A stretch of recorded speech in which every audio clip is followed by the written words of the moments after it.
Good evening, ladies and gentlemen. The microphones are on, the cameras are rolling. Welcome to tonight's regularly scheduled Committee of the Whole meeting. The meeting is called to order, and let the record show that all the aldermen are present tonight. We have a full agenda, so we'll kick things off with item 3A, and that is to consider draft ordinance amending approval of Committee of the Whole minutes from October 24th, 2016. So moved. Second. Motion by Cummings, seconded by Marks. Any questions or comments? Seeing none, hearing none, all in favor say aye. Aye. Anyone opposed? Item 3A is to consider draft ordinance amending Title 4, Chapter 2, Liquor Control, Section 4-2-10, Restrictions on Issuance of the Geneva City Code. So moved. Second. Marks makes the motion, and Cummings makes the second. Any questions or comments from the dais? Alderman Kilberg. I like the ordinance. I think it's time that we approach this and take action. I feel, though, I think it would be beneficial to the council to approve the ordinance as presented, but amended as follows. Section 2, Chapter 4 of said code, as therefore and here in above amended, shall otherwise remain in full force and effect after January 1st, 2018.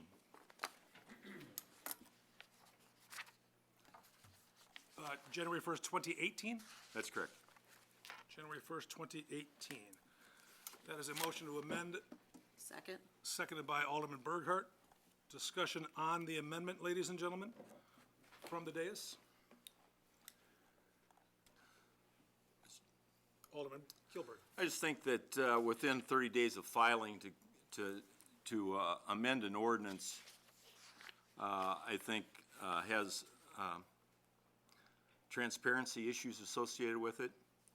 I think as we live in a time when all government is called into question for transparency, I think the appropriate thing would be to delay the actual implementation of the new ordinance really one full year, and that in that manner all residents of the community are aware of the change, and that it doesn't look as though this ordinance is being amended to accommodate one or two individuals that may have an interest at this point. That's all I have to say. Alderman Cummings, then Alderman Radecki. I agree with Alderman Kilberg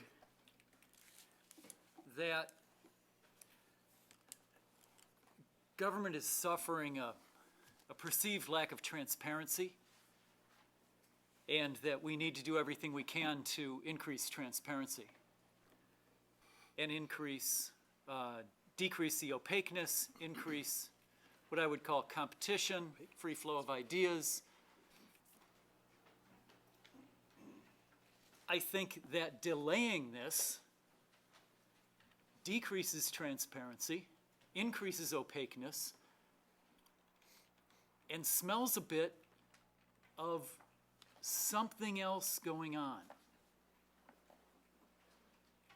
So I would say pass the ordinance, open the market up. If people choose to run that have a liquor license that were 4 weeks ago not going to run, I think we're better for the competition. I never want to see a race with only one or two people when by passing something that is antiquated, I can potentially increase the race, the competition, the people in the ring by another 2 or 3, effectively doubling our choices. I think the more people we have involved in the issues that are going on right now, more people bringing ideas to the table, the better we are able to vet those ideas and come up with a decent candidate for anything that's going on. Now, it may be moot. Maybe no one's going to run that happens to have a liquor license. But we won't be any worse off And I know everyone gets sick of the risk-reward argument, but again, we're looking at more competition, more free flow of ideas, more transparency, less opaqueness, less government sluggishness, or the opposite. So I'd like to see this go through. I don't want to see this amendment put on the motion. Thank you. Alderman Radecki, then Alderman Bruno, then Alderman Maladra. Yeah, I too will oppose the amendment for many of the same reasons that Alderman Cummings just laid out. I think that absolutely the argument that this could inure to the benefit of somebody that's currently sitting on the council could just as easily be made by delaying it for another 30, 60, 90, a year, whatever. In fact, I think that argument is more real because we absolutely know that that's a possibility. We don't know that somebody's going to run right now. So I think to the contrary of Alderman Kilberg's comments, that I think delaying it does call more into question with transparency than clearing anything up. Other things that come to my mind are the people that I've talked to since our last meeting overwhelmingly said, oh God, thank you for clearing that up. I mean, people look at this almost as a housekeeping measure. Some of the other communities that have dealt with this and some of the articles that we saw, you know, these things cropped up because an individual wanted to run it. It seems as though they disposed of them with 2 and 3 minutes of conversation, almost like, you know, it was a parenthetical thing to do because it should have been done. We chose to vet it and vet it for probably 2 hours last week and looked at all sides. And I think we've had the ample discussion. I think we have the information to move forward with it without any further delay, and that includes delaying implementing it. I think that creates just as many problems with transparency in my estimation. Thank you. Alderman Bruno, Alderman Maladra. Thank you, Mr. Mayor. Well, I would agree with, well, first of all, it's always going to be tainted. Anyone whose election cycle's up to speak against having it implemented this election cycle is probably gets the evil eye cast upon them. But what strikes me is if we're looking at since we aren't talking about an individual, what strikes me the urgency. It seems more suspect if there's an intense urgency to push it through this close to an election cycle. But, so I would support that. I'd support it for next year too. But I did a little math here. As we all know, City of Geneva has 74 liquor licenses. 21 of those are residents, which represents about 28% of the liquor license holders in the City of Geneva. City of Geneva has has 1,051 businesses in its city limits. We don't have hard numbers as to how many of those are residents, but if we extrapolate from liquor license holders, 28%, that represents roughly about 273 eligible business owners that can't. Does this go to the amendment that we're talking I'm about, sorry. or to the underlying issue? I mean, it's. Fair point, I'm sorry. Thank I'll you. cover that again. Do you want to regroup, Alderman Bruno? And My other points will, I've said I'll support the amendment. I'll bring up my other points later. Alderman Maladra. Well, so I'm glad to hear Alderman Radecki state that if there is a perception of shady dealings, it can be on both sides of the question.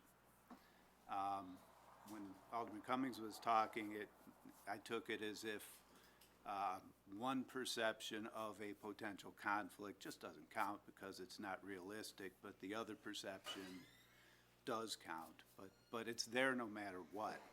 But the fact of the matter is that only one side is trying to push through a change to something that's been in place for decades, if not 133 years.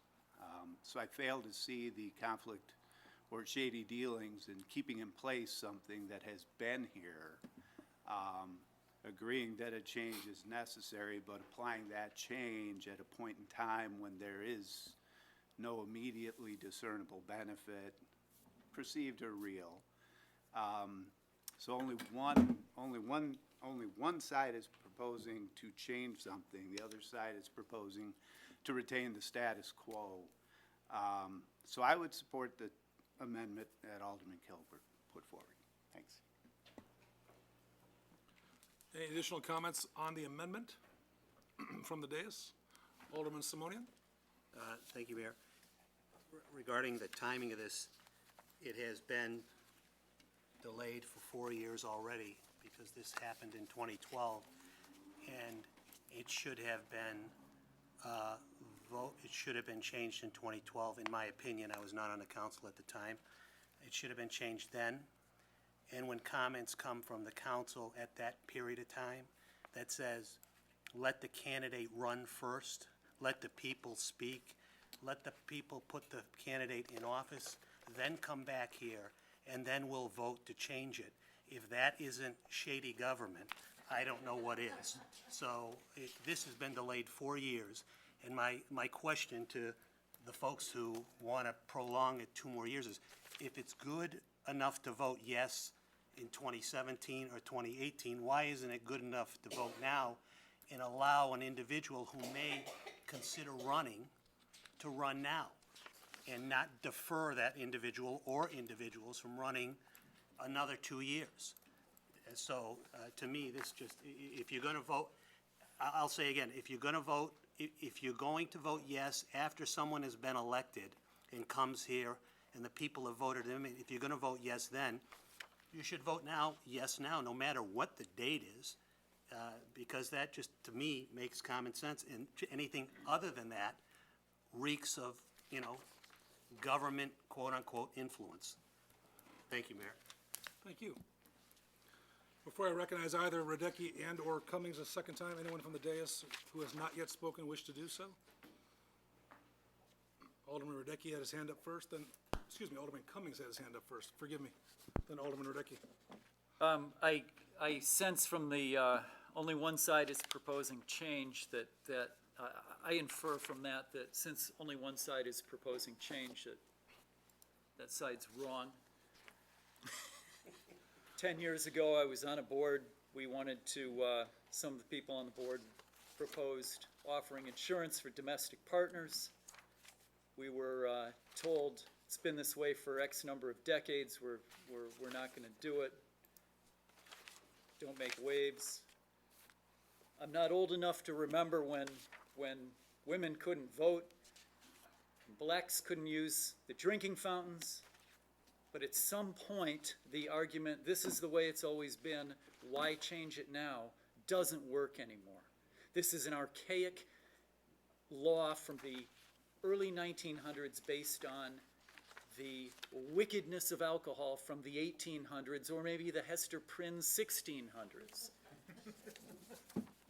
Pass this, let the aldermen, let the people that want to run for office, and let the very intelligent 21, 22, 23,000 people in Geneva make the decision, not the 10 of us.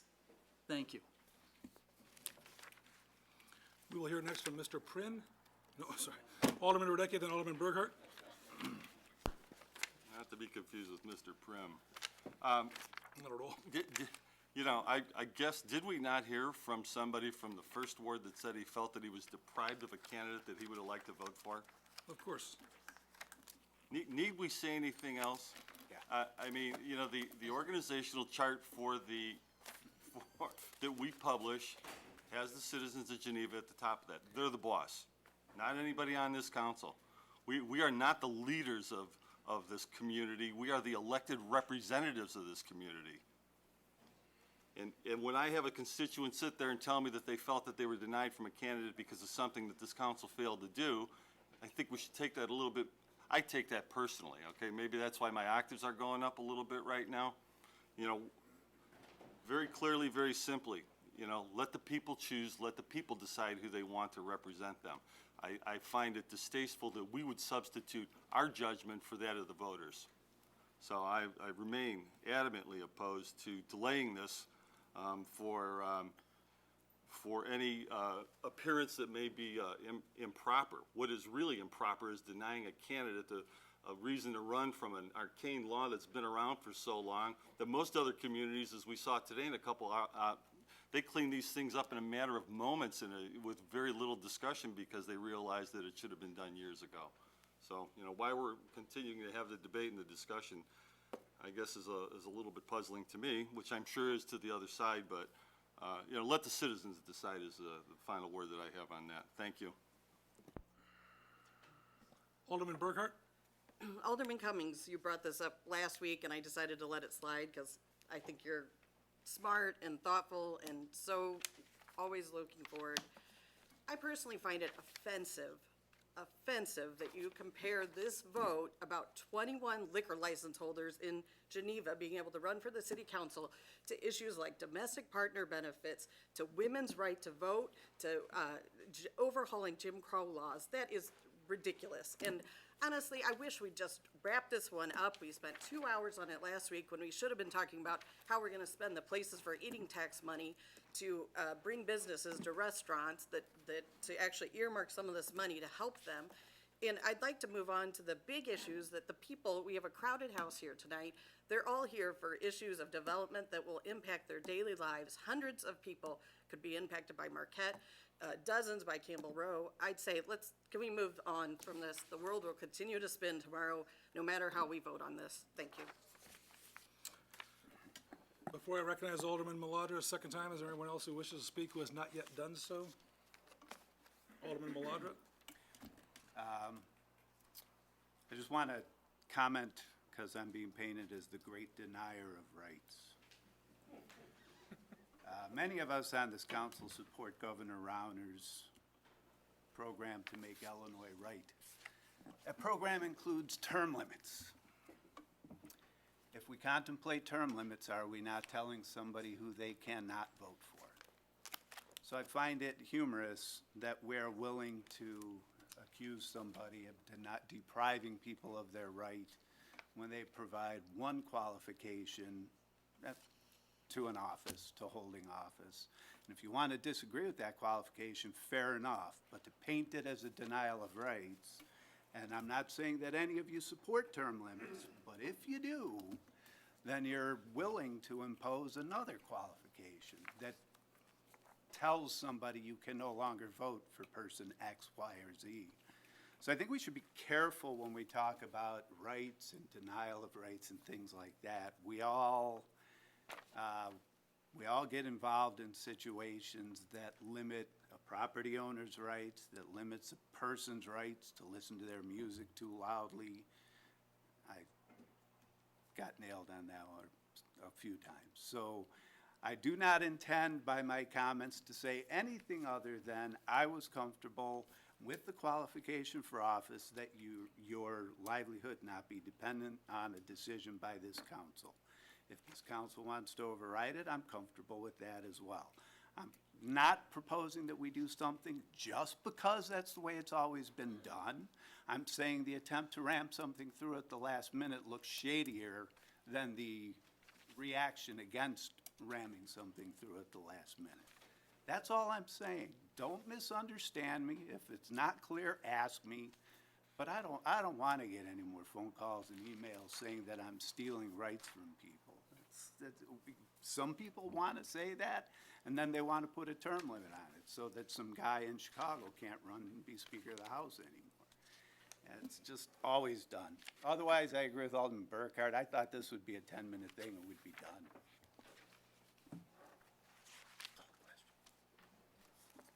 Alderman Singer? Yes, thank you, Mr. Mayor. Yes, sir. Alderman Maladra, I somewhat resent the concept of this shadiness that you brought forward here.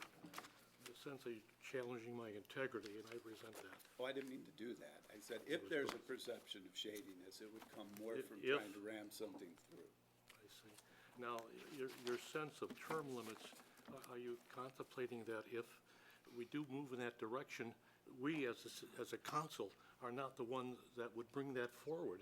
It would be left to the discretion of our citizens of Geneva to change that sense of where the ordinances lie. And then are you saying that you would challenge the direction that the city? No, what I'm saying is, it's interesting to me how saying that you have to be a certain age to hold office, or that you can't hold a license to hold office, is denying people of rights, but then to say that you can only serve for 2 terms, maybe somebody would want somebody to run for a 3rd term, but if you put term limits on them, they can't vote for that person anymore, can they? That's all I'm saying. I'm not saying I support anything. All I'm saying is, we do put limits on who can hold office. We do it all the time. That's left to And the that's not public's you. discretion. If they want term limits, they certainly could see to it that becomes part of our ordinance. Are you going to deny that? No. Allowing the citizens of our community to No. determine that issue? No, but what we're saying is that the citizens of our community will at times say you can't vote for this person. They will at times put limits on the right of another person to vote for somebody. I don't agree with that No, perception. this is a committee of the whole Okay. meeting. We have I'd like to relaxed call the rules. question. No, sir, you can't. No, you can't. Alderman Radecki. To beat the dead horse just a little bit more, there is one point that I do want to bring up that I neglected. I believe 482 people signed a petition asking for that individual who brought this item up 4 years ago. He had 482 people sign a petition in support of him allowing him to run. So, I don't know how much more we need to consider beyond that, so, thank you. Mr. Chairman. Don't call it now. Alderman Kilburg. I'm saying this item was discussed in 2012.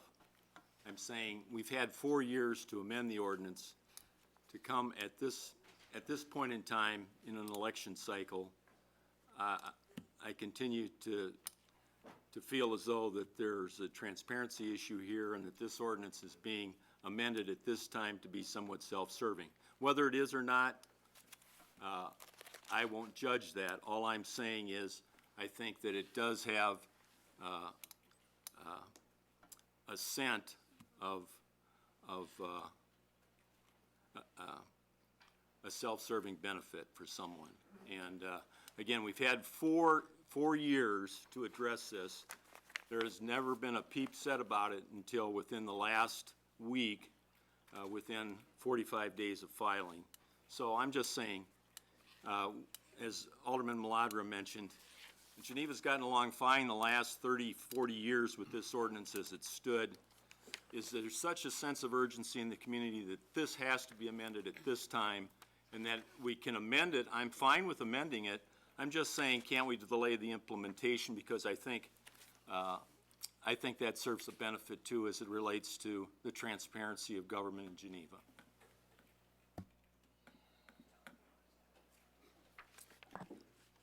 Anyone else who has not yet spoken before I recognize Alderman Cummings?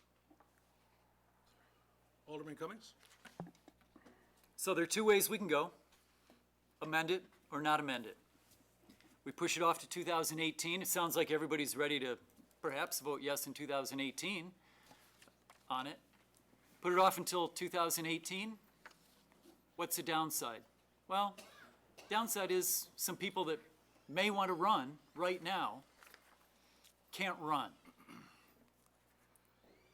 We vote on it now and it goes through. What's the downside? Get a bigger pool of candidates for a government office. So I think you need to think about which is the worst, which is the more negative of those two? Bigger pool of candidates or a smaller pool of candidates? What do you want to vote for? Mr. Chairman. I'm not entertaining that we put it off. Actually, we'll take action tonight that would put the ordinance into effect. I'm not delaying it. All I'm saying is the effective date. Essentially, that's what I'm saying is that the effective date will be a point in time into the future, and I'm suggesting January 1st, 2018. It's not an election cycle. Anybody that aspires to run for this council will have every opportunity to approximately 13 months from now that has a liquor license.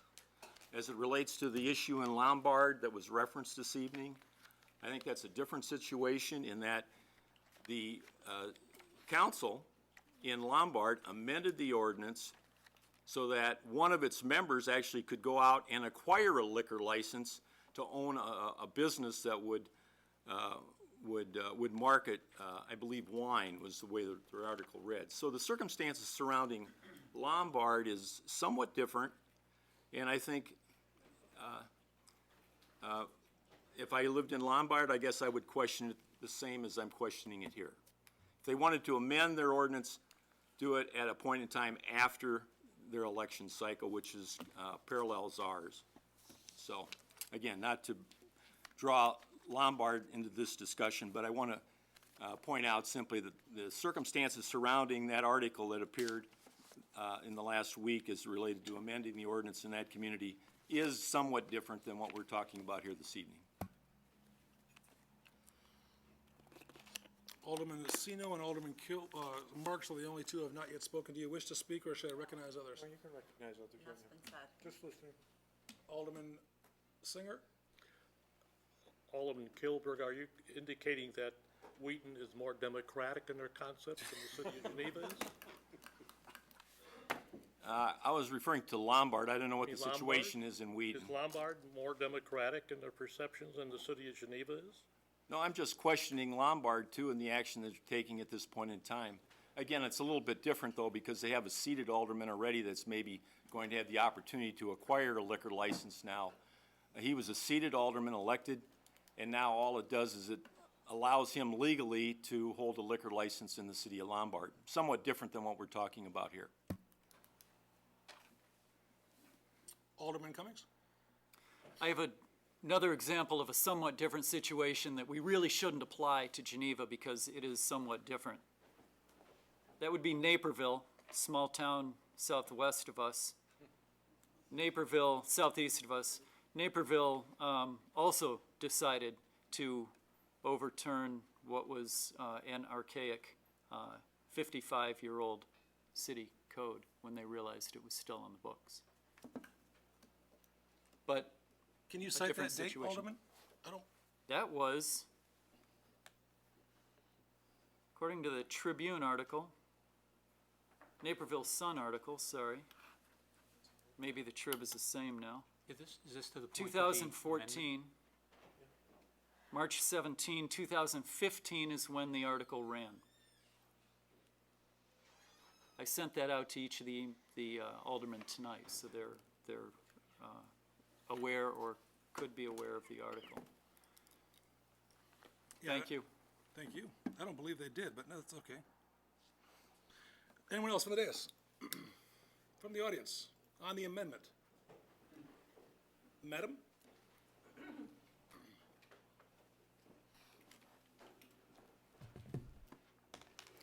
Sandra Ellis, 209 Peyton Street. I take offense, Alderman Burkhart. You did say at the video last Monday night that you thought this was not an important issue and you wanted to move on and deal with more important issues.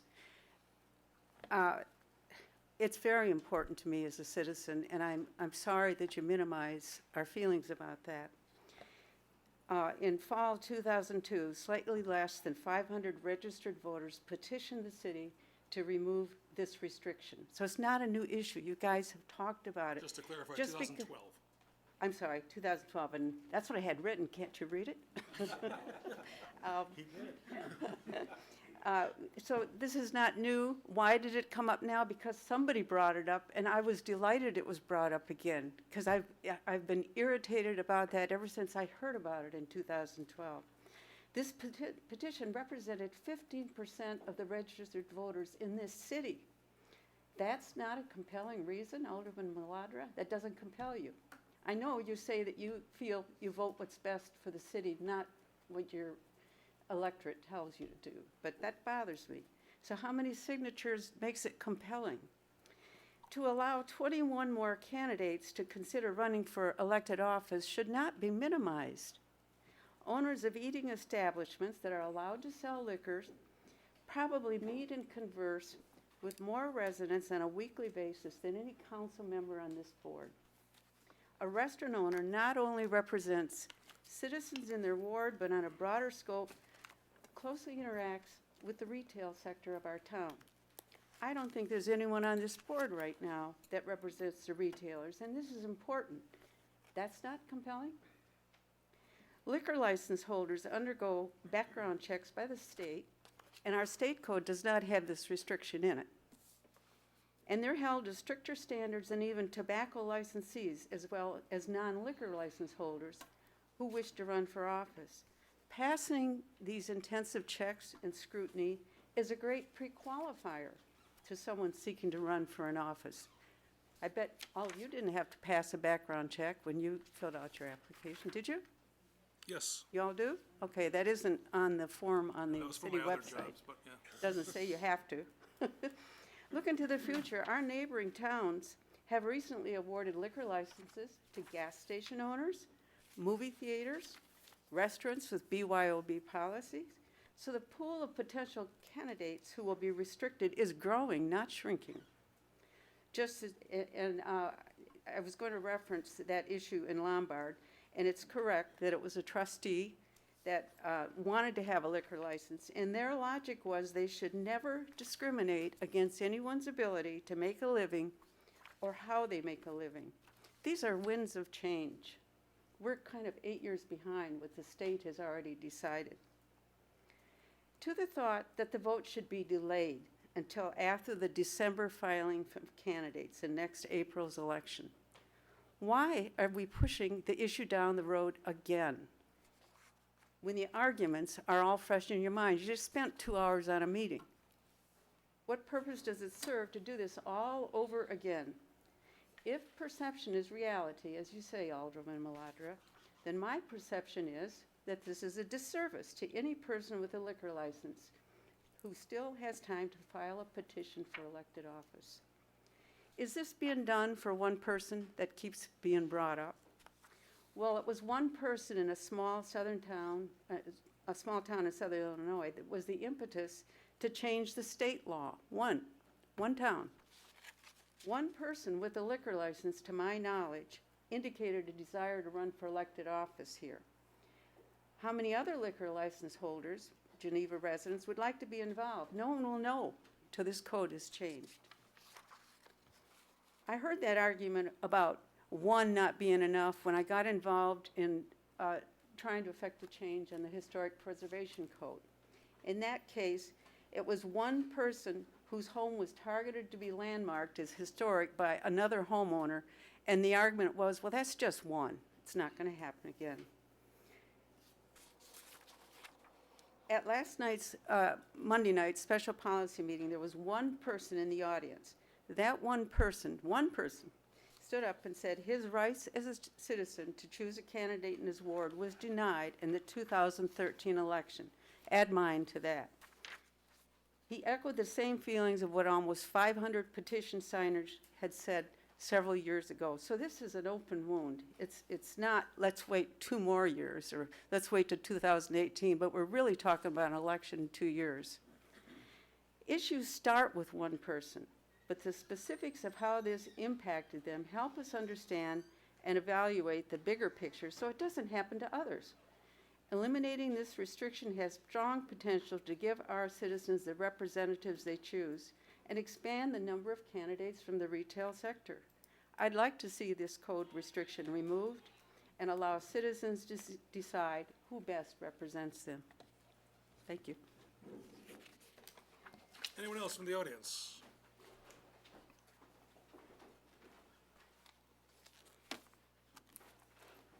From the dais?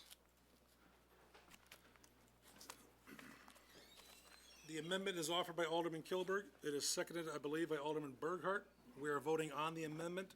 A simple majority of ayes stays the amendment and adds it to the main motion. A majority of nays defeats the amendment. We return to discussion on the main motion. We kindly ask our recording secretary, Mrs. Fernari, to please take the roll call. Mike Bruno, Aye. Tara Burkhart, Aye. Donald Cummings, Nay. Dean Kilburg, Craig Maladra, Aye. Richard Marks, Nay. Jim Radecki, Nay. Tom Simonian, Mary Sino, Ron Singer. Motion, the amendment, is defeated 6-4.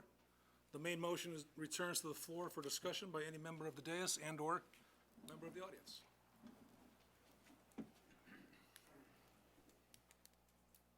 From the dais, On the main motion. Alderman Bruno? Thank you, Mr. Mayor. I'll finish up my little bit of math that I've done, and so again, we have 74 liquor licenses in the city of Geneva, 21 resident liquor license holders, which represents 28% of liquor license holders. Got 1,051 businesses, not including home businesses, within the city of Geneva. Without hard numbers on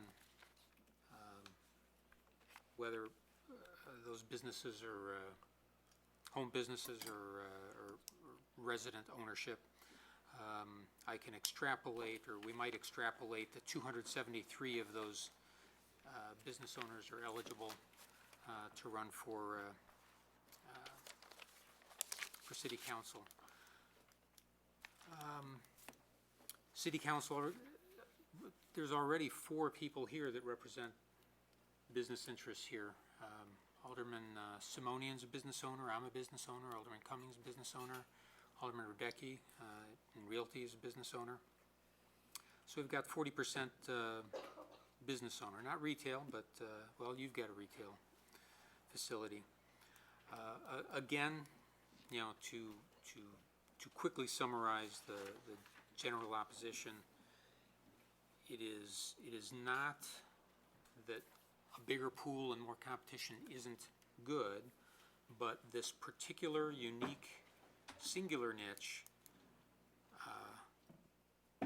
puts business owners that are dependent on this body for their livelihood in conflict. We spend, I don't know how many times on various projects. I've been accused of being in the bag for somebody or corrupt. Comes with the business, I guess. It doesn't seem we're solving a problem here, just introducing more options for things to be called into question. Thank you. Thank you. I'd like to call a question. Not yet. Anyone from the audience? I didn't come to speak on this subject, but I wanted to say that I really appreciated the remarks of my fellow citizen and agree with her. May I trouble you? Patricia McLaughlin, 318 South We Fifth know Street. that, but we had to ask you anyways. Thank you very much, Mr. McLaughlin. Anyone else from the audience? Things do change, there's no question about it. I know Alderman Simonian, you joined us in July of 2012 and spoke to this issue as well as a citizen. And you suggested then that we not change the ordinance at that time, prior to an election, but things change. The council has spoken loud and clear. Citizens have spoken, so be it. Time for a vote.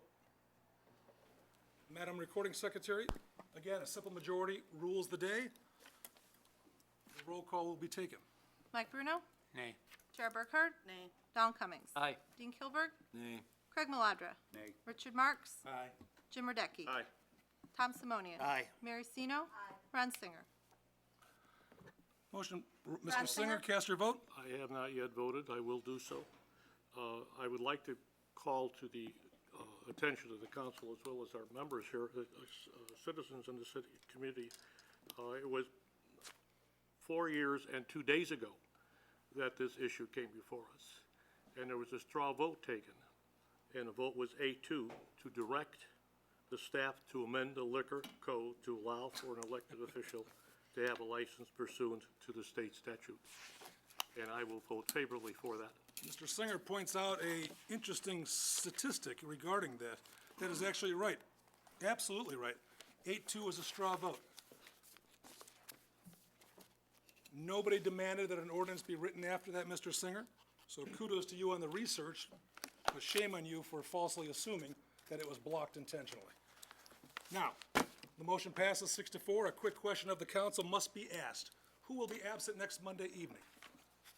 Anyone from this council? Alderman Cummings will be absent. I will be absent but participating. I'll be away on business. I will be absent as well. I will ask the council quickly, am I a member of this council? I will defer to whether you believe I am or not, but I will be gone. I will not be on business. What about the following week? 28th, yeah, I'll be around. Will everyone else be around? Oh. Will you be on conference call? Are you on business or pleasure, my dear? Just for those in the audience and those tuning in, a council member and/or mayor can participate in a meeting if they are traveling on business and/or are ill. But traveling for leisure does not permit someone from dialing into a meeting, and that is per state law, which we can't change. So let's change that one now. Yeah.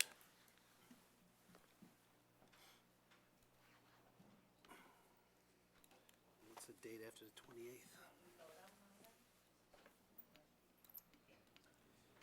Well, the question I posed to the council, the next date is December the 5th. But the question I asked is, does this council believe on the 21st, which is a council meeting, that the mayor is a part of this council? If this council believes that the mayor is not part of this council, then that's your determination. If you believe the mayor is part of this council, then this cannot be considered next week. I consider you a member of the council. You have to be because your vote counts. Yeah. In the essence of a tie, correct. So the 28th is unavailable, December 5th would be the next date. Who's unavailable, 21? Just, The mayor. He's not available.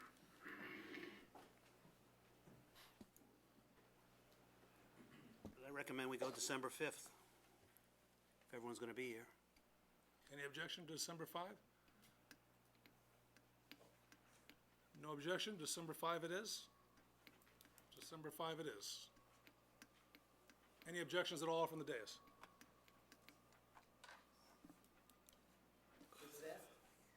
Meet the intent, does December 5 meet the intent of what we just voted on? The intent being that we are doing this now to increase transparency and get the largest pool of candidates out there. And does December 5 negate that? For any reason that you're aware of? That I'm personally aware of, I defer to the council for that discussion. Stephanie, when's the deadline for filing petition? It starts December 12th. It's that week of the 12th. And so there's nothing stopping someone, in fact, there's been nothing stopping someone for the past month for collecting petitions, signatures, correct? Right, now, I mean, they don't, Ordinance doesn't prohibit somebody from collecting signatures or running for office. Our ordinance currently prohibits somebody from holding office. How quickly will the ordinance be rewritten? If we vote in the affirmative on You December 5? have the draft in front of you The tonight. draft is available this evening, it's Within online as 12 well, hours or something? The draft is in front of you, and it Yeah. becomes effective upon upon passage. passage. Okay, thank you. We're clear, December 5? December 5 it is. Moving on to the next item. Somebody gets hit by a bus on December 4th. Jim, if you're driving that bus, I am not walking across. No, the street. Craig might be, that's what I'm worried about, no. If somebody runs me down in a crosswalk, check with him first. No, but for the sake, to Don's point, and, you know, again, Rule 1, horse dies, dismount, we're not following that. What in the event that we do have somebody, which is very possible and very real, in fact, it does go beyond the December 12th filing. Now, I guess the argument still holds that you can still file it, you can still get it. I guess you would have to act on the full faith that this council will remain consistent with their position, would be the only bet that you're hedging, if not, so, That's the, thank you. Horse is dead. look both ways when you cross. Moving on, ladies and gentlemen, without objection. Okay. Extra agenda.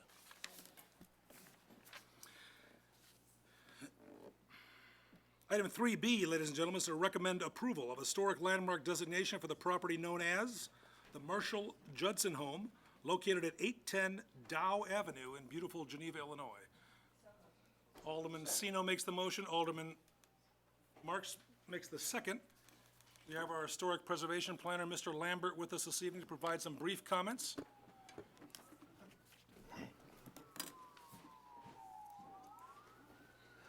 Good evening, Mayor and Aldermen. Tonight, on behalf of the applicant and the Historic Preservation Commission, I am bringing forward for your consideration an owner-generated request for historic landmark designation for the property at 810 Dow Avenue. The property is owned by Marty and Amy Hilmer. However, the history of the home and the property can be traced back to the pioneer settlement and development of both Geneva and the northeastern region of Illinois. The nominated property is identified by the red dot on this image and is located within the 1830s pioneer land claim of Franklin Stratton, a Pennsylvania resident who purchased 160 acres identified by the blue square.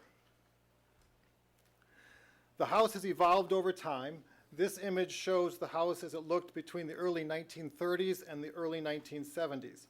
However, the house was built between 1853 and 1857 and is associated with two early pioneers of northeastern Illinois. James A. Marshall is the probable builder of the home between 1854 and 1855. Mr. Marshall was trained as a physician and came to Chicago in 1832 to practice as such, but he left briefly before permanently settling at Chicago in 1834. He gave up medicine in favor of a business career, and he became very wealthy selling surplus lands during the construction of the Illinois-Michigan Canal, and then became involved in real estate speculation and loaning money. Marshall acquired a 20-acre tract at Geneva, Illinois, his only known land acquisition here. His youngest daughter, Nellie, in one record states that she was born at Geneva in 1856, which could only be at this location.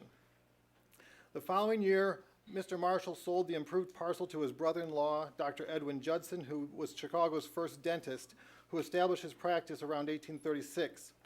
In addition to his Chicago office for dentistry, Judson was highly sought after and traveled around northern Illinois to aid the early pioneer families. However, after 20 years, Dr. Judson retired to his country estate here at Geneva.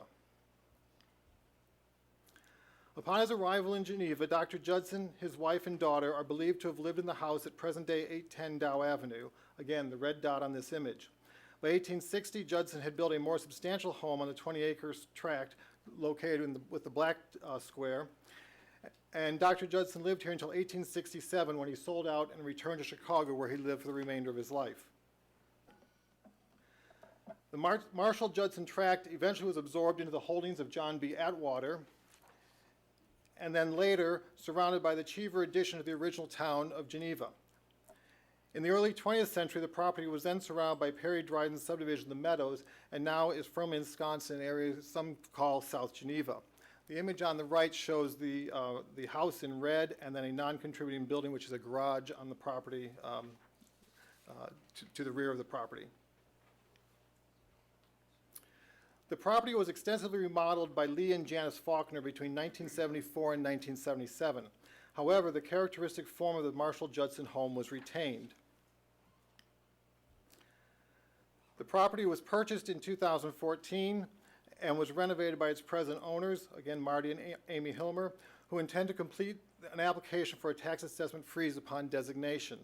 The home and the project have been reviewed by the Illinois Historic Preservation Agency. Based on the demonstration, the Marshall-Judson home satisfies 4 of the stipulated criteria for historic landmark designation. The Geneva Historic Preservation Commission recommends that the Geneva City Council grant historic landmark designation to the property at 810 Dow Avenue. Thank you, Mr. Lambert. Are the Hilmers with us this evening? There they are, way in the back. Welcome. Any questions or comments from the dais? Alderman Cummings? Beautiful home. Alderman Bruno. Just spectacular looking. Love the pictures. Thank you. Alderman Bruno. Thank you, Mr. Mayor. I want to point out, too, the Hilmer family has left a trail of some pretty impressive renovations, and I think this is a good example as to the value of the landmarking, the Hilmers will be pursuing the tax freeze from their investment in here. It has fabulously improved the home, and I, for one, and I know the neighborhood is thankful for your work there.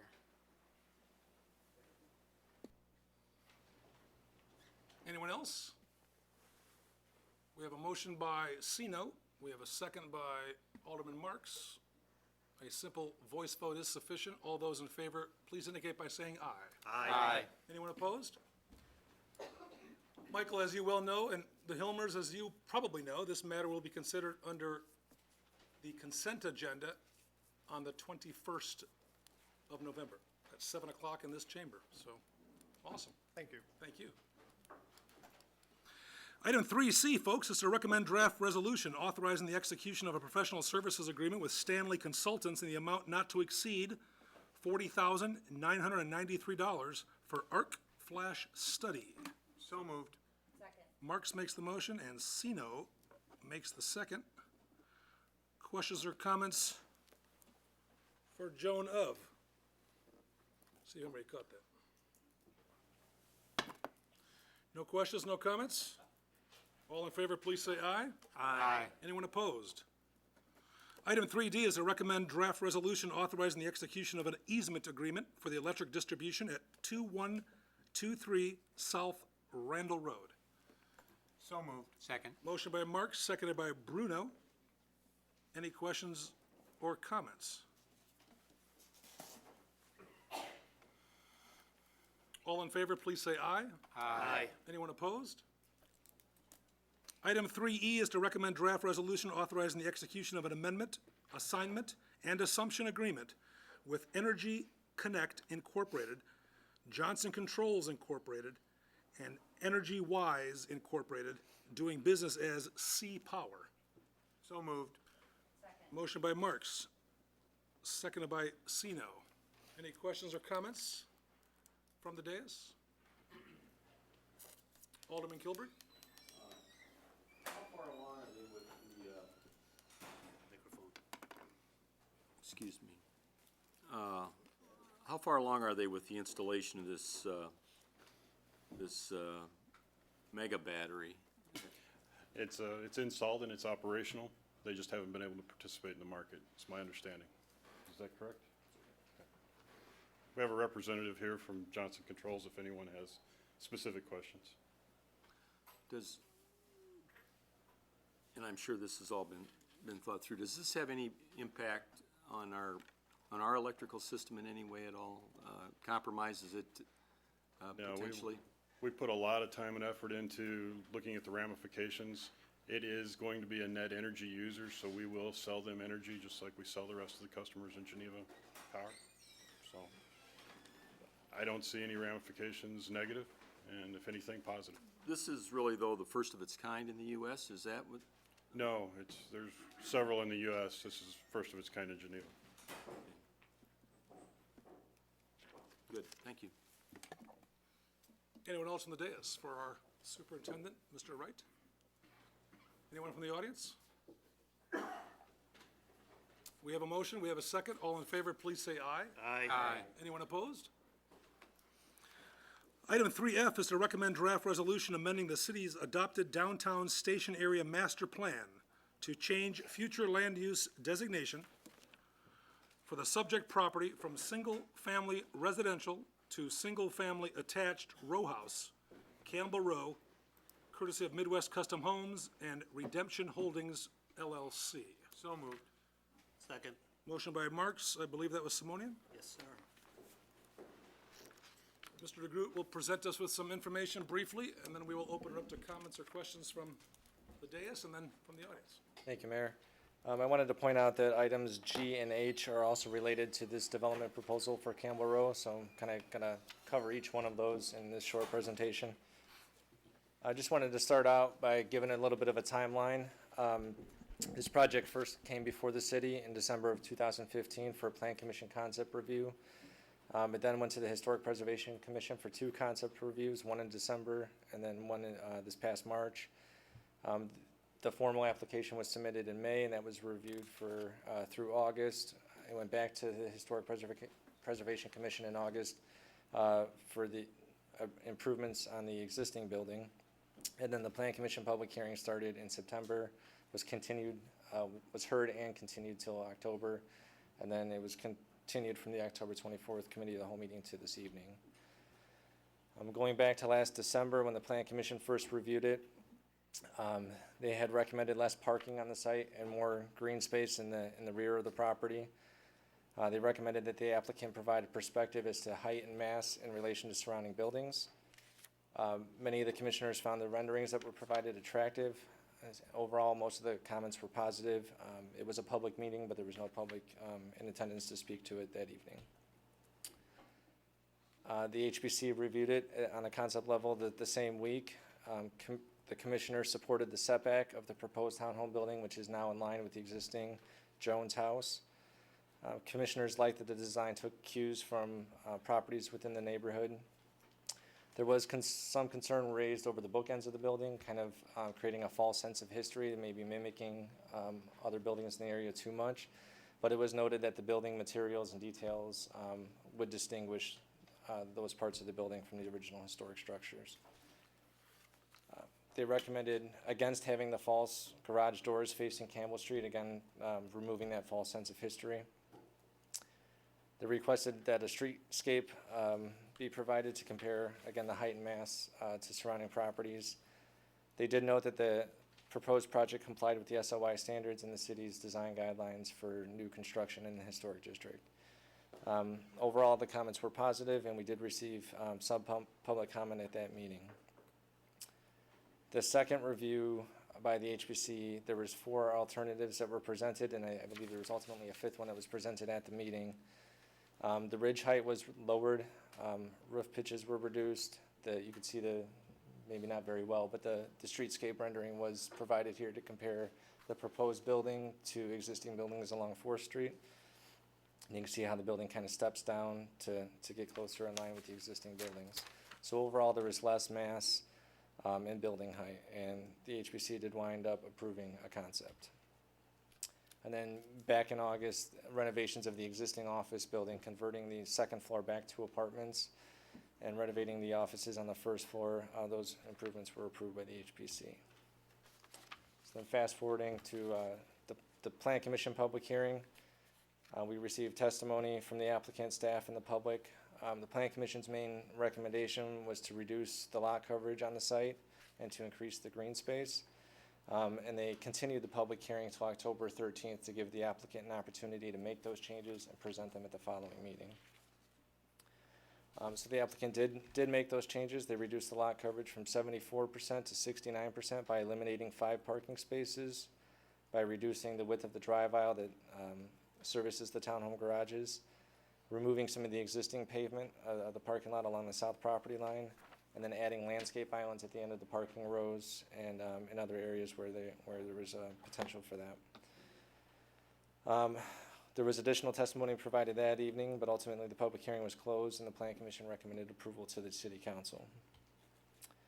I just wanted to briefly touch on how the Plan Commission made the recommendations. On the amendment to the downtown master plan, the property is currently shown as single family in the downtown master plan. And they're requesting that it be changed to attached single family. It was previously designated in the 2003 plan for commercial, which would allow for retail service or office uses. The commission found that the residential development was more compatible with surrounding properties than the existing B3 business district zoning. That it was served as a transitional property between the courthouse, business uses to the east, and the parking lot to the east. It addressed the goals of the downtown master plan for higher density housing downtown, and that we had townhomes that demonstrated a successful transition between districts and other areas. On the map amendment, again, the property here shown in blue, property is currently zoned B3 business district. The request is to rezone it to R7. The Commission found that there was a mix of uses surrounding the property, including single-family homes, again, the courthouse, retail shops, and a parking lot. Likewise, there was a mix of zoning surrounding the property, including business district zoning and the B6 zoning for the courthouse. They noted that the property has served as a transitional piece for a long period of time, and that R7 would ensure that it remained a transitional piece between the business districts and the single-family homes. So overall, they found that the R7 zoning is more suitable than the existing B3 zoning. And then the last request is the planning and development approval. This is being asked for because there are multiple buildings on a single zoning lot. There's shared access points on both 4th and Campbell. There's a mix of uses with the office on the first floor and the apartments above in the existing building. And then there was some zoning relief needed. There are more items of zoning relief that are shown in the draft ordinances, but those are existing conditions, so these are the new ones. To reduce the street yard setbacks, the transition yard setback, and to reduce the lot, or increase the lot coverage to 69% instead of 65%. So overall, the commission found that it was compatible with existing uses in the surrounding area, architecturally compatible with the surrounding area. Again, similar townhome developments have been successful serving as a transitional use. The residential use would actually reduce traffic impacts to the site over a commercial use. The project is adequately parked in compliance with the city's standards. The shared access would actually minimize conflicts in the street instead of having all front-load garages, and that there was adequate utilities to service the use. So I just wanted to provide that brief background of kind of where we've been and how the commission's made the recommendations. Happy to answer any questions. I wanted to note the applicant is here too, if you have any questions for them. And we do have the plans available here to thumb through too. Questions and comments from the dais, ladies and gentlemen?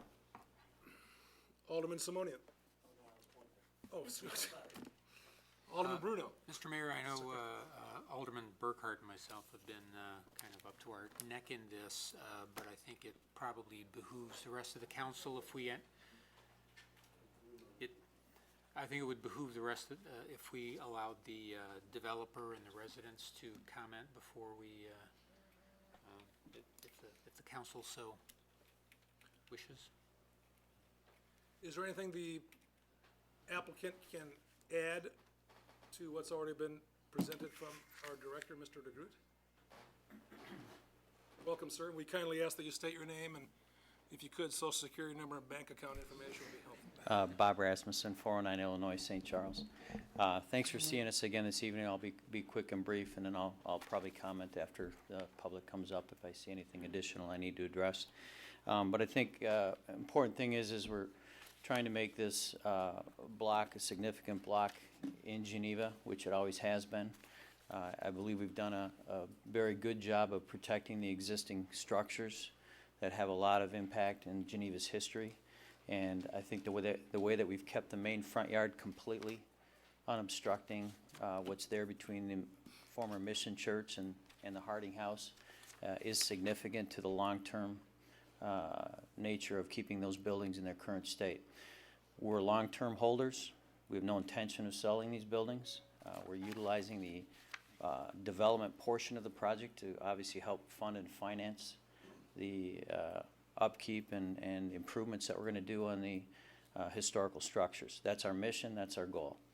We strongly believe that taking a B3 zoning district to a residential R7 district is a significant impact in allowing the city and you folks to ensure that these structures stay the way they need to stay, till death do us part, I guess. A couple last comments on the exceptions we're looking for. David mentioned there are several of them in your packet. Most of them are existing, and they're existing in today's state. We really don't want to change them, but in order to get to today's zoning standards via the R7 district and the PUD, we have to bring them up. We have to point attention to them and make them correct and accurate. Two of the ones that he just listed, I will point out that in the current B3 zoning, if we left it as underlying B3, they would be okay. So changing to the R7 makes it a little more restrictive, which is what we all desire, but we need that exception. And those two items are the 18-foot transitional setback on the south boundary and then the lot coverage. Lot coverage is allowed at 70% in B3. So those are my only comments. I look forward to hearing what the public does and hope we can head in a positive direction tonight. Thank you. Thank you, sir. From the audience, anyone wishing to speak to this matter, ask questions, provide comments? invited to do so. I know several of you may have signed in. We don't need to be that formal. It's up to you.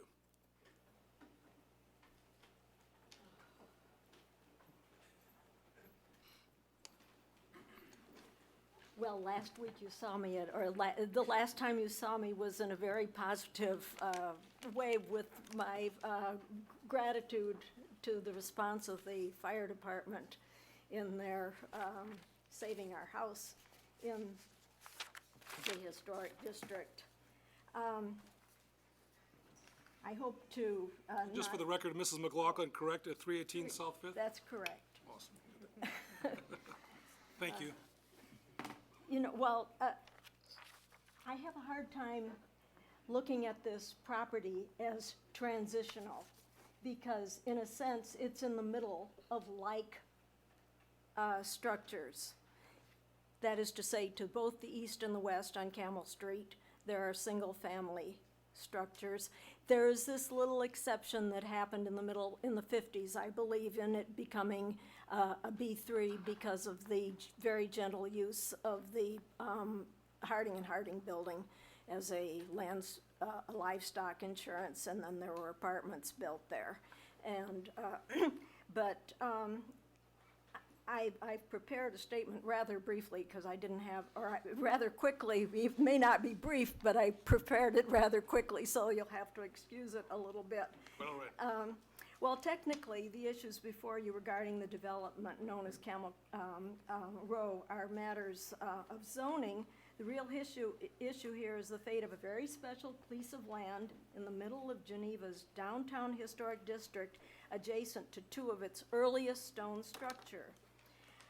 As Geneva's Historic Preservation Director Michael Lambert has remarked regarding the original stone Julius Alexander blacksmith shop now being exposed at the former Mill Race Inn property, these buildings from the first decades of the city's history are especially precious. They should not be buried. I think that the importance of the whole block where these structures are located and they're anchored on three other corners by single-family stone homes, all dating to the first half of the 19th century. Oh, I'm sorry. Oh, that's probably too much hearing me, isn't it? Okay. Okay. Okay. Thank you, Dean.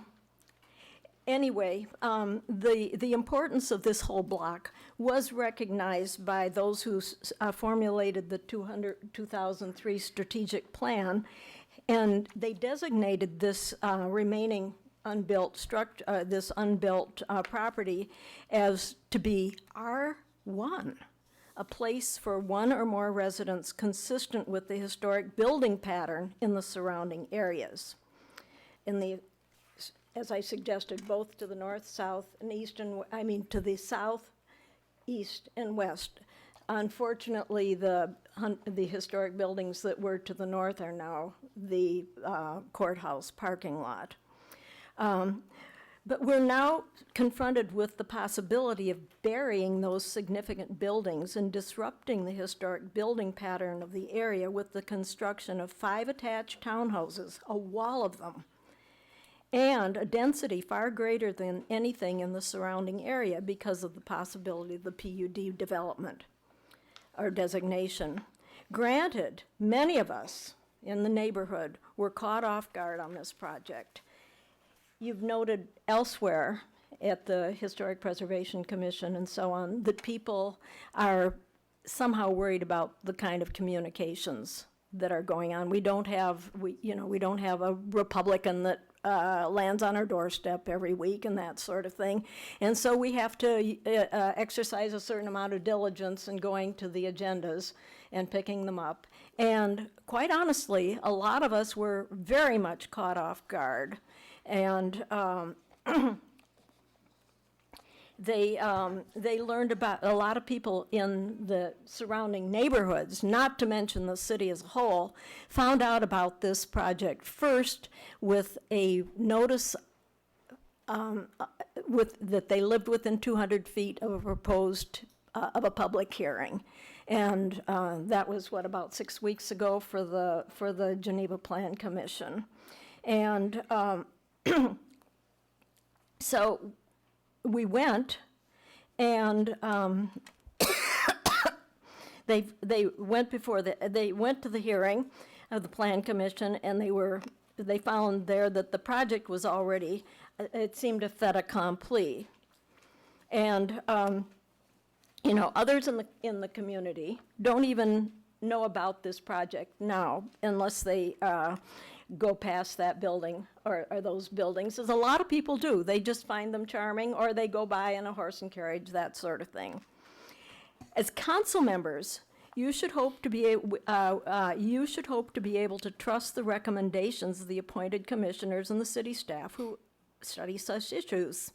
These groups of sincere citizens and even appointed professionals are not infallible. And as our elected officials, you are ultimately to judge what is in the best interests of the community as a whole. Regarding the fallibility of the Historic Preservation Commission and Historic Preservation Commissions in general, I had the experience quite a number of years ago of helping preservation partners organize a workshop for area historic preservation commissioners. We presented a case study of a project being done outside a historic preservation district. Representatives of the State Preservation Agency were there as well. And in the end, we all saw how liable to misjudgment the local commissions were. And I really feel in this case that the commission hasn't done its job. The Secretary of the Interior's standards for rehabilitation and the guidelines for rehabilitating historic buildings, which were issued in 1977, were closely based, and I'm quoting here, the charter, and called for additions to be at the same time, in quotes, differentiated from the historic fabric and compatible with the historic materials, features, size, scale, and proportion, and massing to protect the integrity of the property and its environment.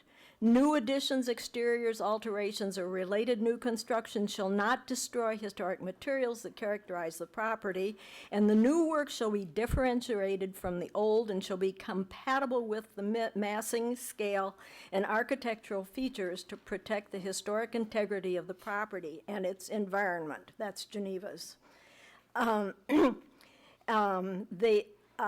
We also have quoting from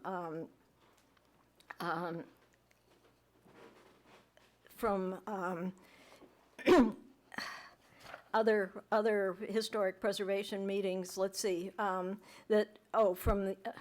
sorry, I've gotten a little bit messed up here in reading this. Take your time, Patricia. Anyway, there's always an urge to maintain a sense of scale and proportion between structures and open spaces. Now, just at the March 15th meeting regarding the additions to Graham Chocolate at 318 South 3rd Street, this is not the property we're talking about, but note what the Historic Preservation Commission voiced concern over, in quote, overall mass of the proposed additions that envelop a majority of the historic building, the lack of distinction between materials at the historic and contemporary proportions of the building in accordance with the Secretary of the Interior standards. And anyway, I can enumerate various ways in which the Camel Row proposal breaks all these guidelines. If you'd like me to point them out, I will. For one thing, building a wall of townhouses in a place that doesn't have them within a number of blocks, and certainly not adjoining historical properties, is just a complete change in massing and setback and rhythm of the street and scale of the roofing, all that sort of thing. There's not a clear differentiation, really, between the old buildings and the new buildings. In a few years, you're not going to be able to tell, oh, that was the 1820 building, and these are the new ones, because they're using materials and styles that are actually 19th century. They don't say Geneva's on the cusp of going somewhere. They're saying we're just putting up townhouses, which definitely is not a 19th century project, but we're using materials and styles that are like those, and they're also burying them. There's just a minuscule separation between the original Harding and Harding facade and the building of the townhouse that faces Camel Street. So this is what was stated in the downtown strategic station strategic plan. Architectural details play a tremendous role in the creation of the area's image, identity, and sense of place. Building materials, ornamentations, style, articulation, doors and windows, roof lines, architectural features, and massing are all elements of the built form that contribute to urban design. In downtown Geneva, several traditional styles are represented and reflect the rich history of the area. It is this architectural and historic character that many residents recognize as one of the most valuable, important downtown assets. Many of the existing buildings in downtown are historically significant and have been identified as structures that should be preserved. That was page 30 of that document. Our own Alderman Mike Bruno has stated on a Facebook post that, in quotes, you won't have to say it later, being in a historic district or being a neighbor to a designated historic property helps ensure that your neighborhood properties won't, in quotes, decline, incentivizes improvements, and maintains the character that defines the neighborhood that you love. The net effect over time is that the neighborhood maintains its most desirable traits while discarding those features that degrade the neighborhood. Study after study has affirmed that historic district designation enhances property value. All this good occurs for both the neighborhood and Geneva's special historic downtown shopping district, a source of city pride, a magnet for visitors, and part of its economic engine, only if these guidelines are truly followed. I personally think that the best use of the unbuilt property at 4th and Camel Street. What? Yes, no, this is, I said I personally now. I think personally, end quote, no, quoting myself, that the best use of the inbuilt property at 4th and Camel Street would be one of the fine single-family homes that do not pretend to be of 19th century origin. They would follow the historic pattern of the area in massing, setbacks, etc., and would neither hide nor be confused with the important adjacent historic buildings which could continue in their present use as apartments and offices. The new houses could serve as residences or be adaptively reused for the kinds of businesses that make 3rd Street and the 200 block of Camel Street the kind of charming shopping areas that characterize the Geneva we value so. And I hope that you will consider this when you untangle the important zoning issues and the redesignation that you're being asked to consider. Thank you, Mrs. McLaughlin. Anyone else wish to speak to this issue or share a comment or two? Welcome. How are you? I'm great, thanks. Good. Mr. Mayor and Alderman, I'm Mike Kramer, and I live at 227 South 5th Street. I brought something to project up, so if you give me just a second, I'm going to put that in.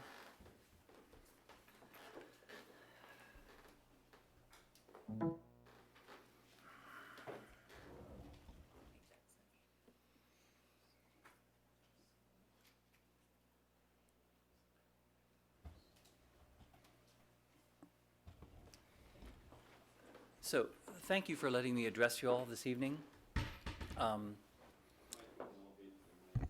little better? Okay, so thank you. So I'm here before you tonight because I want to share with you a point of view, that my wife and I share, and I made a commitment to my fellow neighbors to do some work and to point out some issues that we believe need to be addressed. I'm going to do my best not to be redundant to what my neighbor Trish just talked about to save us time. What we are looking for is to have more of a win-win-win proposition. And when I say that last win, what I'm representing is the neighbors, that's about 47 households right now that reside within a certain zone. The red area that we've identified out here, we as a neighborhood are sort of considering this to be our historical residential district. So I'll use that term periodically.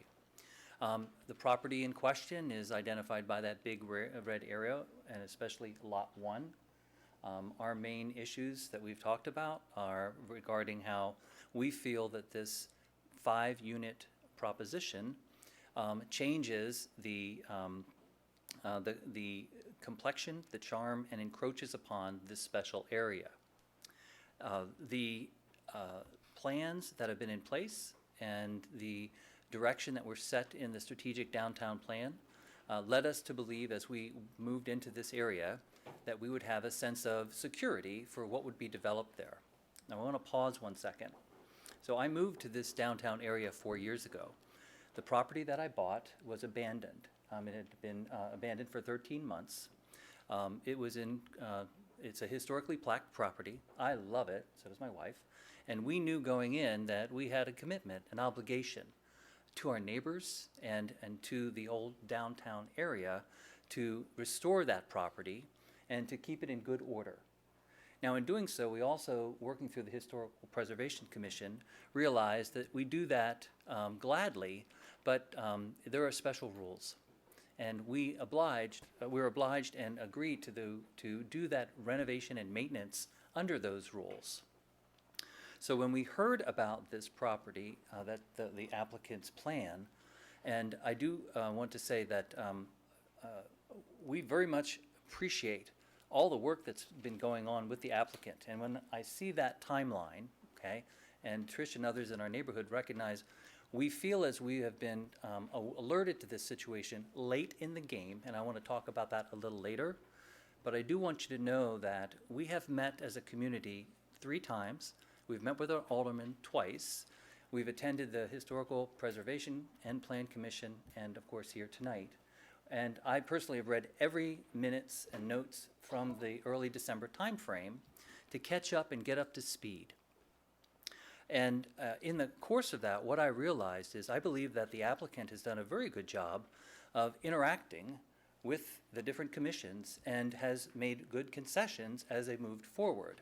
I personally have no issue with the process they have undergone.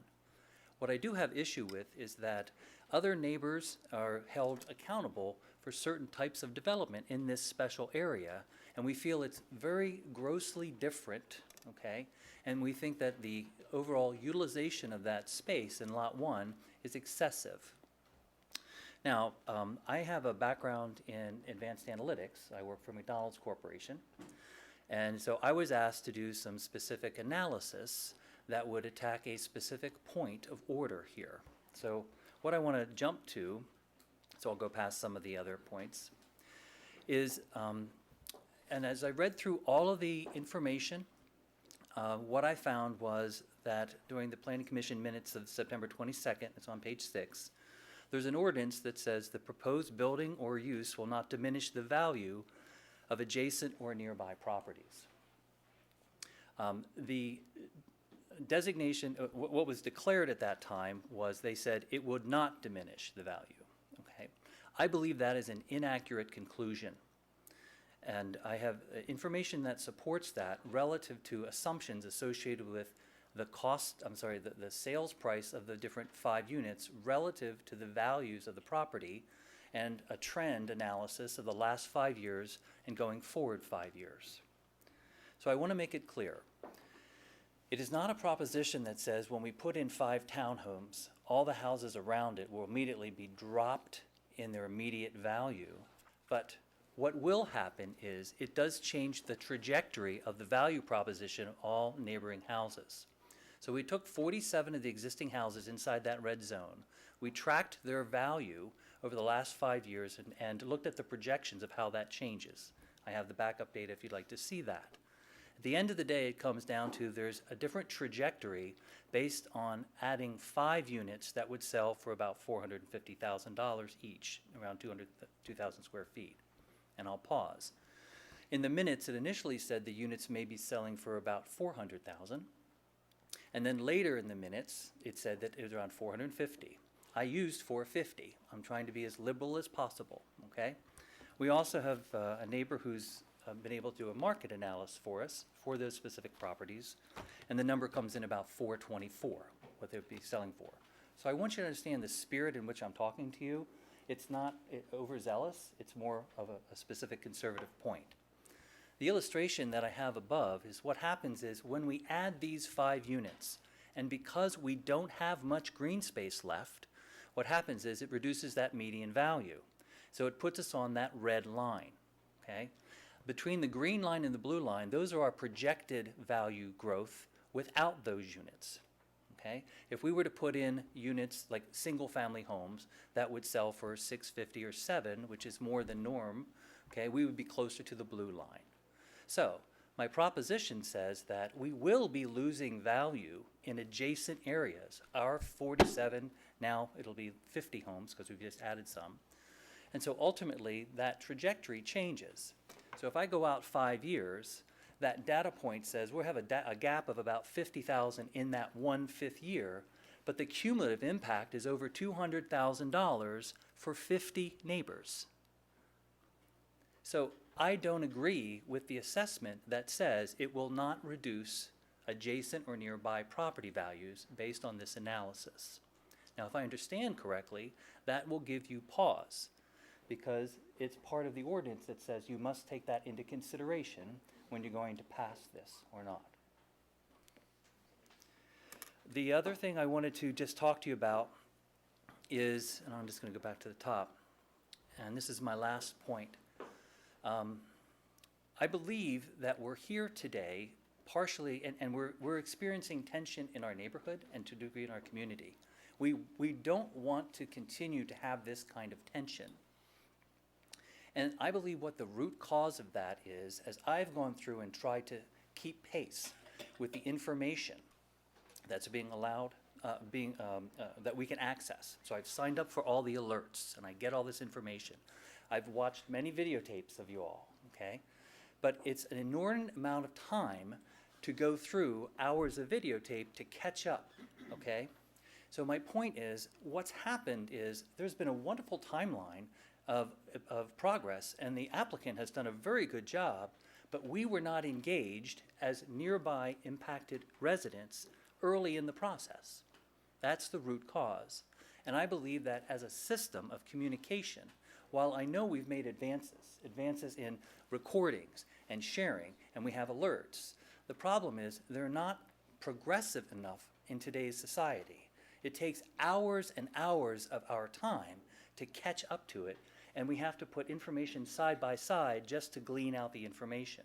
So for example, if things were more hyperlinked and if things had alerts based on your residential area, which is, I think, practical, then we would be alerted earlier on in the process, and potentially the concept development that would have happened last December, saving the applicant potentially a lot of time and money, because I feel for them. It's like, I believe that's a better ongoing solution and will help us stay closer as a community. And I just wanted to share that also. Thank you. Thank you, Mr. Kramer. Anyone else from the audience? Let's close that out, sorry.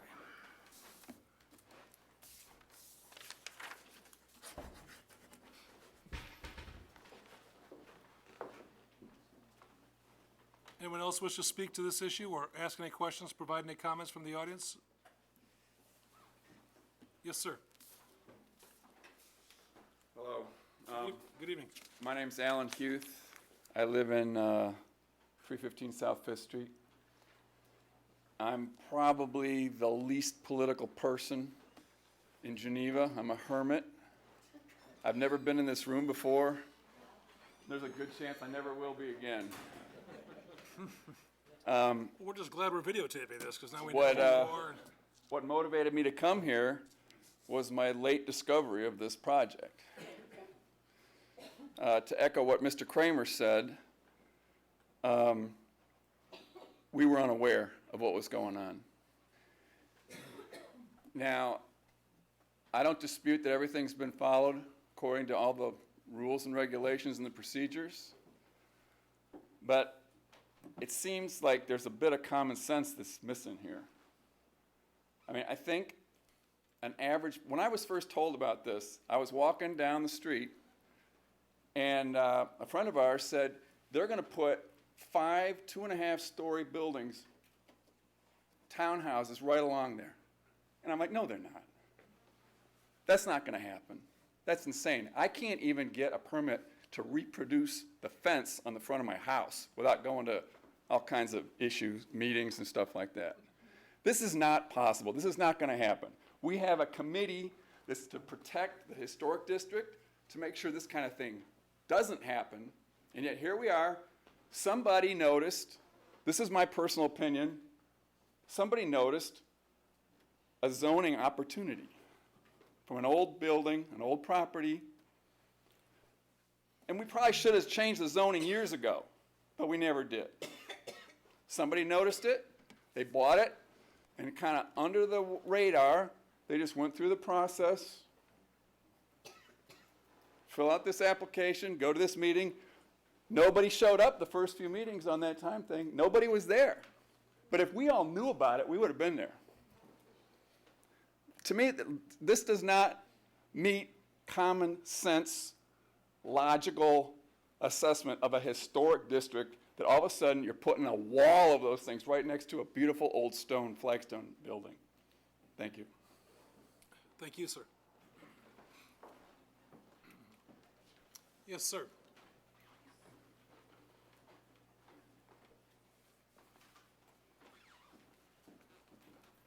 My name is Colin Campbell, 18 South 6th Street. I knew about this project at least a year ago, simply because I am signed up on the city website, and they email me agendas every week of everything that's going on in town. I can understand people not knowing what's going on in town, but I think it is their responsibility to take 5 minutes, go to the city website, sign up for the notices. Everything is published. It's there. It's not the city's fault if you don't know what's going on. Thank you.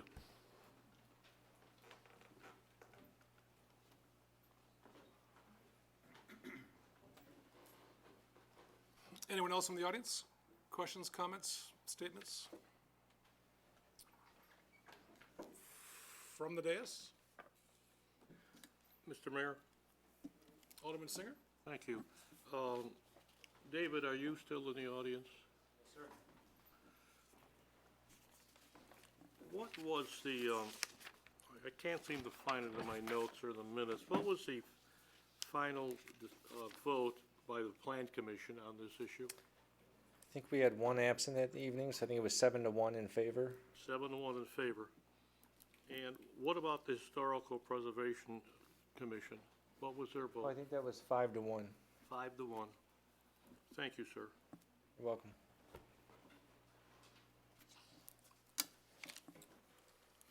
Alderman Cummings? I have a couple questions for Mr. Kramer.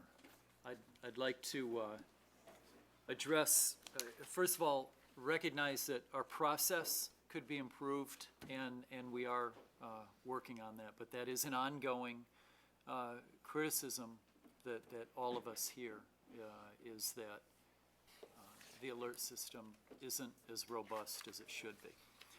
But I'd like to address your slides.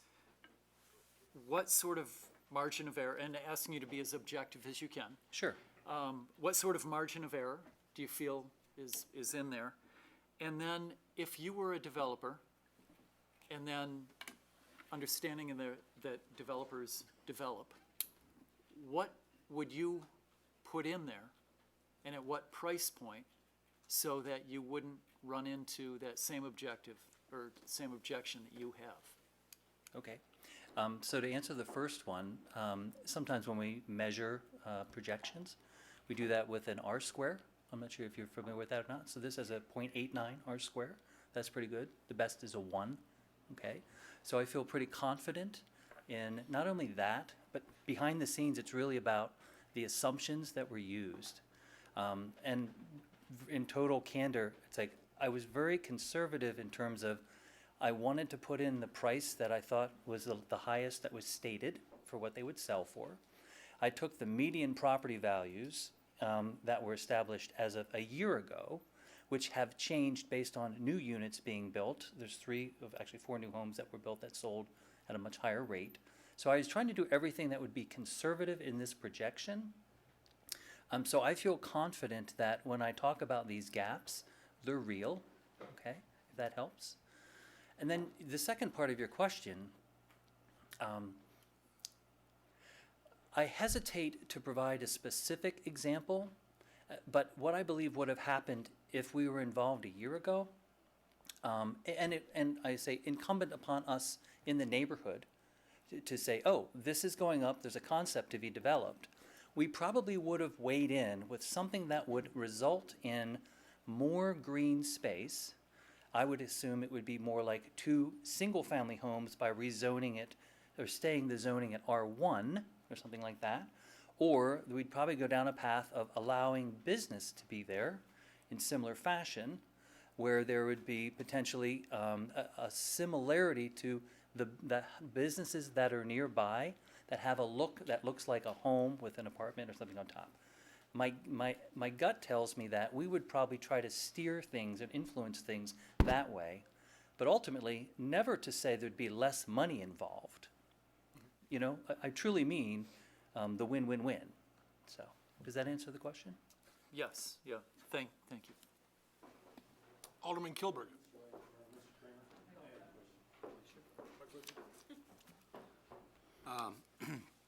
You predicated your analysis on $425,000 as the sale price for those townhomes? That is what I did, that's correct. I'm sorry, $450,000 is what I put in. 450? Okay. If I remember correctly, I think when we were talking about Park Place a couple of years ago, I think the figure that was thrown out at that time as the selling price was $450,000 as well. Today, a lot of those townhomes are selling for somewhere between $550,000 and $600,000. Using that information, if in fact the market drives the product higher before they're actually constructed and completed and sold, what does that do to your statistical analysis that you presented this evening? Would that narrow that that spread between the red and the blue? So the answer is yes, it would. Before I go on, let me just say that a market analysis was done for that property by a neighbor who is a realtor, and the valuation of that, given recent sales, for the Campbell Row projection it was $424,000. So just so you know. Right. Okay, but if the units were to sell above $600,000 and they would sell next year, okay, then we would be there would be no gap between the red line and the next line. So it now is predicated on, okay, so you have how much square footage times a cost per square foot or a price per square foot. And so if we're looking at $200 a square foot or 220 even, it's like, well, you need a certain amount of square foot to really equate to that amount, which changes that proposition to be more like, well, you'd really want 2 larger units and things like that. But yes, the answer is it would reduce the gap between the projected lines. Thank you. May I say one more thing? Absolutely. Mr. Kramer has addressed this project kind of on a neighborhood basis. And, you know, I don't really feel as though it impacts me personally. My interest has really been on the impact on the whole of Geneva.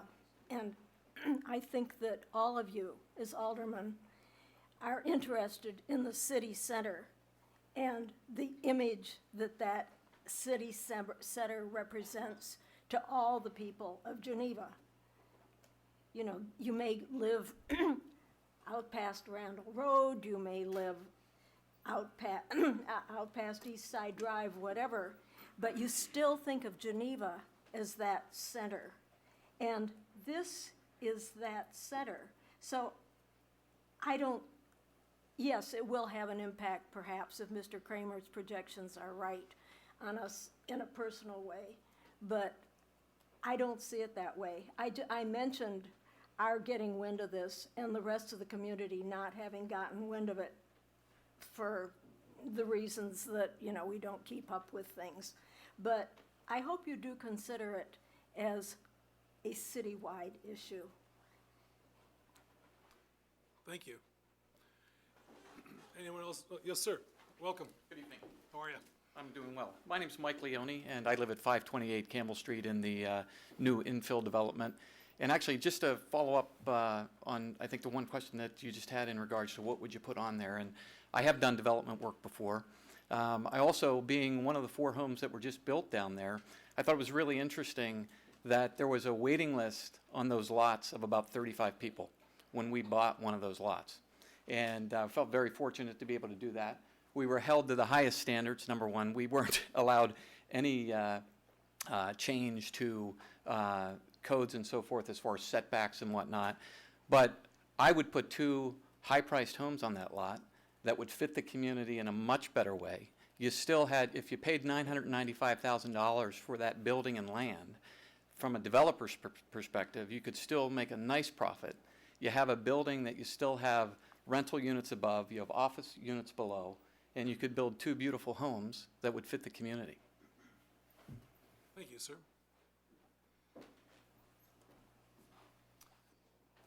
Anyone else wish to speak or ask a question? Mr. Rasmussen, you would like to address some of the questions or comments made? Yes, sir. A couple things on Mrs. McLaughlin's comments. First of all, there were several folks here 9 months ago. I think the city did a good job of allowing people to come to meetings and address things in front of the Historic Commission. Geneva has one of the best historic commissions. Michael Lambert's one of the better people I've been in front of in any community I've ever developed in. I think they did a phenomenal job. I think we worked diligently to make the changes and adjustments that were correct and made the project better due to that commission. We did the same thing with the Plan Commission. We listened to them, we worked with them, and I think the Plan Commission made our project a better project. And I think we've met all the standards that are there. We do not have a stone house bordering 3 of our borders. We have a stone house to the west, we have a parking lot to the north, we have a parking lot to the east, and we have a rental wood house to the south. And then another, I think, brick and wood house on our direct south property line, just to clear that up so everybody knows that. And the Historic Commission did do everything about massing. They did do everything about utilizing the materials so it wouldn't match historically, yet it would set itself apart. So I agree with everything Mrs. McLaughlin said. They did that. We did that. Getting into the value, we have to consider not the value of an R7 zoning and 5 townhomes. We have to consider the increase of value from changing from a B3 to the R7. That's what we're getting at. The community becomes more valuable when we get more residential next to residential. I think that's significant, and we missed that hole in that technical description there. And you're right, they are selling the townhomes for more money, and we'll probably sell ours for more. You have a developer standing before you who will do a better job than anybody else can do building this product and maintaining the historical structures on that site, I promise you. And I think it's an opportunity to get rid of a B3 zoning district, get it to a residential district, and make a difference in the community. And that's what we're here to say tonight, and that's what we'd like you to vote on. Thank you. Thank you, sir. From the dais, I recognize Alderman Singer once, Alderman Maladra. Thank you, Mr. Mayor. Alderman Maladra, you have the floor. I've recognized you once before, so Alderman Maladra, you have the floor. I don't have seniority. No. Robert's Rules of Order does not show seniority. It shows that those who have not yet spoken are granted the first opportunity to do so. So Alderman Maladra? This won't offend you too, will it? So thank you for bringing up the change from the business zoning to the residential zoning. So, Mr. Kramer, where did he go? I like your analysis. It's, but I'm questioning a couple of aspects. One, and I know there's sort of differences in the area, but if we took past data and we looked at the Muse, the construction of the Muse, and we ran your model against that, which was the construction of several quite large townhomes in a largely residential district. I believe there was nothing but R1. I'm not good with directions to the east of 7th Street. I believe across the street it was rural estate zoning and stuff like that. So if we took your model and we plugged that actual example in, I would be curious to know if it also predicted a depressed curve, and then we contrasted that with the reality of what ended up happening in that area, which we all know was quite a good outcome for the community as well as the neighborhood. So how do you figure something like that in similar circumstances? How come the analysis in this area would be different? So in a sense, it comes down to how much property is left, okay? And then with that, what would, in a sense, we could talk about like the median value and how it differs from there, okay?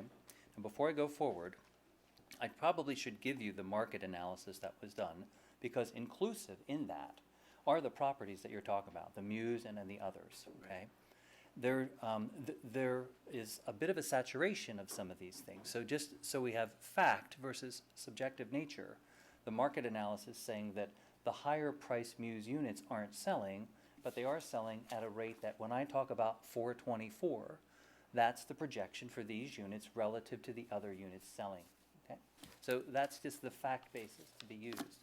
Now, at the end of the day, the higher the dollar value associated with all the units left to sell, and there's not that many properties, so it's like, okay, that changes that median, okay? And so if I were to say, well, what would it have been if the Muse weren't built, but other, let's just say 2 larger properties were, okay? It's all relative to how did that change those projections, okay? So I'm not saying that there isn't the need for development. We all want that. And I'm just saying that at the end of the day, the projection lines are changing based on the amount that we can now sell each property for.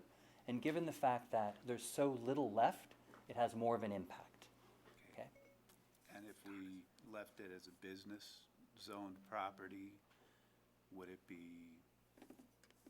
how would you factor that into your analysis? You know, I guess from the perspective, that's a very good question. So that's where it really depends on what that business looks like, okay? And that's where, so I'm not comfortable answering what it would be, but if it, how do I say this? So one example that our neighbors had was to say, what if it turned into a bed and breakfast, just as an example, okay? Where we could use a significant portion of that space, still have some green space, not block the view. It's like, well, now you're talking about a revenue generator, okay? And it has an appeal with a design, and it's like, okay, so then relative to that, what does that type of business do to the neighborhood, okay? So I think our neighbors would say, that sounds positive, okay?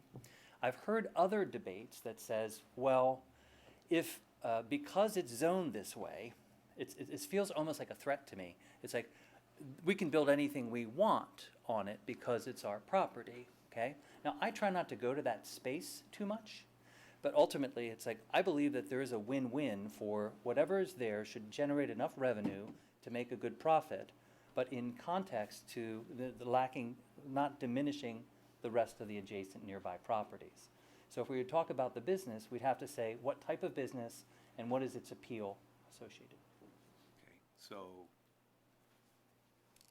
from my perspective, it's an important factor because we have to, as we consider the change, any change that's being proposed, one aspect of it is what can be done currently. Not as a threat, but just as a stake, you know, one end of an argument. And so it's zone B3, there's certain types of businesses that can go into a B3 zoning, each of which would have certain type of impact on the neighborhood. As a B3 zoning, there's certain structural limitations that any new structures would have to fit into, and how do they compare to what's being proposed here? And so I think that what would be, and it's one of our criteria, and the reason I'm harping on this is because the impact to the values in the neighborhood is something that we use time and time again in all change proposals like this. Yes. So I want to make sure that I understand how this area differs from maybe where we approved the townhomes on Route 31 or Park Place. I wonder if the same argument could have been made for the Park Place development, and we missed the boat there. And so as we look at it, there is your analysis, but it would be interesting to see a similar analysis done. Pick X number of businesses in the B3 district, build whatever footprint can be built by right in that district, assume that it has the characteristics necessary to get past the Historic Preservation Commission, and what would the impact on the neighboring properties in that situation be? So I think numbers are good, but benchmark numbers, comparisons are probably more helpful. And if I may, just respond, it's like, Well, I don't know, I can't say he has. well, I agree. My personal opinion is I agree. And in a sense, I think you're making my point for me. Okay. And the point is, we didn't go through these concepts a year ago. And I wish we had with the applicant so that we wouldn't be here in this tension. Do you see what I'm saying? Yes, I do. It's like, and that's all I want. We want a win-win-win. Okay, so I agree. I think that would be a very good analysis, you know. But because it hasn't happened, I'm sorry, I'm in a position to support my neighborhood, and I believe this is a sound argument. Thank you. Okay. Mr. Kramer. Mike, good to see you again. Good to see you. Facts are interesting things, particularly coming off this presidential election and all the fact-checking that's been going on, so we got to get to that. You made the statement about saturation. Well, first of all, you know, the discussion about market evaluation, I would like to see that information, maybe to see how that was arrived at.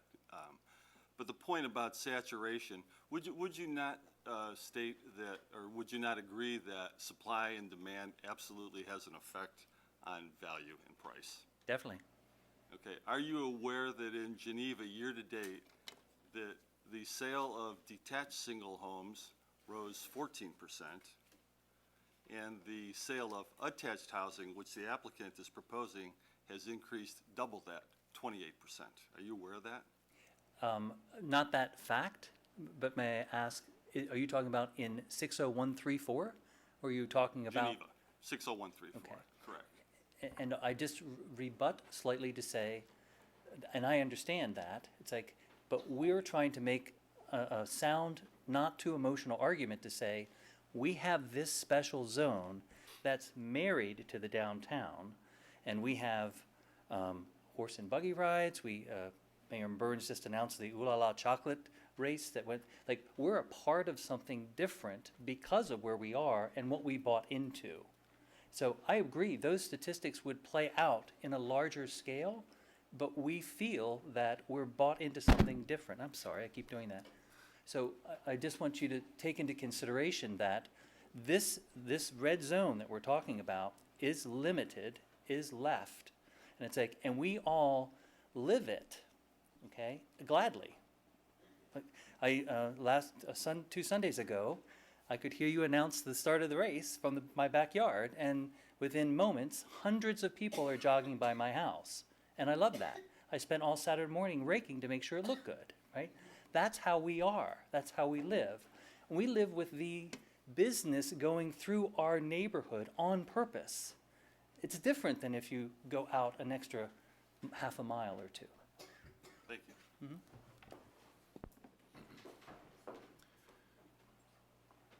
From the dais, anyone else before, oh, from the audience? Yes, sir. How are you? Real good. How are you doing? Good. Welcome. Yeah, I'm Bob Davidson from 202 Campbell Court, which is a townhouse just west of the historic area. And I agree with Mr. Kramer, the higher priced townhomes are not selling. The home next to me has been for sale for $524,000. It's 3,500 square feet for a year and a half. What's that? No, the 204 Campbell is a year and a half, no contract. That's the house behind us. So homes have not moved in the Campbell Court area. We had our house on the market last year for a couple months, and it had very few people view it. So I concur with the higher priced townhouses close, and we're just outside the area. They're just not moving. So I would prefer to see construction like this fellow talked about, which was a very successful development, rather than that. I think the townhouses, even though I live in one, just outside the historic district, I think detract from the neighborhood as it is. Thank you. Thank you, sir. Yes.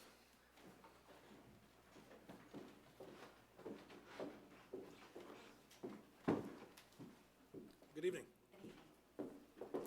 I'm Megan Reno, and I live at 212 South Fifth. I just renovated the Merritt King home, and we took almost 2 years renovating that property to the highest standard possible, with restoration of windows, restoring foundation, removal of lead paint, you name it, we did it, and it cost a lot. I work in real estate with Mr. Radecki, and we recently had Steve Baird from Baird & Warner come into our office one day recently, and he spoke on what the growing trend of real estate is. Currently, the McMansions or the larger homes with 7, 6, 5 bedrooms are no longer selling as quickly and as for the amount of return on investment as what they were before the turn of the economy. And so right now the growing trend is towards high-end, smaller homes, like little jewel boxes in condensed suburban living, so that it's the walkability, it's the shopping and the restaurants, and that is where the trend of the real estate industry is going currently. And he said that there's not enough of that housing available. And I would say that in downtown Geneva, there's probably not enough single homes that would be available for people to come into in the $600,000-$700,000 range, $700,000 range. And I think that the return of investment would be better used for 2 homes like what was done on our street on 5th and Campbell. Thank you. Thank you very much. Anyone else from the audience who has not yet spoken wish to comment? From the dais, Alderman Bruno. Thank you, Mr. Mayor. Thank you, Mr. Mayor. Let's see, before I get into some more specific comments, particular questions. Director DeGroot, I wouldn't mean to put you on the spot to do math in public. That side lot that we're talking about, can that accommodate 2 single-family homes under any zoning?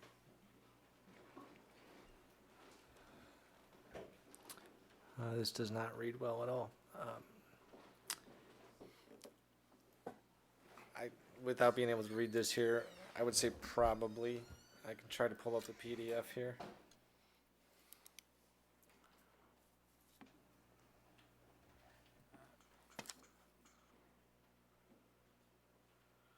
That looks like about 60 by 150. Well, I suppose it could be, you They could, would be kind of shallow lots. I think it would be pretty challenging to get a house on there and comply with the setback requirements for single-family homes. so it's not out of the question that 2 single-family homes could fit on there? I'm trying to think what the, Trying to do some math here. So we got, again, I apologize for, I mean, that's a pretty shallow lot. It looks like you might have 70, 75 feet there. It would be tough to get a single-family home on there and meet the rear yard setback requirement and the front yard setback requirement. Doesn't leave you a lot of building envelope. okay. Most of the lots are usually 120 to 150 feet deep and Right. 60 feet wide. That's kind of what I was thinking. I just wanted confirmation. I think that's all I have for you. You are relieved, sir. Mr. Rasmussen, and I'm sure it's in the packet, what is the square footage of the various units? Each unit is roughly about 2,100 square feet. Just over 2,000. Thank you. You are relieved. Mr. Kramer,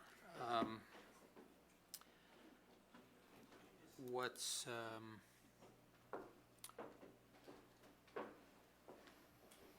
one thing that rolls around in my head, and I honestly I don't know how to ask it, and I don't know whether it's pertinent, but I think we had a discussion as to whether we're talking parcel value versus price per square foot. Right, 'cause I believe your analysis was looking at 5 saleable parcels, comparing 5 properties in amongst those 47, okay, as opposed to the price per square foot.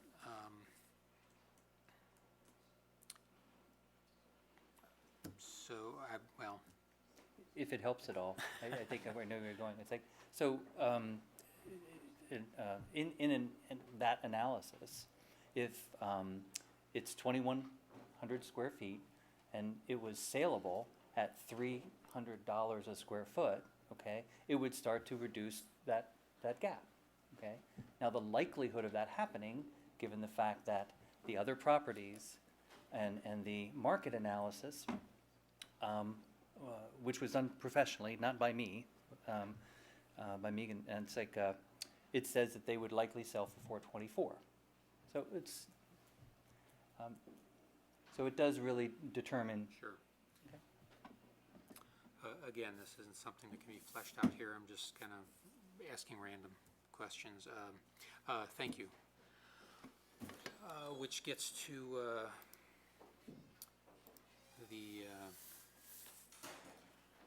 what I've been thinking for all this time.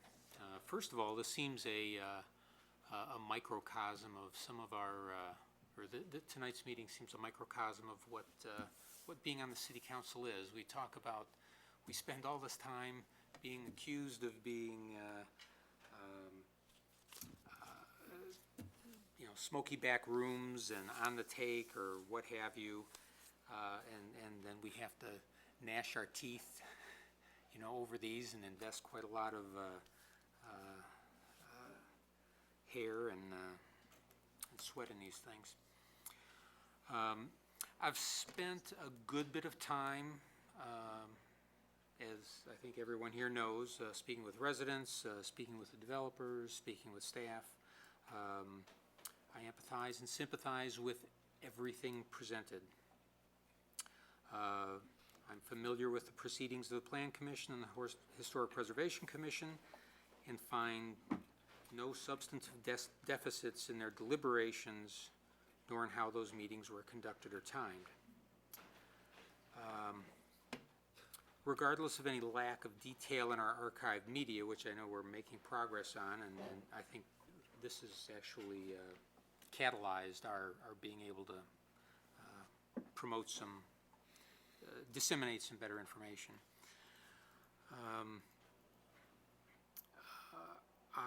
I have a good level of comfort that those reviewing bodies acted conscientiously, professionally, and pragmatically. And pragmatically is important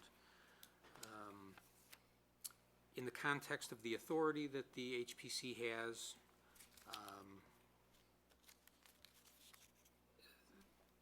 That's they had to weigh a lot, and there were compromises made.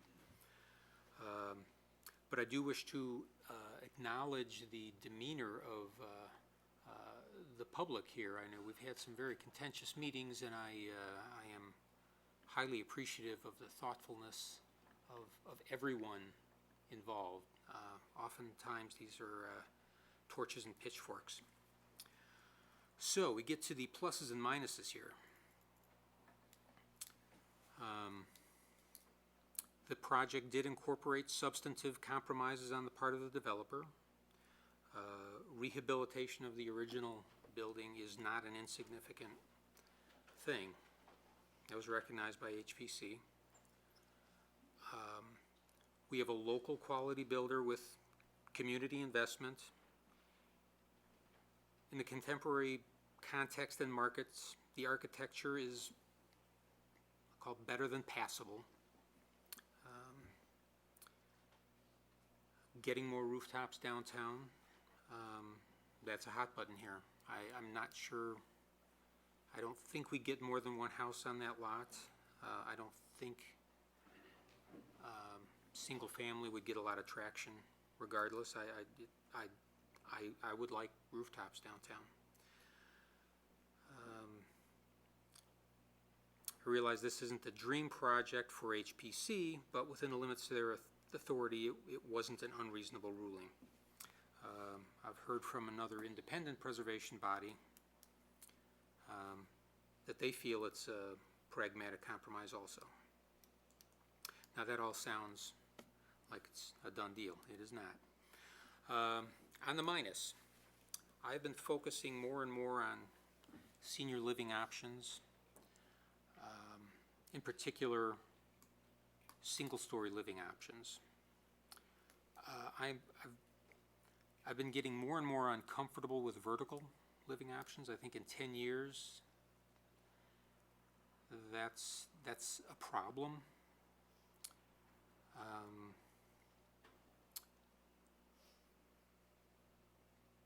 If we consider 3rd Street our calling card, then the sight lines from 3rd Street are not unimportant. The view of the original home is in large measure eliminated with this plan.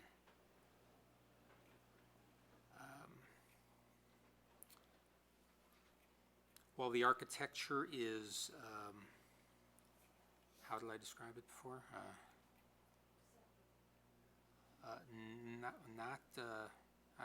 I equivocated some. Yeah, it's passable. You know, one of the premises of historic preservation is don't replicate history. In my tenure there, we've always asked for or suggested, thrown out the carrot. We're looking for something just of this time, but awesome.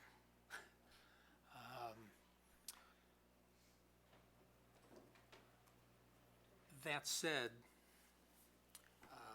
we can't tell people what they want to buy. So this is the type of architecture that seems to sell. I can't question the market analysis.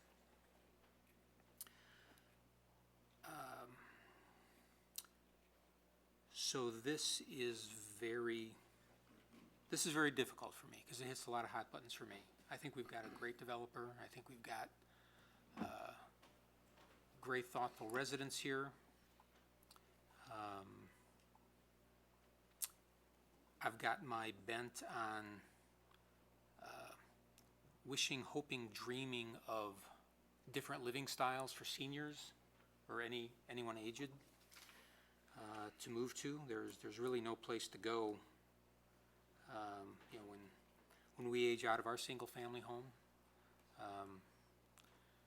Very few places for my wife and I to go. So there's a lot of good and there's a lot of bad. Thank you, sir. From the dais, anyone else who has not yet spoken? Alderman Singer? I would like to decline my request to address the council. Anyone else from the dais? Anyone else from the audience? Oh. Alderman Kilburn? No? Yes, the left hand up high there. Mrs. Safanda. I bet you know my address, don't you, Kevin? Well, according to the 1013 Dunstan Road. Okay, I'm not going to talk very long. There have been quite a bit of talking, quite a bit of thoughtful talking. I think we really need to look at a bottom line here. We have a developer coming in here with a plan and a commitment to restore 2 extraordinarily important buildings. And I think this design does that without being overly, you know, without really dwarfing them. But I think this property has been on the market for 12 years. Nobody has come forward. If we go another 12 years, those buildings are not going to survive. So one of you brought up, I think, the idea of the renovation. But I think that is a very important factor in your voting. I agree with Mike about the senior housing. I have that same issue myself. But we can't kind of cram a jigsaw puzzle solution here when the developer comes forward and has one project. You really do have to vote on that. And so I do hope that you will approve it. Thank you, Mrs. Safanda. Alderman Cummings? I heard a little bit from each side, for and against on this, from people, and it was mostly the aesthetics. Some people said it looks too much like the other older buildings in the area, and it's not supposed to. And other people said, whatever they do, I sure hope it fits in and looks like it fits in. Other than that, I look at the plat, and I think if single-family homes were to go in there, it would obliterate the view. There would be no backyard. It would be right up as far as it could go to a historic building. I don't like that idea. This maintains space between the buildings. The elevations are beautiful. I think the materials are beautiful. It's been on the market a long time. This is a group that's done some very nice work in the area. I can't say I'm pounding the table on this, but I'm in favor of it. Thank you.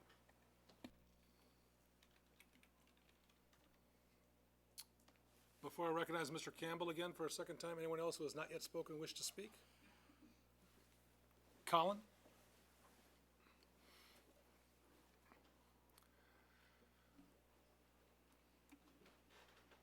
Colin Campbell, 18 South 6th Street. I wasn't going to really speak on this issue. Our home is in the historic district. Over the last couple of years, the Shodine Corporation has built a townhome complex of 6 townhomes that adjoins our backyard, which has changed our neighborhood for the better. And now we have some nice new neighbors. And at first we were horrified. We didn't think we were going to get along with this. We were wrong. We like it very much. Thank you. Thank you, sir. Would you please say what was there before? In his backyard? Well, I don't, he certainly doesn't have to. There was a business establishment and a historic home.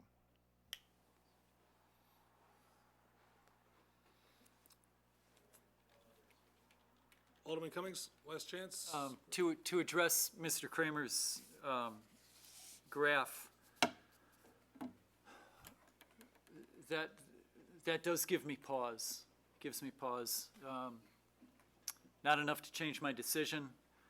I take a potential, probably max, $50,000 change over a 5-year period on a property worth X amount, 700 maybe. And I look at that annualized rate, that diminished rate.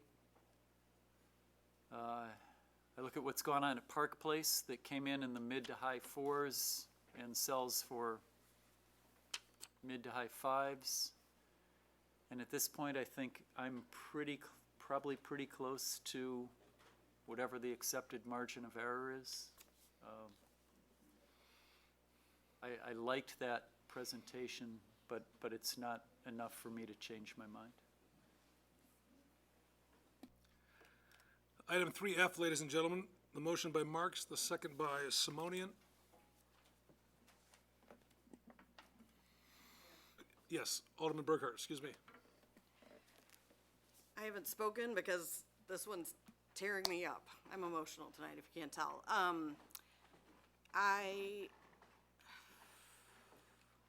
When I first heard about this development, I walked by it and I thought, gosh, 5 townhomes.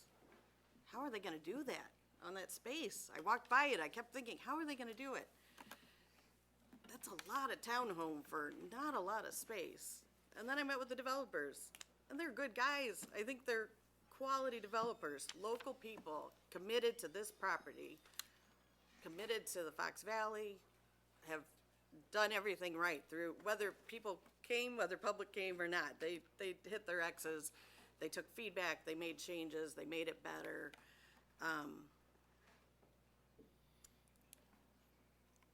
But I'm bothered by some of the variances that, as we've heard from residents of the historic district who've had to renovate their homes to the highest standards, who haven't gotten those kind of little bit here and a little bit there, but have had to kind of toe the line. So I'm bothered by that. Would have loved to have seen an inn on this property. I don't know if the neighborhood really would have gone for an inn or not. My husband and I used to go up to upstate New York and Southern Oregon for our anniversary, and we would stay in little inns, and they're not a bed and breakfast exactly, maybe 6 or 7 or 8 units, and there'd usually be some kind of dining room, and maybe it was 3 houses in a row, and then you'd go to one joint dining room for your breakfast. And so I just thought this would be a perfect place for that, and maybe this, where the townhomes are being built, you would have built some kind of a small event space or a place for that kind of, the breakfast or the tea in the afternoon. I'm appreciative of what I know they're already doing to pour money into the historic structures that are on the site that have been neglected for a decade. That's wonderful and important and needed. I'm bothered by our rejection of Western Avenue duplexes, that somehow we couldn't see 32 total $500,000 duplexes off a major street by Western Avenue, homes that in many cases were higher value than the surrounding homes, but yet we couldn't get over that hurdle. We couldn't approve duplexes, single level living that we keep all saying we need, whether it hit every box. I don't know if any of the housing infill development that's gonna be coming before us in the next few years is ever gonna hit every box. I don't know how you're gonna make neighbors happy, have affordable housing, housing for seniors, meet our historic obligations. Sometimes just boxes are gonna be unchecked, and I thought Western Avenue I came around on that one. I realized that, no, it certainly wasn't an affordable housing for seniors or empty nesters, but it did hit a lot of boxes. and a property that, again, had been undeveloped for many, many years. I'm a no vote on this tonight. I think if it was 4 townhomes, if we had 1, 2, 3, and 4, I would have trouble voting against it. But I just feel like it's just too much townhome for that lot. Thank you. Thank you. The motion by Marks, the second by Simonian. Anyone else from the dais wish to speak prior to taking the roll? A simple majority advances this issue. Again, keep in mind, items G and H are related to this issue. Simple majority carries the day, which will be advanced to the city council meeting on the 21st. Point of order, Mr. Mayor. Yes, sir. So we are voting on the change to the downtown station area master plan. That's correct. So we are splitting this up. Absolutely. Legal counsel has historically said make that first vote match your successive votes. Well, Your comprehensive plan vote should mirror whatever your zoning vote is. So whatever you feel, either way, those votes should be similar. So you gotta vote the same for So, H, you can do as you please. thank you. Madam Recording Secretary, please take the roll. Mike Bruno? I want to qualify one thing. I said there's much good and much bad. There's not much bad. There's good and bad. I don't want to diminish these quality builders. For the downtown stationary master plan, that's an aye. Tara Burkhart? Nay. Donald Cummings? Aye. Dean Kilburg? Aye. Craig Maladra? Aye. Richard Marks? Aye. Jim Radecki? Aye. Tom Simonian? Aye. Mary Stino? Ron Singer? Aye. Item 3F passes with 9 affirmative votes and 1 nay vote. This item will not be considered on the consent agenda on the 21st, but on the regular agenda. We move to item 3G to recommend. May I reconsider my vote? Is that too late? No, you can. This is only a committee meeting, so Yeah, I'll change that to a nay. Or to an aye. aye. Motion passes unanimously, ladies and gentlemen. That wasn't aye. He wasn't aye. Wasn't I? He's going. Forgive me. Burkhart voted no. Clarify, Mr. Bruno, you want to change your vote to? Nay. To nay. 8-2, ladies and gentlemen. Item 3G is to recommend draft ordinance amending Title IX zoning to rezone the subject property from the B3 Business District to the R7 Multiple Family Residential District for the Campbell Row project, developer Midwest Custom Homes and Redemption Holdings LLC. So moved. Second. Motion by Marks, seconded by Cummings. Questions or comments? This is on the zoning, ladies and gentlemen.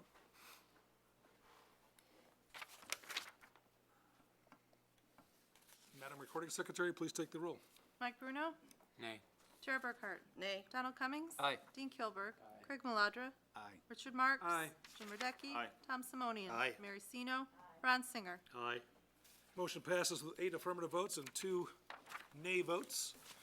Item 3H is to recommend a draft ordinance approving the preliminary and final planned unit development plan for the conversion of the existing building into a mixed-use building consisting of 2 apartments and 2,525 square foot office space, and the construction of a new 5-unit townhome building. So moved.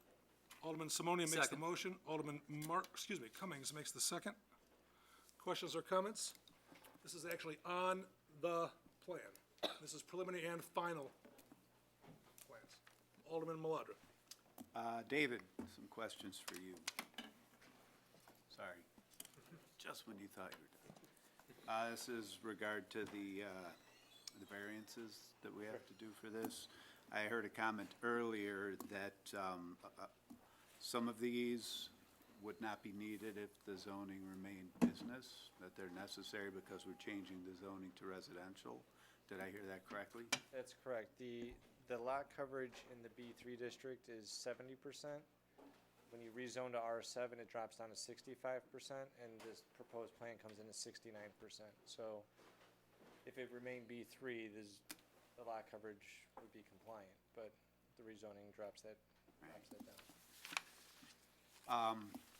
One of my challenges with a recent development that we passed was that even after we changed the zoning, it felt like we were cramming it in with a shoehorn, but it still didn't fit.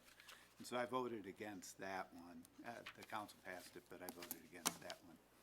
In this one, although we are asking for a stack of variances, I believe that that's a result of moving to what I view as a zoning classification that's much more compatible with the residential neighborhood. By making this change, personally, I heard mention of a bed and breakfast. I remember when we considered a bed and breakfast on 31 in Peyton, the people in that neighborhood weren't as accepting as some of the comments I heard here tonight. I heard somebody say that they went to bed one night next to a house, and they woke up the next night woke up the next morning next to a hotel. In this case, you're going to wake up to residences. You're not going to wake up to any of the businesses that are allowed in a B3 zoning district. You're not going to wake up to a B&B with all the transient traffic and nature that brings. You're going to wake up to 5 new neighbors. I agree with Alderman Cummings. A lot of the comments I heard tonight were about aesthetics. Personally, although I guess it doesn't fit with historic preservation, if in a few years people walk by and can't distinguish these properties from the historic properties, I would say that fit into the neighborhood quite well. It probably did not fit in a way that preservation would prefer, but nonetheless it fit into a residential neighborhood quite well. And so for that reason, I will support this one. Anyone else on the dais? Anyone from the audience? Jean, if I may trouble you for the roll call? Mike Bruno? Nay. Tara Burkhart? Nay. Donald Cummings? Aye. Dean Kilburg? Craig Maladra? Aye. Richard Marks? Aye. Jim Radecki? Aye. Tom Simonian? Aye. Mary Sino? Aye. Ron Singer? Aye. Item 3I passes, 3H passes with 8 affirmative votes and 2 nay votes. All these items will not be on the consent agenda on the 21st. They'll be on the regular order of the agenda. Item 3I is to recommend draft resolution authorizing the execution of a development economic incentive agreement by and between the City of Geneva and Wakanda Limited Liability Corporation. So moved. Motion by Marks. Seconded by Bruno. Our Economic Development Director, Kathleen Tomashenko, is with us tonight. Is there anything additional you'd like to provide that's not otherwise in our packet, Kathleen? A point of order. Yes, sir. Could we get the fans going in this room, please? Are they over here? Crack the windows too, it's like.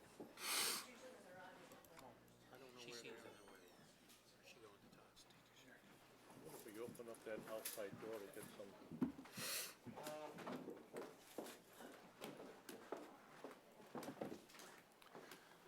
Kathleen, floor is all yours.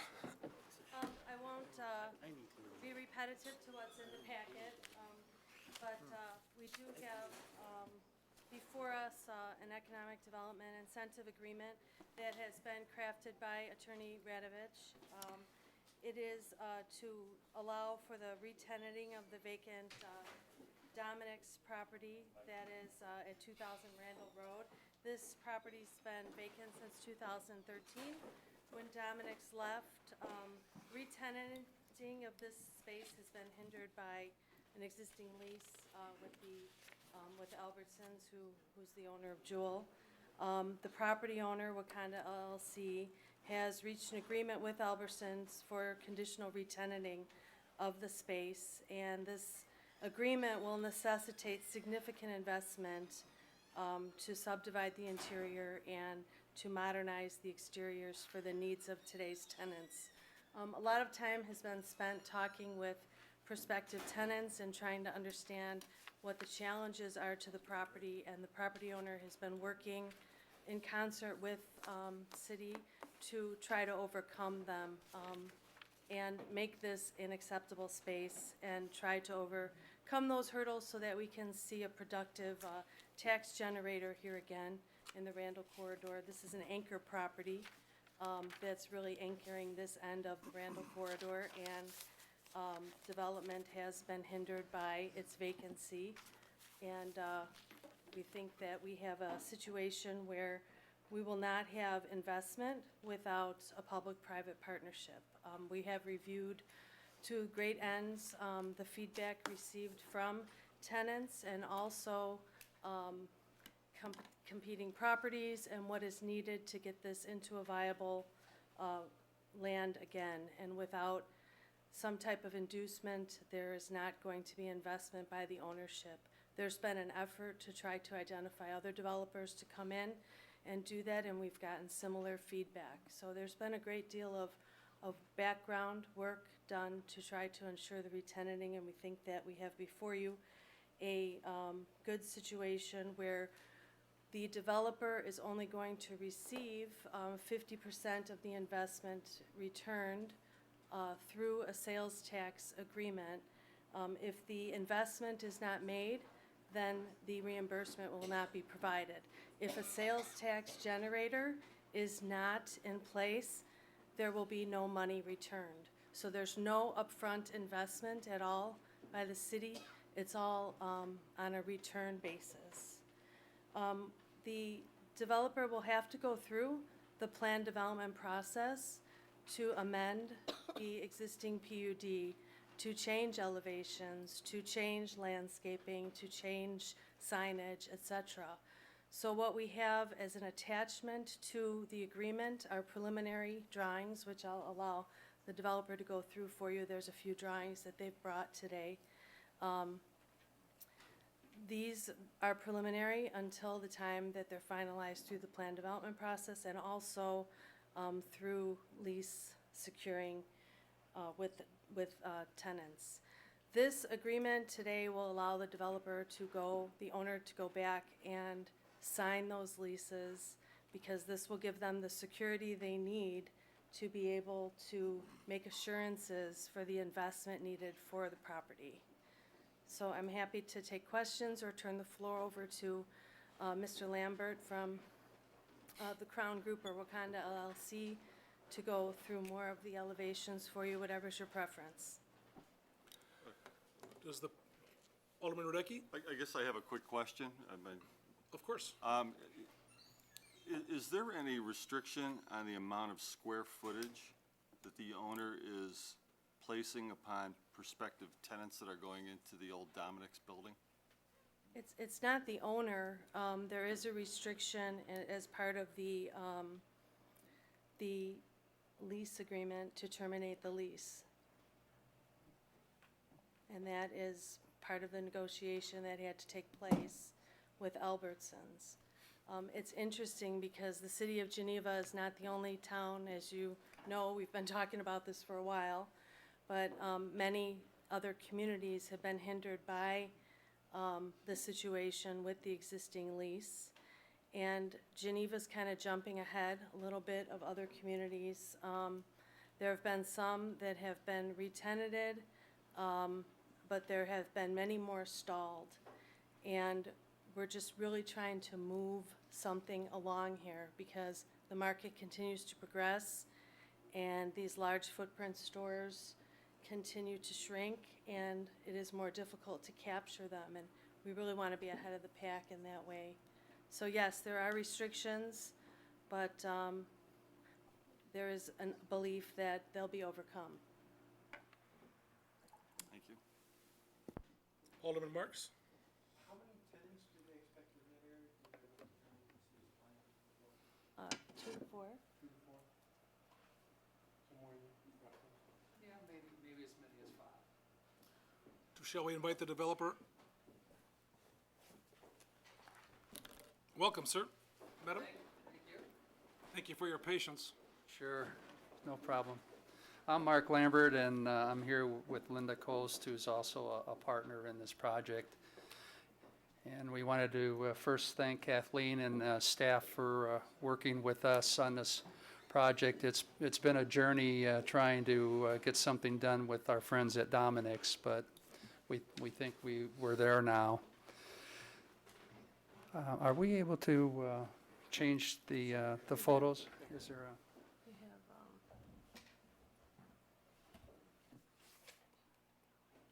so here's all of them Oh, that he sent. okay. So I don't know which way you want to go. Okay, well, we'll start with the first one probably. Or no, let's do the elevations first.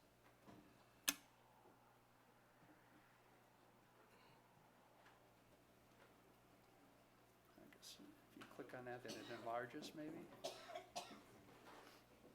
Yeah, just double click. Double click. There we go. As Kathleen indicated, we know that what we're presenting tonight has to go through the approval process, but we wanted to show you what we envision, what we'd like to accomplish. Things may be tweaked depending on what tenants we ultimately end up with. But this is a concept of what the elevation would look like. As you can see, it is vastly different than what's out there right now. It has that modern feel. It has some stone and different architectural features that are more in keeping with today's tenants. I guess we'll maybe go to. And one of the things we wanted to try and create is to really identify the individual storefronts as we go forward. So that's why we've got different architectural features. As Mark indicated earlier, we think that we could have anywhere from 3 to 5 tenants. So at this point, we've kind of positioned the space to, based on that same tenant mix. We're using a field stone that we think is really attractive. It's very much upscale. It gives you that more contemporary look. Using a warm color palette to kind of take, and you'll see as we go to the landscape plan, but we're trying to take that same feel that starts in the medians of Randall Road, and we're going to take it all the way to the storefronts and to the architectural details. So Kathleen, can you help me get to the next screen?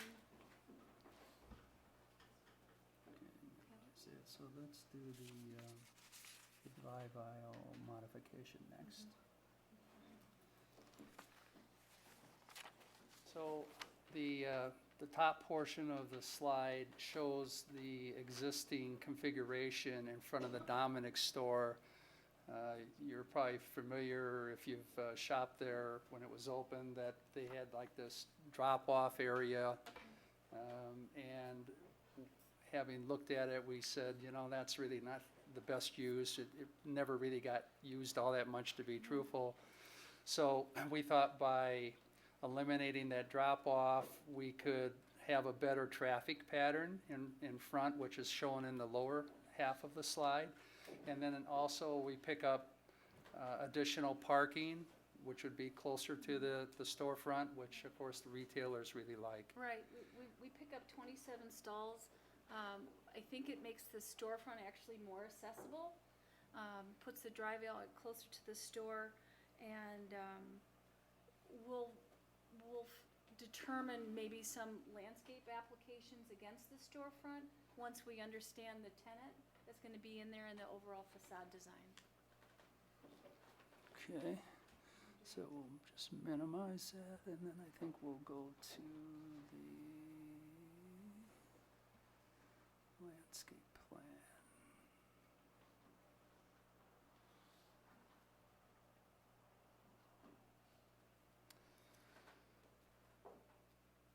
Hope nobody has a heart attack now.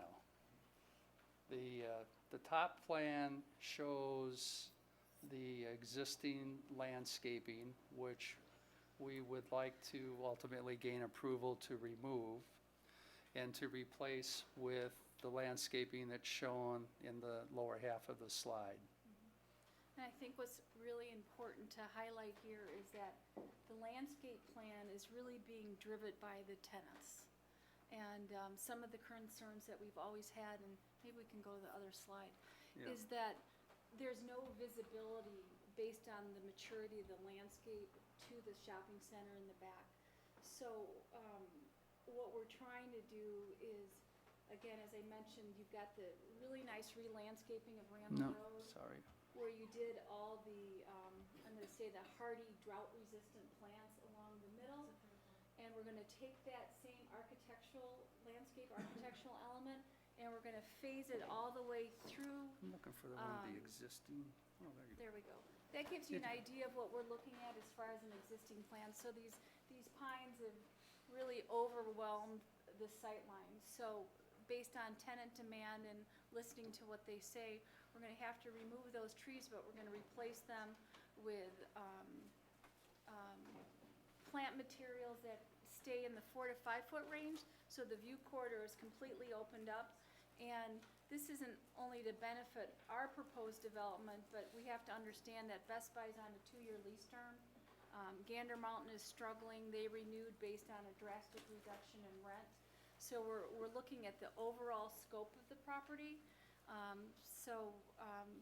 Flowers and shrub mixes will include cone flowers, varietal grasses, some evergreens, and I think we can really get a really cohesive look from Randall Road all the way back. This gives you kind of an idea of the look and feel of the architecture that we want. The flower blooming will be staggered, so we always have a nice continual bloom from spring to fall, and we think this will be a really nice contemporary look and pretty much in line with what you're trying to achieve on your parkways. We talked about the signs here.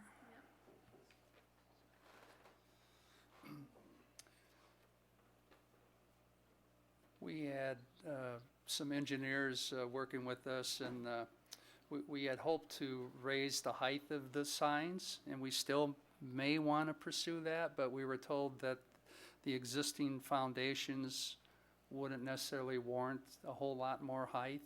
So we may end up working with exactly the height or very close to it that's out there, but we would definitely reskin the signs to bring them up to date and make them look more modern. And the other thing that we would like to do is, in cooperation with the other tenants and owners in the shopping center, is to have all of the tenants on all of the signs. If you go out there right now, you'll see that Gander Mountain's got a sign all to themselves.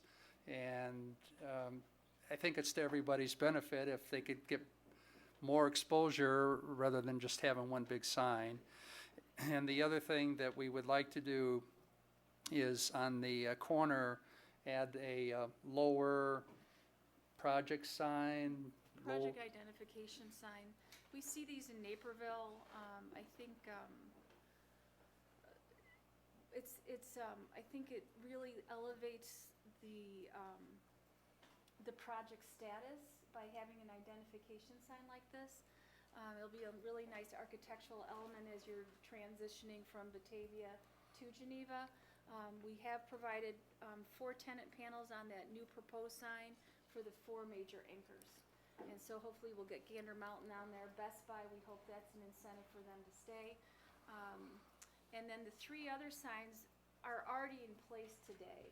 So you've got one on the corner that's by the McDonald's, you've got one in the middle that's the right in, right out, and then you've got another one over by the Gander Mountain entrance. So we'll reskin them, we'll make them blend with the design of the facade renovations, and then use best efforts to accommodate all the tenants within the overall project. Some other things that aren't on any of the slides, but we're intending to finish redoing the parking lot, or at least a good portion of it in front. Just before Dominic's went dark, they and us decided to do part of the parking lot, which was, we can't figure out, big corporations, and then they go dark a few months later, but okay. And we need to put a new roof on the building, including not only the Dominic space, but the 15,000 square feet next to it. And then, of course, we have to spend substantial dollars in subdividing the space inside. You know, each tenant needs its own HVAC and its own electrical and its own plumbing and so on. And then after that, then the tenants say, okay, now you've given us our vanilla shell, now, you know, give us an allowance so that we can then make this our store and use our branding inside. So all in all, we think it's, you know, potential that we could spend $10 million to accomplish everything that we've talked about here. Hopefully, you know, we could spend less. It'd be nice if we get it tenantized for less, but that's the number we're prepared to spend if we have to. And I think the other thing too that we should mention is that we're also talking about potentially adding an outlot in front of the old Dominic space, and I think Gander Mountain's developer also wants to do a similar outlot up against Fabian, so that also will be part of the plan that we would bring forward as part of the PUD. We need to have all the tenants sign off on that within the shopping center, but we think that will add additional value, and in the end, this is all about sales tax revenues, and we think that if we can bring more retail to the center, bring people up front, it's going to drive more traffic to the back. So that's something you'll see on future plans as well. I think that's our presentation. Happy to answer questions. Questions or comments from the dais? Alderman Cummings, Alderman Singer.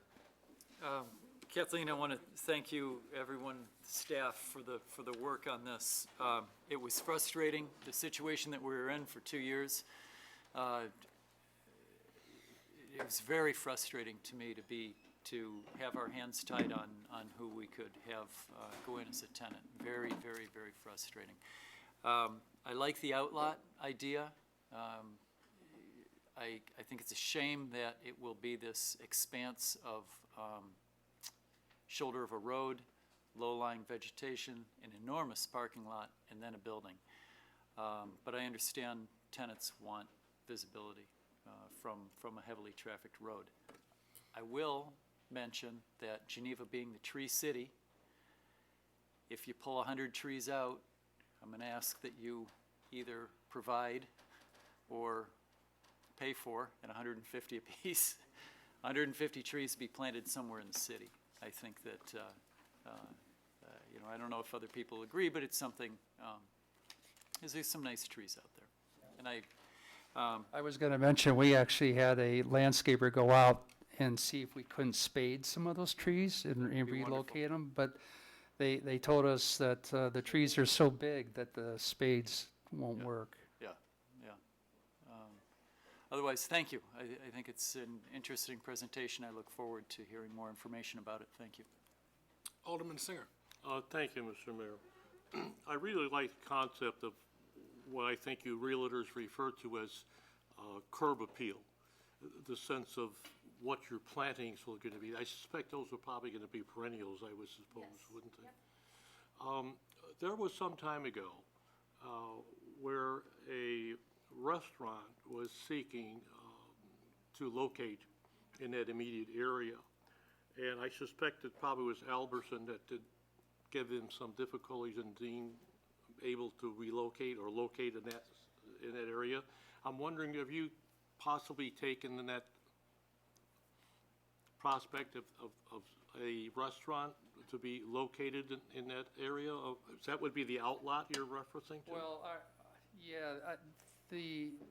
what you're referring to, I think, was in front of Gander Mountain. Yes. And at one time, I think it was going to be some kind of a steak restaurant, Lone Star, one of those.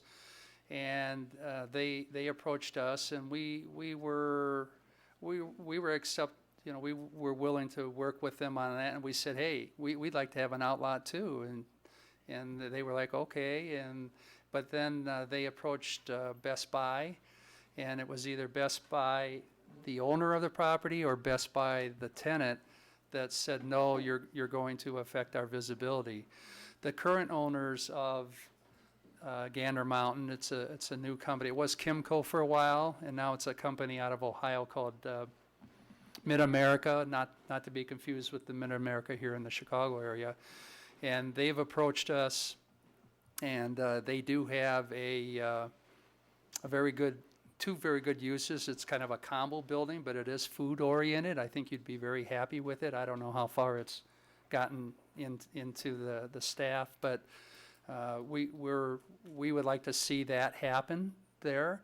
And, but we're at the point again where we have to jointly go to Best Buy, but we're hoping that they'll be amenable to that, because once we show them everything that we're doing, and that we're gonna increase their visibility along with ours, and And the new sign package? and the new sign package and what have you, we hope that they'll have motivation to wanna cooperate. Good. Well, I'm glad to hear that. Thank you, sir. And good luck. Alderman Radecki, then Alderman Kilburg. At one time, I was the alderman in that ward, and one of the issues that I recall that we had with that has to do with the service road that is between McDonald's and your buildings, and who's responsible for maintaining that road. At one point, it deteriorated to us. It was almost dangerous to travel through there. The potholes were bad.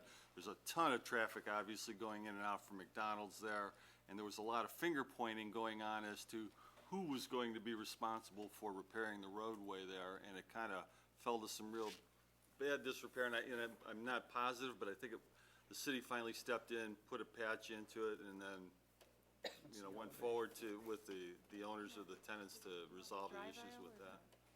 So I think it's a service road. I don't know that it's a city street. Maybe one of the landscaping plans. Yeah, if you look at the landscape, it's right out in front of there. If you go to the landscape picture, Talking about this area right here? yeah. Well, actually, if you go to the picture of your landscape, it'll show it, actually. It'll orient it better, I think. If you get out of this one and go back to the landscape. Open down below. Yeah, well, no, the actual picture of the trees that are out there, that one. Not, This one? bingo. That's the piece of roadway right there. Okay. And then, the part that actually was in front of kind of McDonald's was really in bad shape. So who owns that? Who's responsible for it? What? Well, it's interesting, the strip of land that runs all the way down Randall Road, including the retention pond, is owned by somebody that was, I think it's called Dial Corporation? Does that ring a bell? Yep. And they're actually like in Omaha, Nebraska. And so, as we're going through this process, we're asking ourselves, why do we want them owning this? They don't have to pay any taxes on it, but there's probably some liability associated with it. So we're thinking of approaching them, and either the Chemco or now Mid-America or ourselves take ownership of that property so that, we can deal better with issues like that.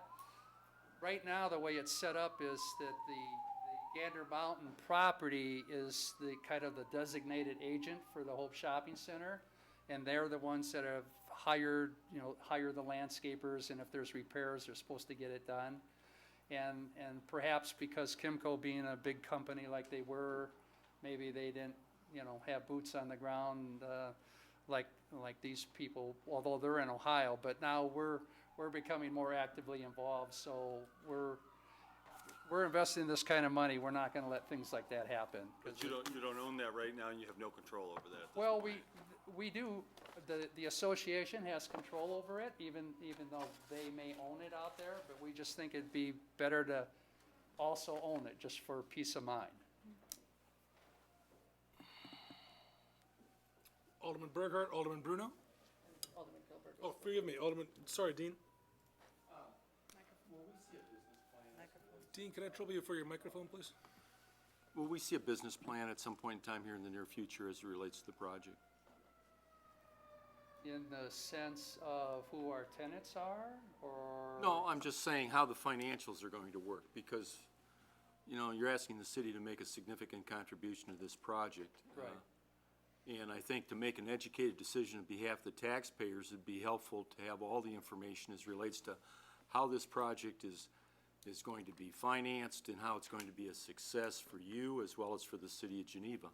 In other words, I'd like to see your projections and how that'll all flow over the next 10 years. I think that'll weigh on my decision whether I can support this, because you're asking for a significant amount of sales tax that, true, it's not been collected, but it's a decision that we're going to ultimately make as a governmental body, and I think more information is helpful in justifying it to the residents of Geneva, and also to the other businesses that could be a block or 2 blocks north of you, where you may bring in competing businesses, and you're getting a benefit or a perk from the city of Geneva to develop this property at the expense of additional competition to their business. So if I'm approached, how do I explain that? You help me on how you rationalize that to a competing business. If you bring in a restaurant or a sporting goods store, or if you bring in an appliance store, or whatever it might be, how do you justify that? Well, part of the response is in the TIF agreement, there is an exhibit that shows where the proposed expenditures are going to be placed. And then also we have. Mr. Lambert, if I could just to clarify, Yeah. there is no TIF agreement? Oh, Sales well, in tax. the sales tax. Okay, yeah. Sorry, I just- TIF on the yeah. brain, sales tax. In Well, it the- resembles a TIF is what you're saying. Well, sales tax sometimes is an element of a TIF agreement, right? Correct, correct. Okay. Excuse me, I sir. did that in an email today, too. Yes. Anyway, the sales tax agreement has 2 exhibits. One shows kind of what we think would be the low end of projected sales, and then there's another column that shows what we think would be the high end of projected sales. And then there's another exhibit that shows the money and how it would be spent more than likely, different categories. To answer your question about competition, I mean,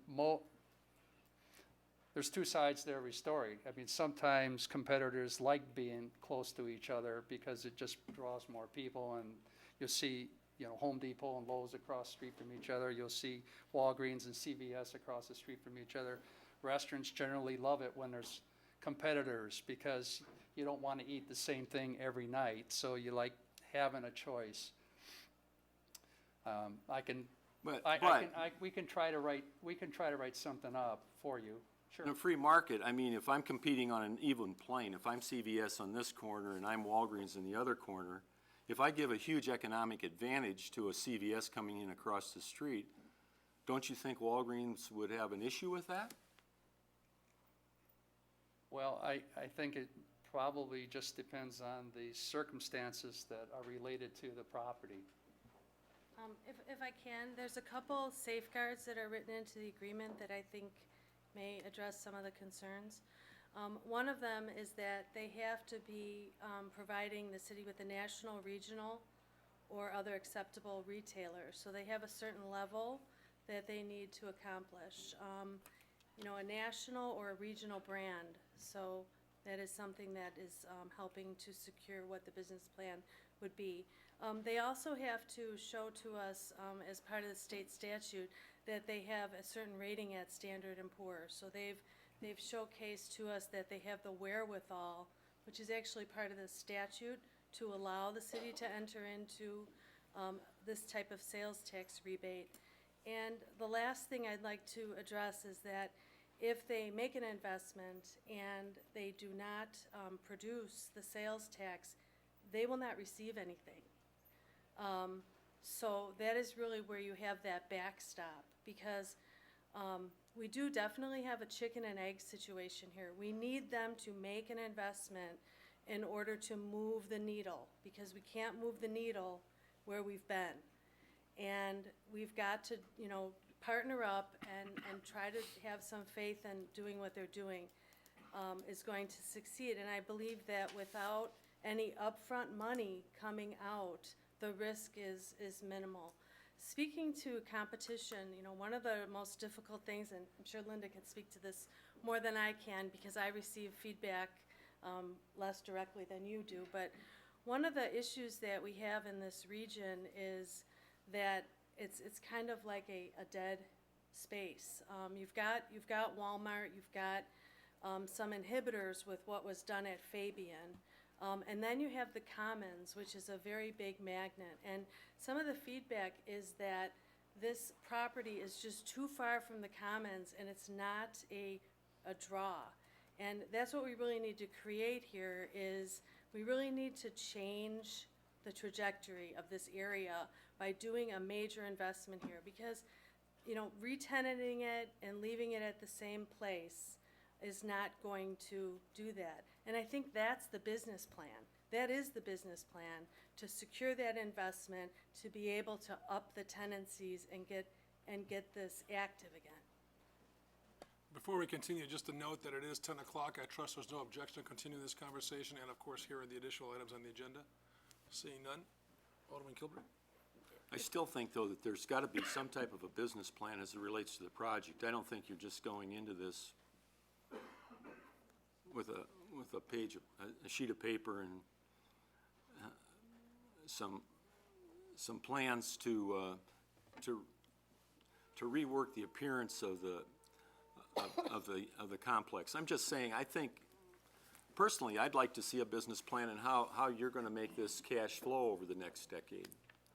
You know, I think that would be helpful, because you're asking us to make a major contribution to your project here, and I think the financial information as an elected official would help me in making or rendering a decision, hopefully on your behalf, because I think there's an element of free enterprise that comes into play here, and that if government gets too involved as it relates to redevelopment, I think that's at the expense of someone else, whether it's the taxpayer or competing businesses.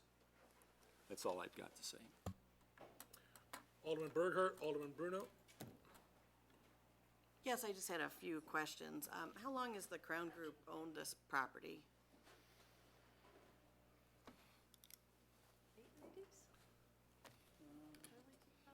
Long time. Approximately 10 years, you know, plus or minus. So Dominic's was a long-time tenant. Yeah, when we bought it, they probably had 10 years left on their lease. How long was their lease? The original lease was 20 years. So you kind of inherited this lease that allowed them to continue to pay their rent, and Right. even though the space is dark, and Albertsons then inherited that. Most major companies have that provision in their lease, that they can go dark, but they have to keep paying rent. It's very hard to negotiate that out of a lease, unless you have just a super location, then maybe as a landlord you have some leverage. So that's not uncommon in commercial Yes, real estate. uh-huh. Okay, all right.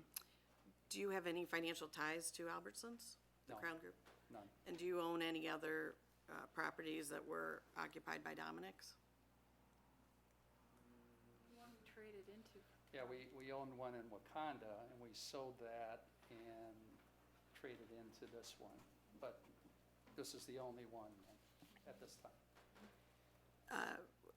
Is it impossible for you to invest the $5 million of your own into this property to turn it around? I mean, isn't that commercial real estate? Bet big, win big, and bet big and sometimes lose big? I mean, I guess I'm struggling with, Well, I think we're- Geneva taxpayers are We're behind you, we're- or kind of, we're- backing you here, and that makes me a little nervous. Well, we have to front the money, so we have to write the check.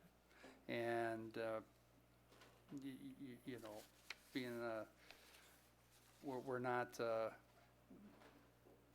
Donald Trump or whatever, maybe, I don't know if that's the wrong word, but, you know, so we're gonna have to have a loan, we're gonna be borrowing money, we're gonna be responsible for that loan, plus we're gonna have equity in the deal to make it happen. But what happens is, you know, we're trying to get a good quality of tenant, as Kathleen said, a regional or a national tenant, and they, you know, they beat up on developers. They know that they have the strength. So the rents that they're willing to pay don't justify the risk by itself. If we know that we have the opportunity to reduce our cost ultimately, then the returns get to the point where it justifies the risk. And you're confident there are quality tenants out Yes. there? Because we know a lot of malls are having to go to kind of this entertainment center model because they can't get tenants, so. Yeah, we've been very fortunate in that we've had very good activity. We have letters of intent that we're in the process of negotiating as we speak. And we hope to be able to share good news in the near future as to who the tenants are. We got kind of a budget where you estimated, you know, you might spend $500,000 on a new roof. What happens if you spend $400,000 or $600,000? How does that play Yeah, out? well, the maximum amount that we would be allowed to spend in terms of the sales tax agreement is 10 million. But if, as an example, we only spent 5 million, then we would only be entitled to get 2.5 million back. So it's fluid, that, those numbers you gave us were all estimates, but the roof could be twice that, or. Well, hopefully not, but okay. we think the numbers are realistic, but yeah, they could be up or down a little, sure. Would we get regular reports from them on how the progress is going, Kathleen? They have time limits from which they can complete the project, and they have to provide us with documentation. Of course, they have to get building permits, they have to pass inspections, but they have to provide us with contractors' documentation in order for us to classify those as reimbursable expenses. So we will know where we're at the time that the construction is completed and the property's ready for occupancy. We'll know what that number is, and then we'll work from there. Just to add, the structure of the agreement is designed to incentivize them to get the best tenants they can, because if they do get lower producer tenants, the money won't be there to repay. And the way it's structured, it's working so that the city will receive a certain portion every year. Also, I think it's worth noting that the outlot, any outlot development is not included in the rebate. So that would just be a bonus for the city that probably won't come forward without the re-tenanting of this property. So that is not elevated itself to meeting a need. We do not know that has been shown to us that there's a need for assistance for an outlot, and it is not included in the budget. And the way this is divvied up, out of the first 100,000 of sales tax, this would propose, it's a 50-50 split. Yes. After the second and ensuing 100,000s or whatever, 75 to them, 25 to the city, right? Right, until the remainder of the year is finished. So if they reach 100,000 in August, then the ratio would turn until December. If they don't reach that ratio until November, there's only a smaller portion that's returned at the higher level. Either the 50% of the eligible hard costs is paid off, or the term of the lease, of the agreement expires. And if the state decreases our sales of our share of sales tax, or, I mean, say something Yes. unimaginable then happens, if we and don't the state receive takes it- all of our sales tax, we get nothing. What happens? If we don't receive the money, they don't receive the money. All right, thank you. Alderman Bruno? Thank you, Mr. Mayor. Well, it's an interesting public-private partnership here. I think there's some good safeguards. You don't make money, you don't get money. Got bogeys for quality of tenant. You have to put the money in up front. I think I'm comfortable with the safeguards. But that parcel's always puzzled me. You've got that alley behind you, which is like totally weird. I mean, it was obviously a service alley, but apparently so many people cut through, we signalized it. Any changes back there? I mean, I used it frequently. We would love to have a full curb cut at Fabian. That, you know, when you folks know the history. We will call you the next time the Cubs win the World Series. Okay. But I look forward to seeing some activity there, and kudos to staff for working this out. Thank you. Alderman Kilberg and Alderman Singer for a second time, unless someone else has not spoken yet and wishes to do so. My question, Kilberg? my my question is very similar to Alderman Bruno's as it relates to the back of the store. You're showing us the front, but how do you separate through traffic from deliveries, and how is that going to be addressed? Because, you know, for the last several years, there hasn't been any deliveries back there, so there really isn't any issues as it relates to trucks backing into the store and exiting. Is there going to be some type of separation that you're going to entertain there? Or is there any plans to enhance safety and for both those that are on a public street as well as truck drivers that are going to be on private property and dropping off? Because there isn't any curb, there isn't any real, I don't believe that there's any way that really distinguishes the right lane or the northbound lane from the properties themselves. And I know the city could very well get involved in that to enhance safety at some point, but has there been any preliminary discussions as it relates to this? The answer is a little bit. When working with these tenants, we have done various floor plans showing, you know, what portion of the building they would have. And each tenant wants to know that they have adequate loading. And right now, of course, it was designed one set of docks for, you know, whatever, 80,000 feet. So we are cognizant of that need, and we need to make sure that the docks don't interfere with each other and that more than one tenant can have a delivery at the same time. And we feel there's adequate room back there to accomplish that goal. As far as, you know, a delivery truck coming up and, you know, if it's UPS or FedEx and they happen to pull up in front and deliver a package, you know, it's not much, you know, we don't have too much control over that. Are you entertaining any employee parking in the rear of the store, or is that going to be all in the front? Is that going to, is the rear of the store going to be dedicated? And again, a lot of this I know will ferret itself out over time, but is the intent to provide there's lots of parking for employees? Yeah, as long as it doesn't interfere with the trucks and create a safety issue, as what you said. Then if there's room, then yeah, we would allow that. But there's seems to be more than enough parking up front too for employees. Alderman Singer.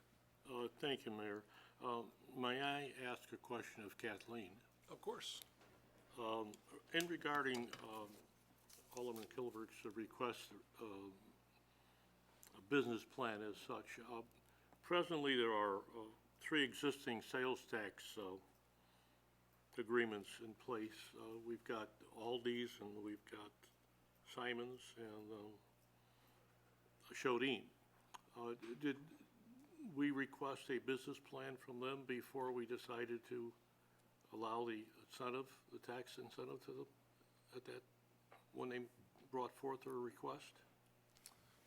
I have reviewed the files because I studied them, and I also studied the history. We had 16 total others that have been closed out. I don't think I've come across a business plan. I can look again, but I don't recall coming across one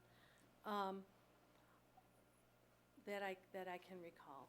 Well, in your estimation, how important is it that a business plan be submitted? How critical is that? You know, I understand that, you know, you want to dig deeper into diligence, but like I stated earlier, I think the business plan is that there's going to be an investment, there's going to be securing of tenants, and we're going to get sales tax generators that are expected to generate. It's a pretty solid plan for a Randall Road corridor. You know, one of the things that we have that's unique is that we have fantastic demographics, and we have household income and proximity, and the corridor is very desirable. And some of the communities that have these vacant Dominics do not have the type of strengths that we have in those areas. So I think that Crown understands the market. They've been out there trying to secure tenants for a few years now. And, I think that they understand what is needed to get there. And I think we've done that independently too, because we also reach out to tenants and make those connections and get the feedback from the brokers and try to initiate contact and initiate partnerships. So to that end, I think that, I respect that more as wanted. I'm not exactly sure what that is exactly. We know the level of investment, we know the kind of tenant we're chasing, we know what those incomes should be. I'm not sure what else could be looked at. We know the developer has wherewithal. I'm not sure what else would, but I'm definitely willing to work on anything that's needed if it's identified. Thank you. Thank you, Mr. Mayor. Thank you. Alderman Simonian. Thank you, Mayor. First of all, Kathleen and whoever worked with you on staff, I love this creative out-of-the-box thinking. I think you did a great job, or whoever came up with it. This is exactly what I think government needs, and versus the status quo, so to say. So great job, kudos. A couple of questions. Does this deal follow the developer, or does it stay with the land? It actually follows the developer. And they could sell it, they could transfer it, but it does follow the developer because it's thought that it would be their debt. And we had a lot of debating about this because we tried to understand, what does that look like in 5 years from now that they're selling the property and then there's, money being paid to them as outsiders. And we've kind of talked that through staff level and also with Attorney Radovich and trying to understand that.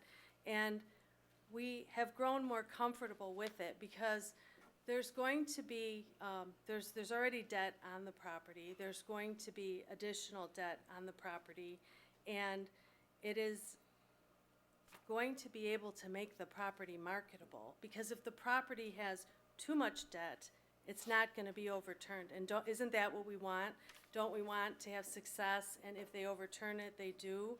So, yes, it would follow the developer as the debt would. Okay. Is TI included as part of the 10 million? It is. There's a budget for that within Okay. the budget. I have to look at the line item. Is there constraints around that? Does everyone understand what TI is? That's Tenant improvements? Texas Instruments? Yes, there's a $6 million dollars. 6 of the 10 million? Yeah. All right, okay. I know we're doing a auditing slash approval process of the funds being spent, whether they meet the criteria. Yes. Are we doing any kind of auditing of who they are contracting with? For example, and I'm not laying any blame, just trying to protect the taxpayer dollars.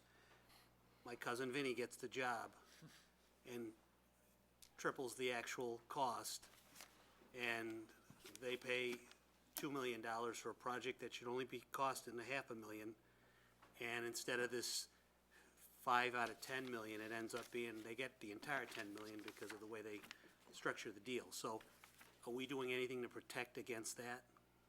I don't think we presently have that, but I think we could work something in that would require them to show us their contractor bids.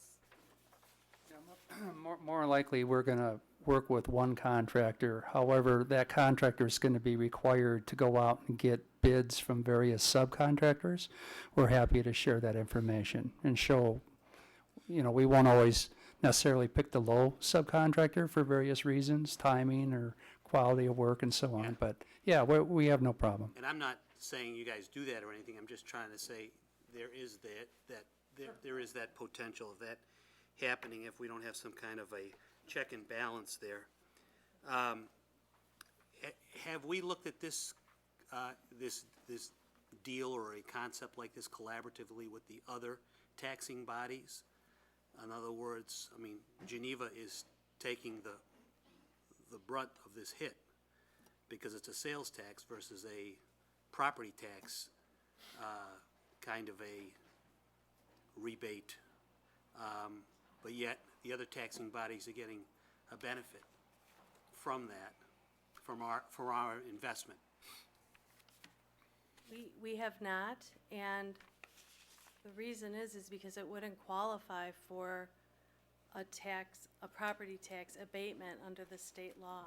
Okay. So really the only, because we're limited, non-home rule, the whole story, no business district, we really didn't have many tools in our tool chest, and it really was the sales tax, and because that's only local, there was not conversations about that. And then lastly, this section that we're talking about is the old Dominic's, the middle section of that whole. Yeah, and then there's 15,000 feet next to it as well. Okay, 50,000 feet, and then you've got to the north, Best Buy, and you've got to the south, Gander Mountain. So we fast forward this tape, 5 years from now, and this section is, it's a gem, attracting all kinds of, retail, commercial, whatever. And then Best Buy and Gander Mountain go dark. Are we prepared to do this deal 3 times in the future? Or is this something that we should do now with everybody? Well, we actually did have sales tax sharing agreements in place with both Best Buy and Gander. And those expired, so now we're at the fruits of our labor stage where there's no share. And, we're going to work to retain them. We thought it was positive momentum that they did renew their leases, even though they were short-term renewals with this dark space there. So, I'm not saying we won't be back to retain somebody. I hope we don't have to, since they've already had a bite of the apple. But, it's just an unknown right now. Okay. And, we have that situation with a lot of the retailers, because the retail market's so volatile. Oh, I know, I'm just thinking, invest all this in the middle piece, and then the 2 end pieces go dark, and creates a sort of a heavy weight or a burden to the middle pieces now, because you've got a tremendous amount of square footage on each ends that are, whatever. So, I mean, I'm just thinking, Right. what ifs.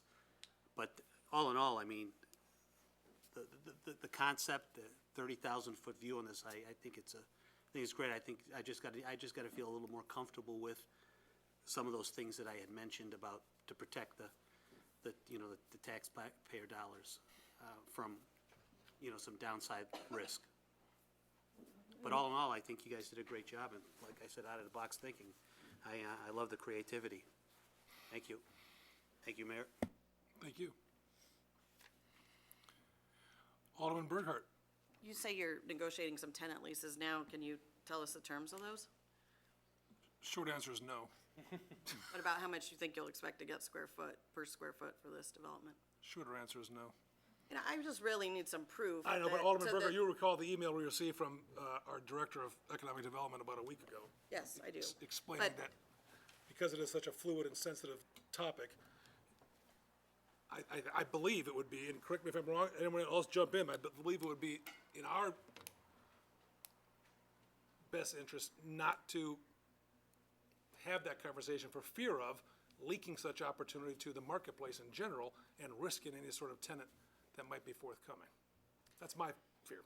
To the taxpayers watching and the taxpayers here, I just want to prove to them that we really need to invest $5 million of city money to help private, commercial real estate developers turn this property around.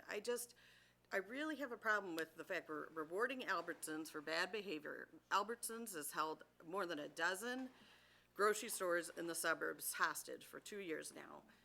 And so, you know, we approve this, and basically taxpayers are, you know, we talk about all the upscale redevelopment of this. Well, it better be upscale, because it's taxpayers paying for it. And then Albertsons gets to waltz away, whistling Dixie, because they don't have to compete with a grocery store down the street from their Jewel. And the owner gets, and I know we're in an impossible position. I don't know what the answer is. Maybe a boycott of Jewel across the suburbs. I would have loved to have seen one of those pop up. But I just, you know, we talk about the taxpayer up here all the time, protecting the taxpayer, looking out for the taxpayer. And I feel like this is corporate welfare. I'm obviously a no, and I just don't have confidence that this property owner really needs city money to turn this property around.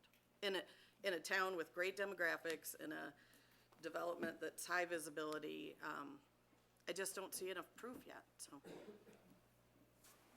Well, the only thing that I would add is that we have been pushing on this owner to get something done. I mean, there was a time when it was just throwing hands in the air. Albertsons was in control. There was really nothing that could be done. And we've put a lot of pressure on them to, you know, throwing your hands up in the air is not an answer. And, you know, we understood all the obstacles that were there. I don't think Albertsons is necessarily being rewarded. We are going to have a change of what the property could have been, that's for sure, because of that situation. But I mean, I'm here recommending this because, in my opinion, this will not go forward.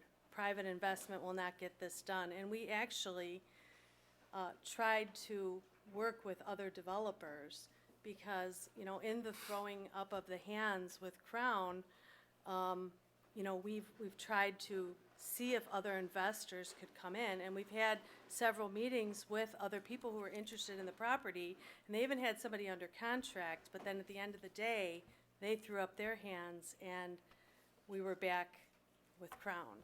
So I appreciate the comments, but we're not recommending this lightheartedly. And I understand what you're saying about taxpayer dollars, but you're gonna get nothing. You're getting nothing right now from this property. And you do not have a front-end expense, and you do not have front-end risk. You are only paying back if dollars come into the city, and half of something is better than nothing.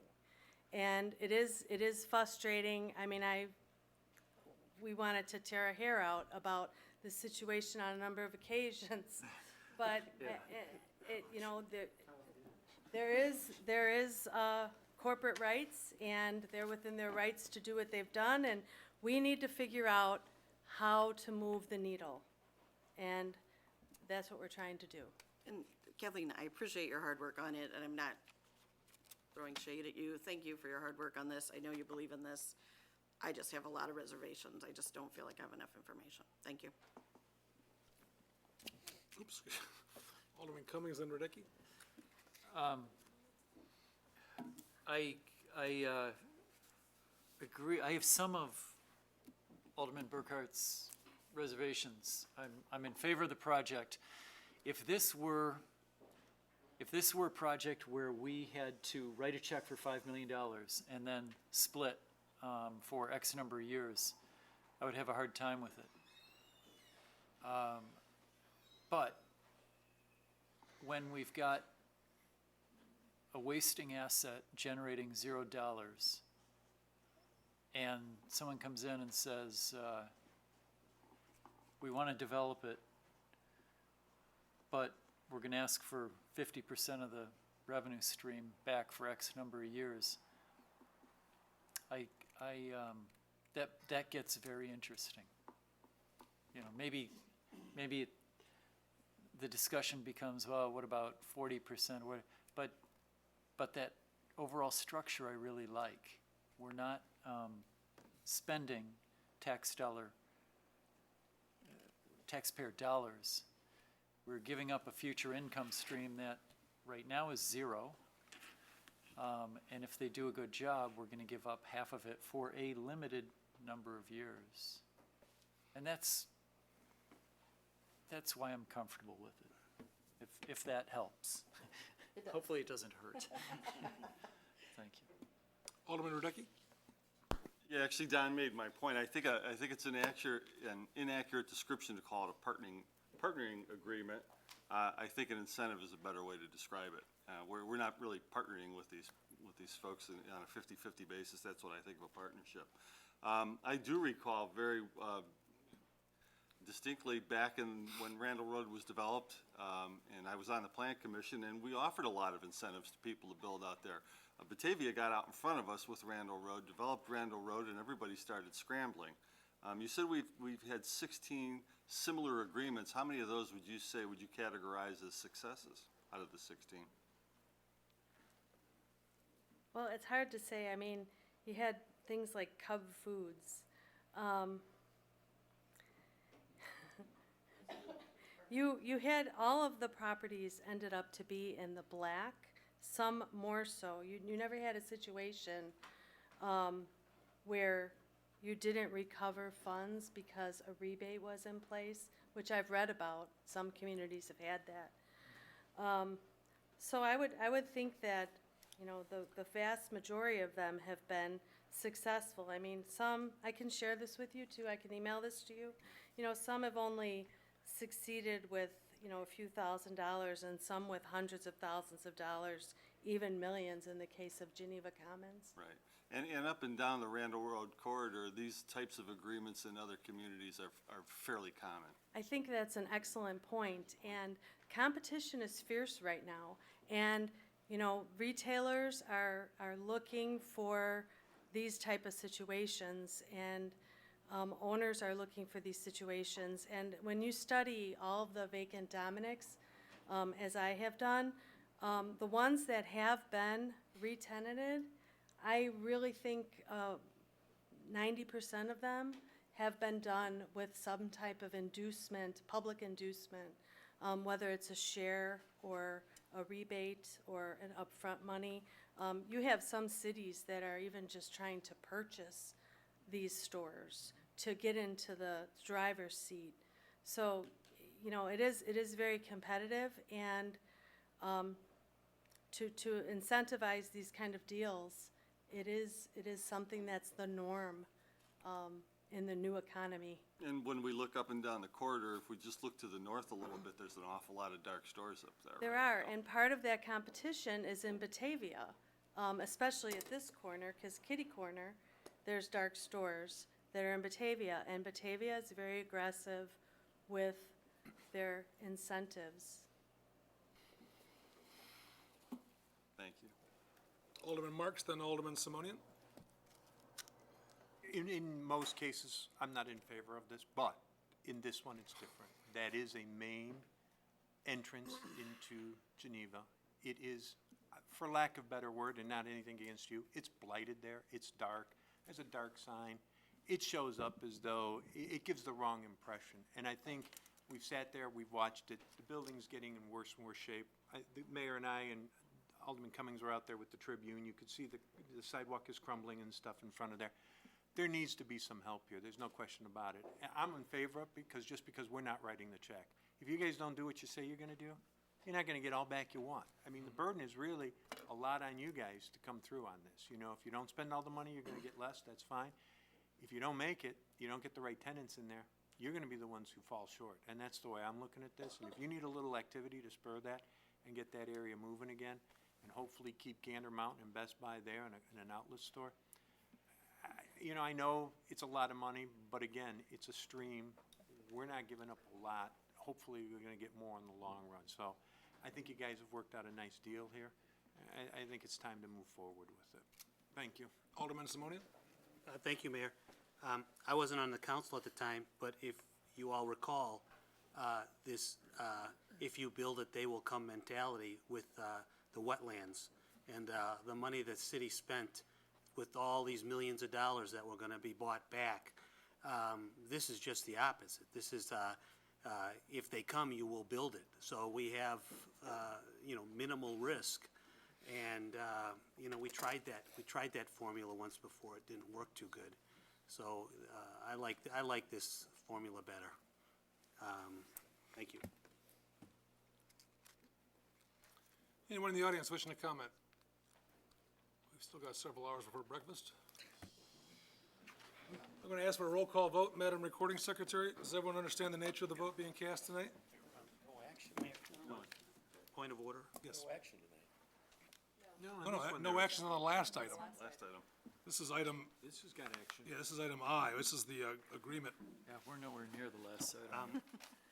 This vote is with the understanding that some of the items that we discussed that they're gonna go back and work on, they're gonna come back to us with those, With respect to auditing and all that. respect to, yeah, whatever the. Well, and again, this is just a committee vote, so we can certainly clarify all that. I think Kathleen could probably, So we can work on that for the next one? Right, we know that we need to add information about the bids, reviewing the bids, and then you're going to supply us with more information about the business plan as you can at this time. And we'll have to talk about that. Okay. I don't Yeah, know it's like- exactly how to do it without, disclosing information about tenants and, because we don't have the signed deals yet, so. Right.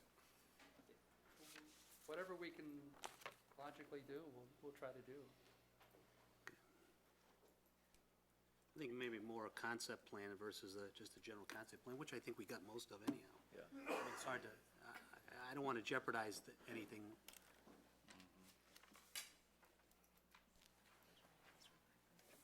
Gene, may I trouble you to take the roll? Mike Bruno, Aye. Tara Burkhart, Nay. Donald Cummings, Aye. Dean Kilburg, Craig Maladra, Aye. Richard Marks, Aye. Jim Radecki, Aye. Tom Simonian, Aye. Mary Sino, Ron Singer. Aye. Motion passes 8 affirmative votes and 2 nay votes. We'll see you on Monday evening, the 22nd, or 1st. Excuse me. Thank you. Thank you, gentlemen. Mr. Mayor, I told Stephanie before the meeting started, I've got a hard stop at 11 tonight, so. Okay. Item 3J, folks, is a discussion only regarding opportunity Site 3, located at 7th and State of the Downtown Station Area Master Plan, related to the extension of 7th Street, development parameters, and the steps for consideration of future redevelopment proposals. Just a reminder, no action is being taken this evening, no action is requested this evening. All of us rather, benefited from a brief explanation from Mr. DeGroot during our retreat workshop on the 4th. This is primarily a formal review of that information. But our friends at the Marquette Development Corporation are seeking direction from us with respect to how to proceed. Is that a fair statement? Yes, and Jeff and Darren are here this evening, so I invite them Thank you, to gentlemen, for your patience. jump up and interrupt anytime they need clarification or have additional questions. Obviously, the reason we're here tonight is because the previous proposal from Marquette did not go forward. I think that was back in May is when that conversation ended. So now we're left with a few questions on how to move forward, and this is just a few of them, but I think big ones that kind of play into how we move forward. The first is the 7th Street extension north of State Street. The second is what development parameters are we looking at for the site. And then the third one can maybe even help us address the first two, is what are the steps for consideration of future development proposals. Just a reminder, this opportunity site in the downtown plan was originally shown as the Geneva Public Library when they were looking at purchasing the property. It also included redevelopment of the Ace Hardware Plaza and Engstrom Plaza on the south side of State. But as you see here, it also has the 7th Street extension going north. As we have this discussion tonight, I just wanted to touch briefly on what the goals, the main goals in the downtown master plan are and how they relate to the site. The first one is to preserve the downtown's authentic character while accommodating new infill development. think it's worth noting that this property is not in the historic district. It would not eliminate any structures that contribute to the downtown's authentic character. It would actually remove, one of which has been removed already, 3 vacant and deteriorating structures. We don't have many opportunities like this in the downtown. That's why this was one of 7 opportunity sites identified, where we can accommodate higher density and redevelopment and reduce development pressures in other areas. Another goal is to encourage diversity of residential development types downtown. Overall, Geneva is more than 75 or 70% single family. When you compare that regionally, most communities are around 50%. 66% of our renters live in multi-family buildings, where 84% regionally do. So we have a lot of people renting single-family homes or attached single-family units. So again, this could be an opportunity to diversify our housing stock, and it's an appropriate location for multifamily. Another goal is to strengthen the downtown's role as a central business district, improve and rehabilitate older structures and spaces that are obsolete to accommodate new businesses and developments that meet the market demand. Adding this density to the downtown, mixed use creates a vibrancy downtown, produces daytime and nighttime activity, which helps our local businesses.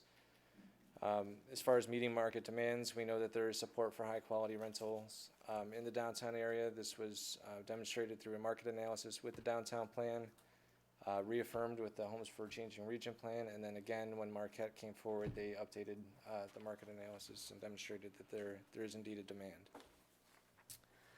And the other goal I wanted to mention is just making it easier to get around, and this speaks directly to the 7th Street extension, including a bicycle path. That could also serve as a catalyst for redevelopment of the adjoining properties, both Engstrom Plaza and the Ace Hardware Plaza. So the 7th Street extension shown here, you can see it goes north of State Street, all the way up to Stevens Street, and includes a bike path to connect us to the regional trails. When Marquette did come forward, they included that extension, including the entire intersection of 7th and State, and then extending that north to Peyton Street. And that was all going to be privately funded as part of the development proposal. And part of the reason they were able to fund that privately is because it was a high-density mixed-use development, 202 apartments, including a parking structure, surface parking spaces, and a 6,000 square foot retail building. So there's a development of a certain size that would allow that to be funded privately.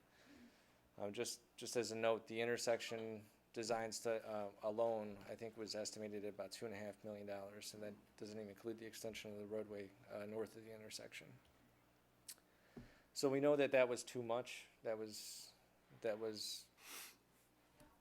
not seen as compatible with the historic character of Geneva. So if the 7th Street extension is still desired by the council, and we're not willing to support the density that would fund it privately, are we willing to consider other funding options like a TIF district? And then obviously that adds time to redevelopment of the property, and we'd have to get into identifying the boundaries of that TIF district.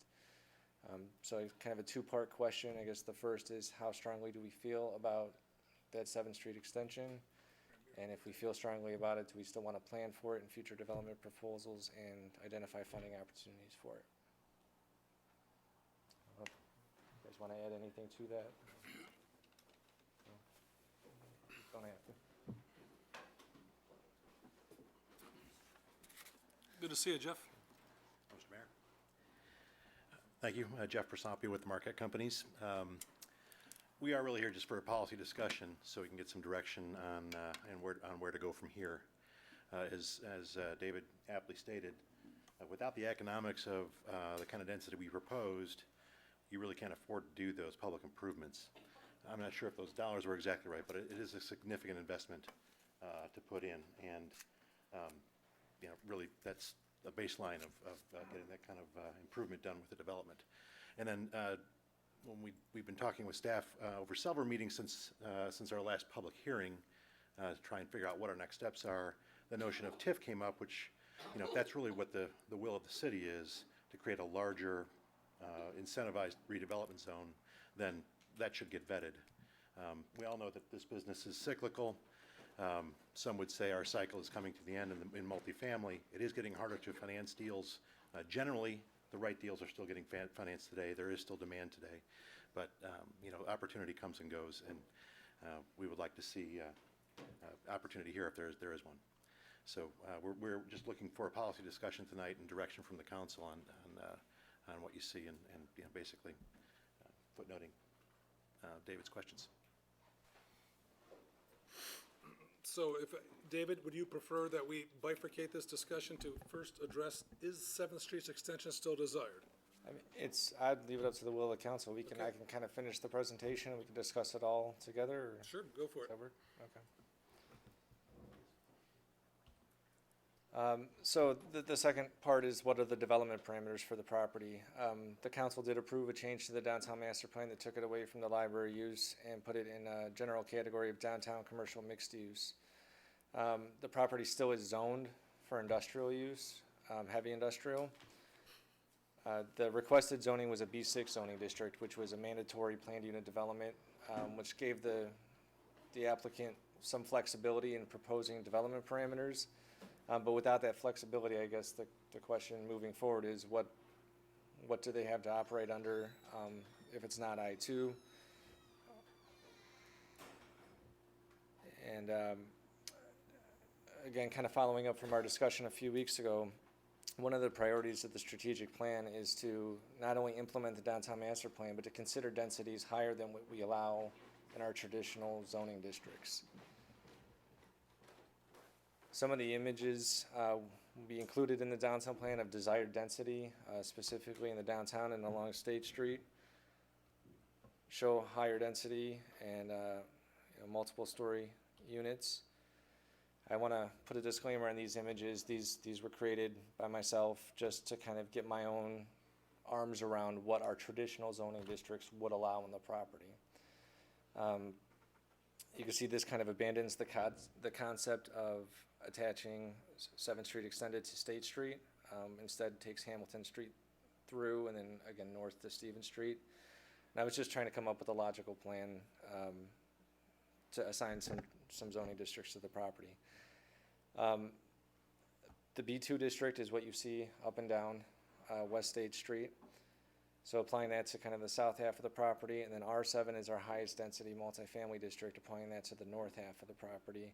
And this does not include the Burgess Norton site that was included in the original proposal. So the question is, what does that allow for? And the B2 district allows for buildings of up to 45 feet tall, so that could accommodate up to 4 stories. The density is 1,200 square feet per dwelling unit. Lot coverage is 100%, so you can cover the entire lot. There's no green space requirements, except for buffering parking lots. An example of this, what you can maybe fit on this site would be a Geneva place-sized building. 4 stories tall, you could probably get 35 to 40 dwelling units there with first floor retail or office on the first floor. Going to the north half of the property, again, these are zoning districts that we have in place today. If we were to rezone it to R7, you get a maximum building height of 35 feet. The density is 3,000 square feet per dwelling unit. You've got your standard street yard and side yard setbacks. Examples here would be maybe something along the lines of the Muse. You can maybe get 10 units directly north of, or directly south of the Burgess Norton site. You could possibly run into the need for relief even from our existing zoning districts. And then looking at the kind of the leftover piece, the gravel lot now, you can maybe get another 5 units there. So I guess kind of knowing what our baseline is in our traditional zoning, I think that's what we need to talk about higher density. We went from 202 apartment units and 6,000 square feet of retail to looking at 36 apartments and maybe 15 townhomes. So if we still have a desire to consider higher densities in different zoning districts, we need to get our arms around what that is. And I guess that feeds into the last question is, what is the process moving forward? I've had some discussions with Jeff about a design charrette that was thrown out kind of towards the end of the process, months back. But that's really something that needs to happen at the front end to kind of build that consensus around a plan that then feeds into the formal application. So kind of the first option is we could do a design charrette where the council's involved, the plan commission's involved, design experts, it's led by a consultant. And we can build consensus around these development parameters, whether or not 7th Street's required moving forward. That would feed into a formal application from Marquette. The second option could be we do something similar, but it's more geared towards updating our opportunity site in the downtown master plan. So instead of feeding directly into an application, it's kind of setting general policy, either for Marquette or future owners of the property. And then really the last option to identify is just taking, going right into the formal applications, but taking kind of baby steps instead of going all the way to final engineering and architectural elevations. First coming in and kind of hashing out the development parameters with the preliminary PUD. So that would establish building height, density, permitted uses, and kind of the general layout. And once those parameters are agreed upon, you can move forward with the final PUD, which would be your building elevations, landscape plans, engineering, and all that. So those are kind of the main questions. I'm sure there's probably 100 more, but trying to get our arms around how to move forward. I don't know if Jeff or Darren have anything to add to that. So if I may just make one more comment before you guys deliberate and discuss. During the process, I did meet with, I guess you could call the organizers of the opposition to our previous proposal. And they were very well-spoken, well-researched, good people, intelligent, had very good thoughts about their objections to our previous proposal. They kind of we summarized, we spent some time together, and they summarized, they liked the idea of density. They thought the downtown plan was right to put it there for multifamily use. They didn't like the height and the overall size. So, kind of paraphrasing what their conclusions were, but they said, something around half that size, and at that time we were at 240 units. We did, further then make other revisions and got down to 200, but that ultimately was still too high for Plan Commission. So whatever this process looks like, whatever this policy discussion takes form of, we would like to see some clear direction. I thank you, David, for putting together the existing zoning, what you could do within your existing zoning districts. My own opinion, I don't think that's the right thing for this. I think it's probably something in between. But again, want to get good direction from the council and see good leadership through a process. Alderman Maladra? So just my take on it, you started with the question about 7th Street Extended. I think we can set that aside for now, because I think that would get answered as part of the more general, what do we want to see happen with that area as a whole. I believe we've had some success with design charrettes in the past. It's a good way of getting the perspectives of a whole bunch of major stakeholders. It could be the city and all its associated commissions, could include members of the public, and you leave there with a good solid consensus, which we can all then act and craft into the specific recommendations that you're looking for. Can you go back to the? So. Where would you like to go? One more. No. Those two. So what are the difference between option 1 and option 2? One is really feeding directly into an application. So this is something that will probably be the cost of the applicant to put on the design charrette, get that feedback, and then they're taking that, building that consensus directly into a formal application. If that's not the preference of the city, we could look at kind of redoing our opportunity site 3, and that would be more of a cost of the cities to. Well, I'm not even necessarily, when I shook my head, okay. My brains are out. I wasn't thinking about cost. I was thinking, our downtown master plan, as we did hear from the whole process, the master plan is fairly well, it's understood, it's fairly well accepted. The challenge was the scale of what you guys were proposing. So I don't think we need to revisit and start from scratch with opportunity site number 3. So my take would be to go with option 1, the first design charrette. However, it gets paid for, whoever pays for it. Alderman Cummings? I run with a gal who's, lives over on Richards.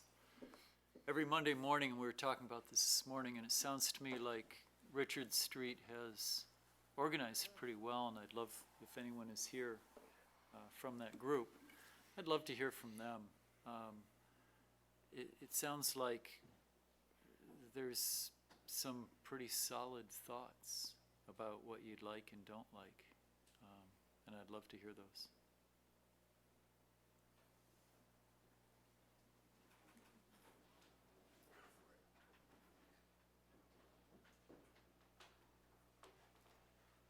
Thanks for sticking around with us.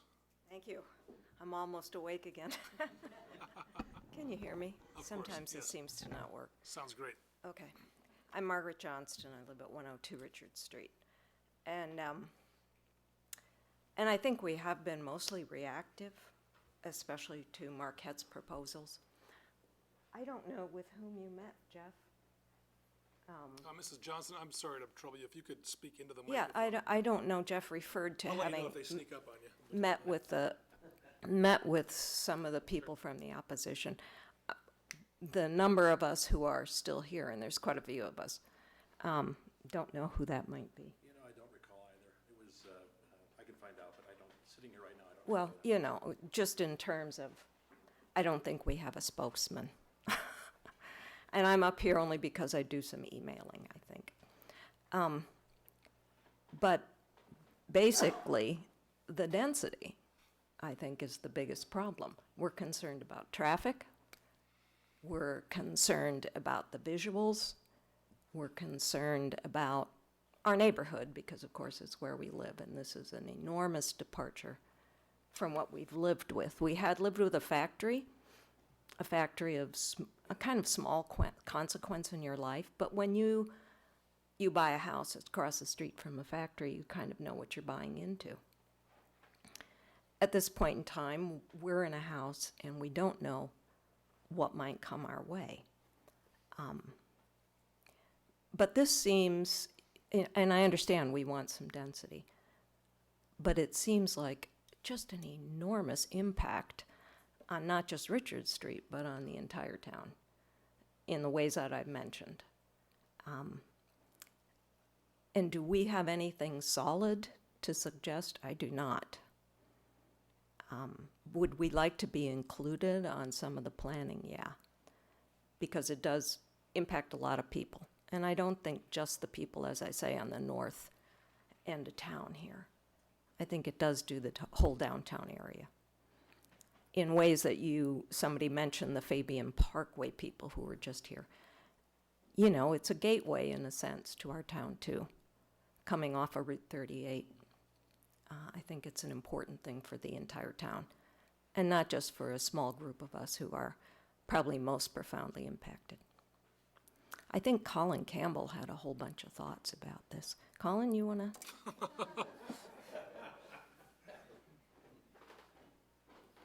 That was a beautiful segue, Mrs. Johnston. Well done. Nicely done. Always happens. Well, that's primarily why I came this evening anyway. My name's Colin Campbell, 18 South 6th Street. First of all, echoing Margaret, Margaret and Howard have really been the leaders in this. I've followed along. There have been about 5 or 8 of us who were primary in putting together the information, getting information out to the community, and none of us know who you met with, so however that worked out. I think we all realize the property needs to be developed. There's no question about that. There were a few people in the group said, why doesn't the city buy it and make it into a park? Now, that isn't appropriate for that location. And the city deserves to have the taxes and put it back on the rolls. The second thing is, I think downtown merchants, and we're recognizing this also, would love to have some high-density housing of a type that would bring people to the town who would go downtown to eat, to shop, and to do other things. That would be a real benefit. I think the biggest problem that I heard from people who lived in the neighborhood was the sheer size of the proposal. It just overwhelmed everything. And the design of it, which was characterized at one of the meetings of the Plan Commission as looking like a Myers department store, just did not fit in downtown Geneva. There are several of those apartment buildings that look similar kind of cookie cutter urban schlock design, or whatever you want to call it. One near Algonquin, it's out in a field outside of town. There's nothing really around it. Another one, I think it's more or less in Lyle, in that area. Again, it's isolated. There's one in Wheaton, but it's in the business district, which is a big commercial district in Wheaton, not a district like 3rd Street and State Street.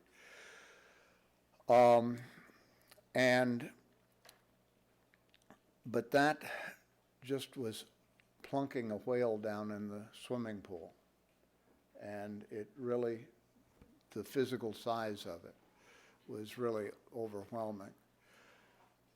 So if there is some way for Marquette to meet their business needs with a building that isn't overwhelming and looks like downtown Geneva. Dave, could you help me a moment? Could you bring up those photographs of the brick buildings that you showed a while ago? You went through them pretty quickly. Sure. There. These or these? Go back. One there. The one on the right, or either of those, the kind of style of a brick building, something like the Muse, something like Campbell Court. It fits in what we have. And something that doesn't overwhelm the residents on Richard Street and lower their property values.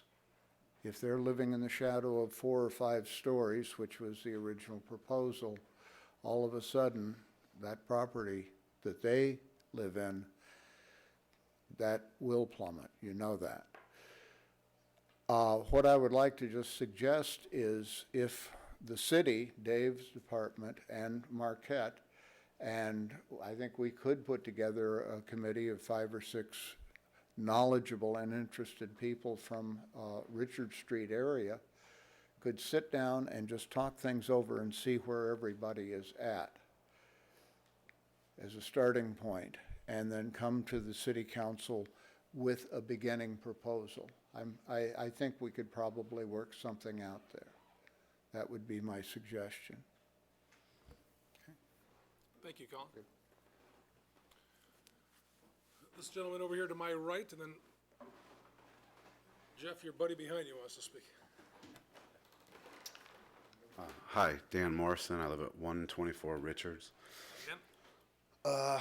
So I have a lot of thoughts here, and I'll try to be coherent. One of them is there's a lot of talk about density, but I think that density, there's a lot of ways to look at density. I think there's a lot of ways to bring density to the downtown. I don't think that you need 200 units on 1 square block next to the block that I live on, which has 15 units. That's just crazy. I think what we need is more a kind of a general, I'll call it a general thickening of the downtown. And we're starting to see that the market has come back, and just by my little recollection, we've got, I think, about 30 units at that Park Place. We've got the townhouses, 5 units there just south of State on 7th, 4 new single-family homes on Stevens across from the Burgess Norton, 4 new single-family homes on Campbell. That property is breaking down. We've got the new townhouses that went forward today on Campbell and 4th. And so I don't think that we need this monster project. I think that the density will happen throughout the town. I also think that it's really dangerous to put 200 units of the same type in a concentrated area like that, this sort of mega project attitude. Because the mega project, when 200 units are built together, they all decline at the same rate at the same time, so that when that goes down, the whole block goes down. If you compare that to again, the block across the street, there's 15 units, there's all sorts of different typologies. There's a duplex, there's a 3-flat, there's a granny flat, there's a church with an attached residence, there's single-family homes. It's a really flexible block. It's able to adapt to market changes. We've already heard today from a couple of different presenters how the market is changing right now. So we put in 200 of these high-end small apartments today because the market says it's good, but what about in 10 years? What about in 20 years? When the market changes, this is going to affect 200 units. I think that's really important. I think we need more diversity. Dave, I believe, talked about the diversity of diversifying the housing stock. Putting 200 units on one square block is not diversifying anything. That's just, you're just putting one big monolithic housing solution into one block.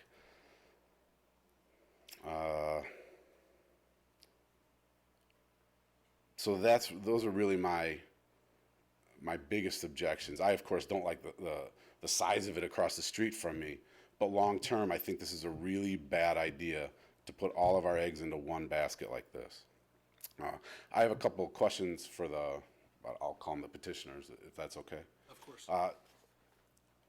In our earlier meetings, you seem to indicate that if we extended 7th Street, the state would require us to close off Richard Street. That's true? It was, that's a paraphrase, but a general understanding. It wasn't being directed by anyone outside of, like, in our group or with the city. It came up while the city and our engineer were talking to IDOT about the process to get that new intersection. So you imagine that they would require closing off the one access at Richards in order to gain the one at 7th? Yes, and it was just a possibility. I think the engineers probably called it a strong possibility. Mr. Morrison, if you'd like, I can ask our Director of Public Works, Mr. Babick, or even David DeGroot to address that, because I think, Jeff, you're right, it came up under engineering study with respect to. Right, and that study was put on hold when the project didn't move forward, so we don't have a clear answer on that. But the expectation was if they didn't require it to be closed, then it might at least be converted to a right-in, right-out instead of a full access point. Much like McKinley and. Right. So a right-in, right-out is one thing. I think if you're closing off one street to open up another street 30 feet down the road, I don't see where that's something that benefits us. And my second question is, I also got the impression at the Planning Commission meetings that 200 units was kind of your floor for your business model. Okay. So again, for me, 200 units of the same type in one spot is a disaster. I think a 5-story building there is a disaster. I think there's just way too much risk involved. And the thing that's made Geneva successful for over 100 years is that it's been able to adapt. You know, the housing types are not monolithic. There is a lot of single-family housing, of course. But you know, when one property gets a little run down on a block, somebody comes in, and you can renovate that one property when it's a single-family house, when it's a 3-flat, when it's a duplex, when it's a 200-unit apartment. When it declines, it's going to take a lot with it. Thank you. Jeff, do you want? Sorry, just to clarify, it is true that our model is a 200-unit minimum, but I'm not here trying to present that or push that. Right. I'm here to try and find out what the city wants for that site. And we would seek out a development partner to do that with. Sure, absolutely. So, you know, people said we could talk about density, et cetera, et cetera. When you guys appeared before us the very first time, I mentioned that my issue was a thing I call scale. And it's really hard to quantify what I mean, but it has to fit within Geneva. And what works in one town might not work with our town because it just doesn't fit. I think the example we had with your first proposal is something you can look to get an idea for what I mean by scale. I think that in that neighborhood, people on the street just felt absolutely overwhelmed by what that proposal was. Scale to me is something, I think oftentimes that Geneva works because when people leave their home or when they get out of their car, they feel comfortable in Geneva. They don't feel it's big and noisy and intimidating like St. Charles, or it's too small to be of any interest like Batavia. It's this sort of just right thing. Anyways, that's what I was talking about before, and we should Forward the have emails tomorrow on that one. That's good. commissioner committee that we were talking about to figure out what that right scale is. No, Alderman Lott, you have to sneak out. You've got to. Mrs. Johnson, David, do you want to add something to clarify, or?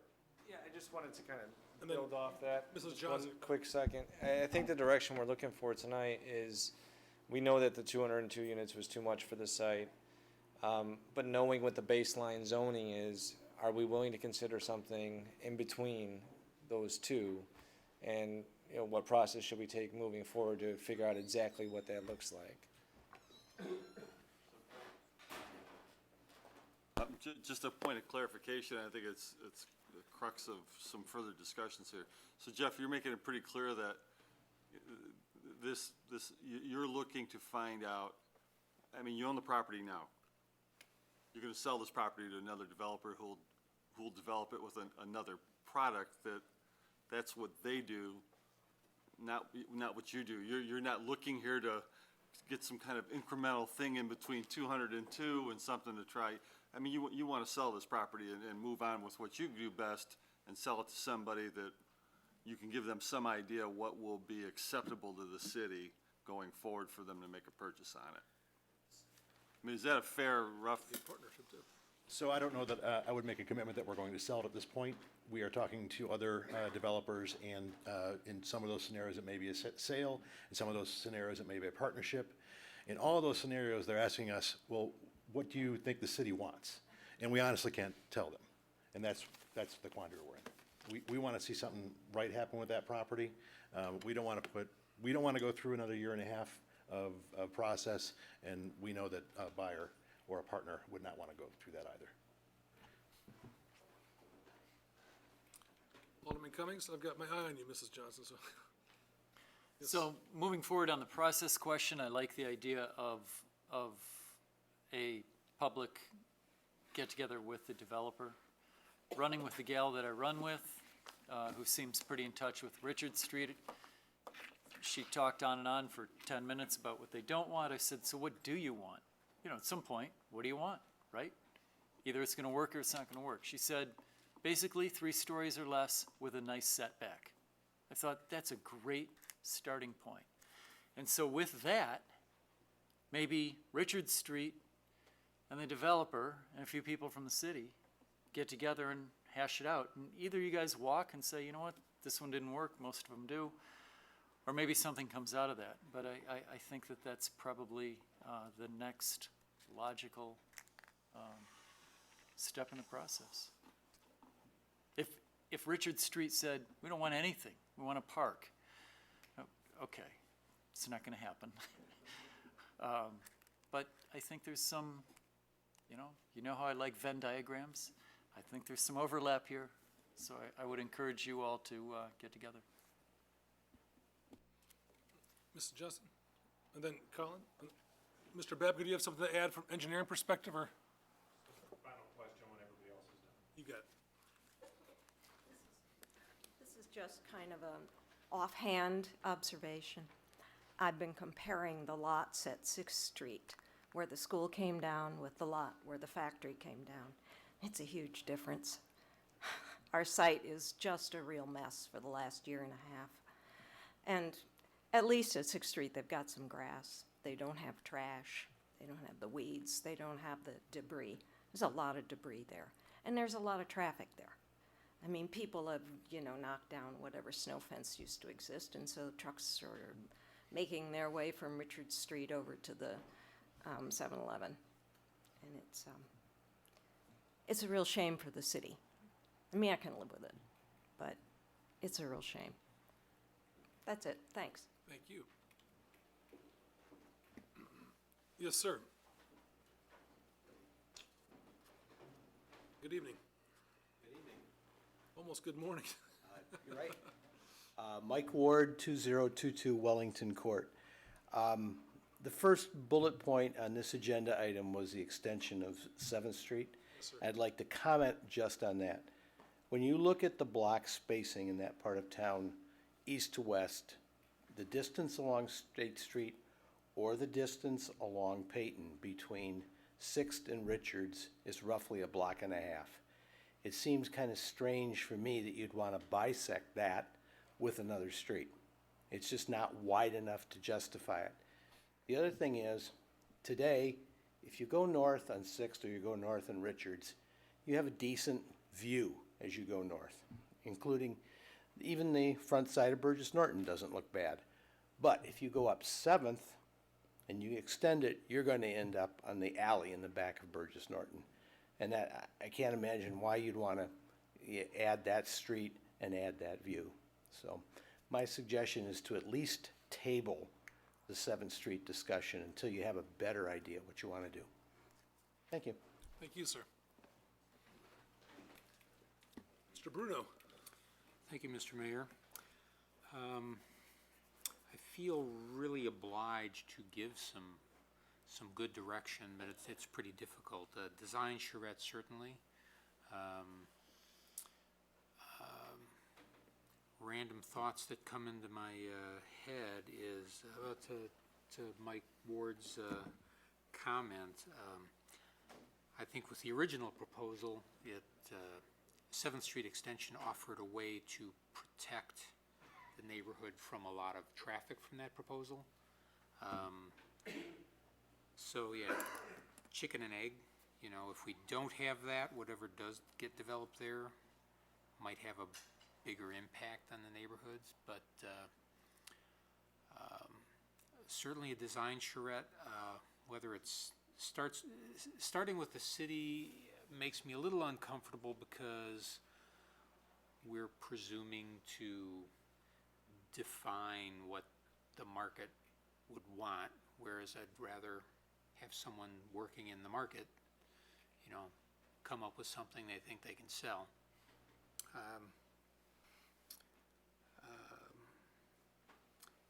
As we scale it down, then we lose the Burgess Norton option, probably pushes things right up to State Street. Yeah, I just can't envision. I really want to give good guidance to Marquette, but I don't see that I have, other than a design charrette, starting with you is really all I've got. Thank you.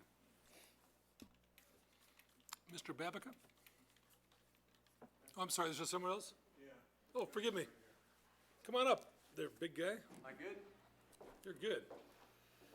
Well, we're not going to solve this tonight, and I know everybody wants to go home, but I just want to kind of lay the foundation for what we're really asking here. Right. Just share your name with us. Just oh, sorry, Darren Sloniger, president of Marquette Companies. Thank you. So, when we first encountered this property, we immediately came to the city. In the first 30 seconds, I said, and this was my conversation, if we're going to do this property, it's got to be 5 stories, it's got to be 200 units. We don't do the property otherwise. You tell us no, we go on our way. If you tell us yes, we'd love to be able to do something in Geneva that orients itself to downtown. Staff felt like they could get around that issue. I said these things always come down to height and density no matter how you slice it. And with, I feel like, a very welcoming environment, they invited us into the process. We came before the bodies. We wanted to do due diligence. So if you remember, the city was in a fight with the bank. Bank foreclosed on the property. Bank was fighting about tearing down the Citron building, and the city said, we'd really like it if you could buy the property, improve the property, tear down Citron, and let's do a great development. So we said, okay, but we need to at least get a concept plan in front of everybody so that we can make sure that everybody's good with this so that we can proceed. And so we brought the concept plan before the groups, and we didn't receive any negative comment. We received some concerns, the devil's in the details, we need to see more, but generally we had kind of a warm reception, and so we felt good about going ahead. We naively closed on the property. We bought it. And within a short period of time, we did the one thing that we probably shouldn't have done, which is tear down the Citron building, because if the Citron building was still sitting there and it wasn't a beautiful aesthetic to look at as you drive by Richard Street, it would probably be a different conversation. But we did what we felt like was in good faith with the city and tore the structure down to make sure that we were being responsible as landowners. We then entered into an 18-month process where we have spent $500,000 going through in good faith, doing exactly what the city asked us to do, proceeding as the city has asked us to proceed, taking the input, taking the process, and making that happen. So we've burned through not only the purchase price, but a couple $100,000 in demolition costs, $500,000 in planning fees and engineering, and we sit here today and you're asking us to restart the entire process over again.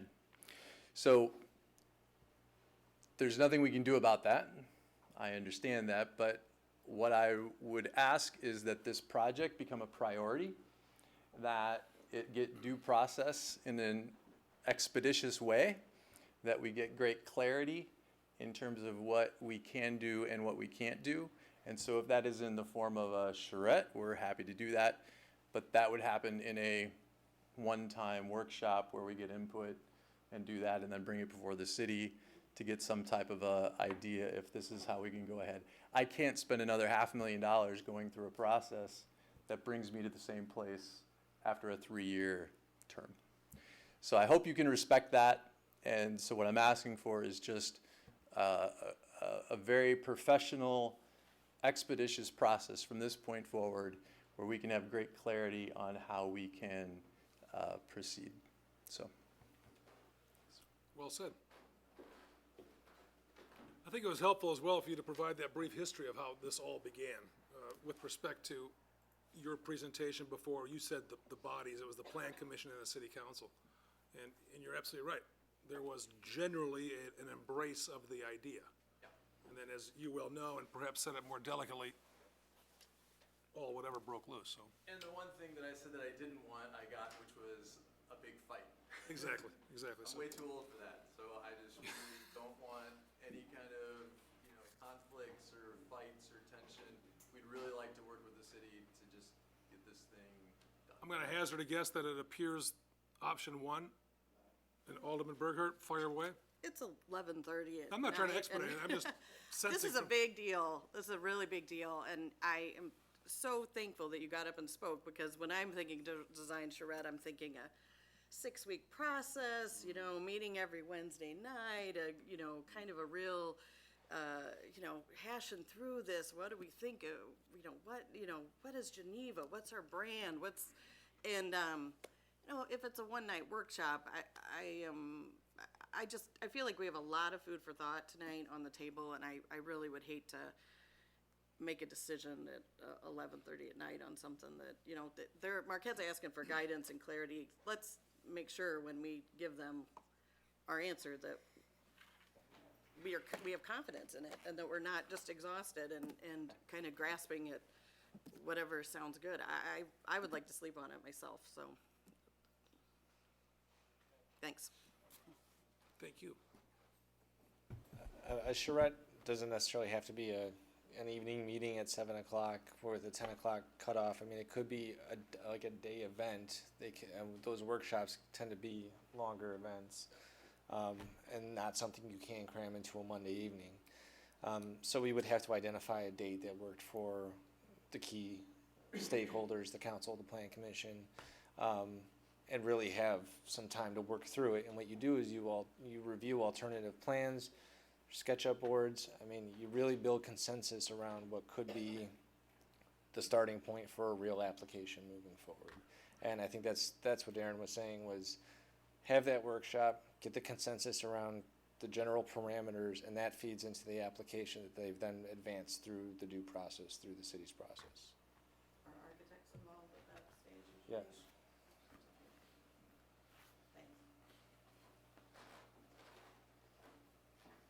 Mr. Babica.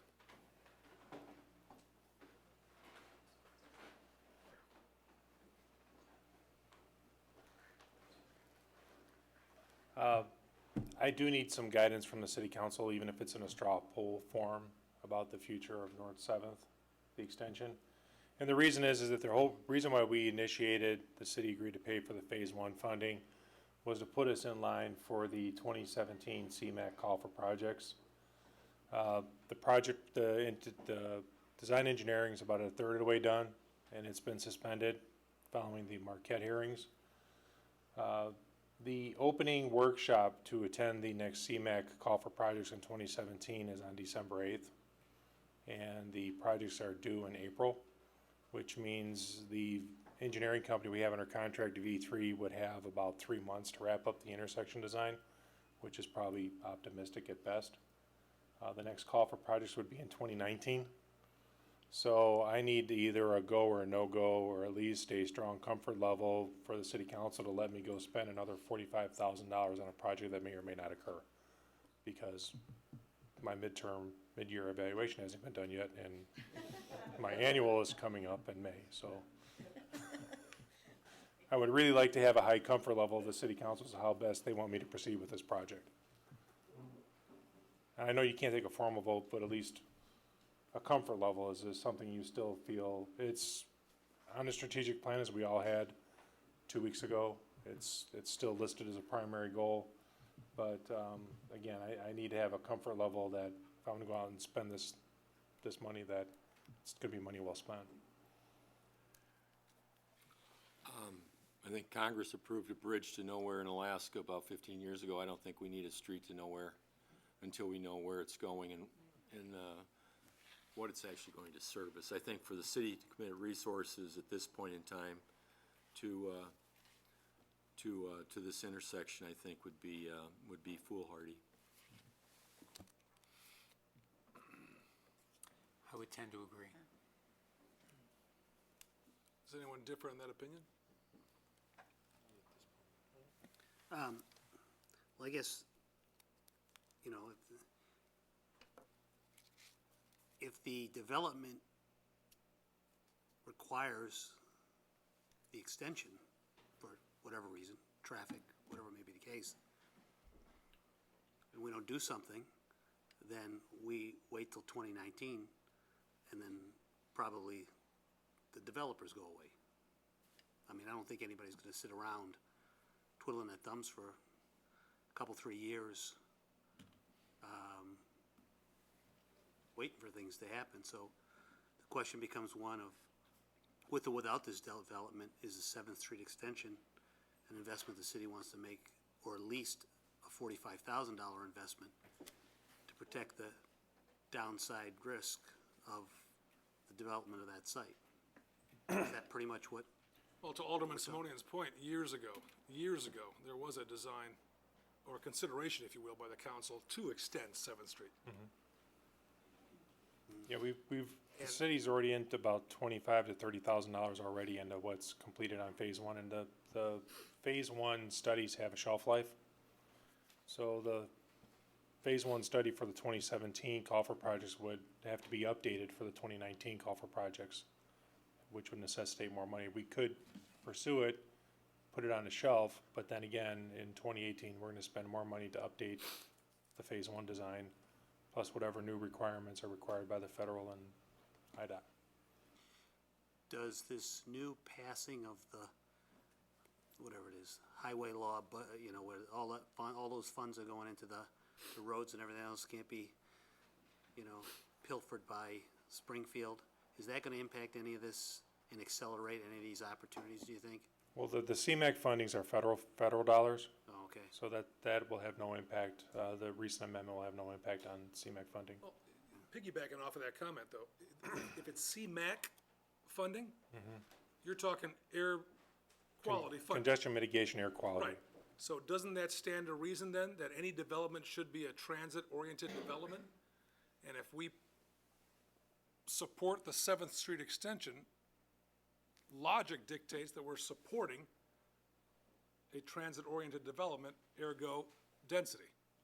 Yeah, the attractiveness of this Because they're not gonna give us project, CMAQ funding for 15 townhomes. correct. The attractiveness of this project was the extension of the bike trail, Exactly. as well as getting the traffic out of the neighborhood side streets onto a collector street and onto a state highway in a more efficient manner. That's what the attractiveness of the project was. I'm sorry, the attractiveness of the, I want to be really careful which project, I'm talking about the extension on 7th Street. I'm not talking about anything else. I believe it's worth the investment. I'm not throwing you guys under the bus, you know what I mean? Mary? I just, so how much have we spent already on the phase one? About $26,000. And you're saying that we could use that for this upcoming December 8th? Well, one of the requirements to be considered a CMAQ project is to have your phase one study done. That is a federal requirement. So we would have to spend the balance of the contract that was executed with V3 to finish the phase one study. But we have that and we've already budgeted for it. Yeah, that's in the current budget already, correct. What's the balance of the contract? It's about $45,000. I can get you the exact number in an email tomorrow. I just hate to see us pass up the. Well, consensus is required, so not a vote per se. I mean, I guess I hate to see us go through with the Seventh Street and then say, oh, now we gotta build like high density there to justify the Seventh Street, you know, somehow comes back to us that. Well, again, there's a multitude of factors that get included in the CMAQ application process, and one of those is traffic counts. So again, that was the attractiveness of the proposed Marquette development, was the high traffic counts, because the parking garages, the discharges were right there on site on the North 7th, the most logical place for them to access. And I don't want to start a riot with the residents, but the design was that the traffic would get funneled on through 7th onto 38. This still only went to Peyton, right? It wasn't all the way to Stevens. Correct. There's a lot of work involved for Burgess Norton to take it all the way to Stevens. Correct. What about a bike trail? Does a bike trail go to Stevens? The bike trail went up to Peyton. That's what originally the developer had within the overall development of the project included. The city's long-term plan does call for a connection from Peyton down to Stevens. That's city-owned property, and the question was, how do we get that installed? The right-of-way in the old railroad spur. There is city-owned property then from Peyton to Stevens? It's, well, it's a quarter to 12. I may have to double-check those right-of-ways, but it was the old railroad spur. Because It is still a railroad spur. Okay. It still is. And of course, I think we all recall Burgess Norton was a willing partner with respect to the extension and, of course, partial sale. But not of to it. Stevens. They were a willing partner to Peyton. But again, I that's. just don't want to be over-promising. But to this. Stevens was- as well. Yeah, Yeah, I mean, really. Was that the a part of CMAQ the grant plan? called for it going up to Peyton. have the option on Burgess Norton. Yeah. So that's no longer included in the. Got it. But that is city-owned property from 38 to Peyton. We own that strip. Gotcha. All right, thanks. I'm with Dean on this. It seems like a road to nowhere until we know what we're developing there, so. Mr. Radecki. Yeah, I tend to agree with that position as well. I mean, you know, we're $23,000 into this right now. We're looking at potential of $45,000. We don't have a whole heck of a lot more information to sink another twice that amount into pursuing this. We're kind of putting the cart before the horse. You know, shame, you know, we got out in front of our skis a little bit on this. At a certain point, I think we have to just stop, cut our losses, look what the developer or the applicant has eaten so far. So, while we don't want to leave money on the table, I think that there's a greater risk that, I mean, we have almost zero consensus about what this is going to look like, what our goals and objectives are, and until we have a clearer understanding of that, risking another $45,000 into that process at this point just doesn't make sense to me. So, I think at a certain point, we cut our losses, we go about this logically, we give these folks the benefit of the doubt and give them some clear direction, and I think we certainly owe that to them at a minimum right now, and trying to do that now on a fly is not doing them a service nor anybody else, I think. So, lesson learned. I think we eat the 23 and go forward from there. Thank you. Okay. We are split. Okay. Yeah. If you include Alderman Maladra, I have at least 4 against and lukewarm support for. You'll get a final answer next Monday night. Thank you. Thank you.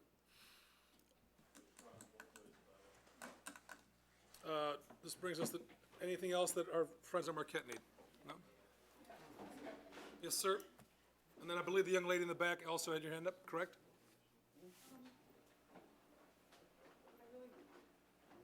I don't know if my opinion actually matters. It matters, yes, it I'm does. Tammy Grunda, I live at 107 Anderson. How do you do?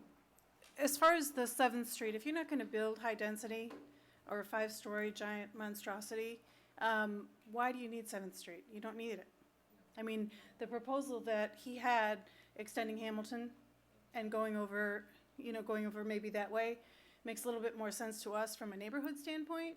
If you're not gonna have this big giant monstrosity, you don't necessarily need the through street at 7th Street, and it saves the city an awful lot of money, and it would make all of us very happy.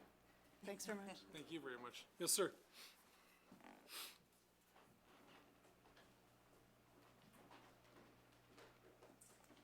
Good evening, sir. My name is Johnston at 102 Richards. I just want to affirm that the applicants will agree that their opposition can come to your meeting, the meeting, the one-round thing that you were talking about. Absolutely, sir. Make a decision. I want to be involved in that. We want to be involved in that. And I think that statement about 3 stories and a good setback is a good place to start. It'll be an open meeting, sir. It'll be posted. You'll be notified, I'm certain, by your respective aldermen as well. And if you're not signed up for the city alert system, which we've discussed and of course all are in love with, we can certainly put that on there too, so. All right, thanks a lot. New business, ladies and gentlemen? We have someone with new business. Yes, we do. We have several, I believe. Jeff, thank you very much. Darren, thank you very much. Thanks for your patience.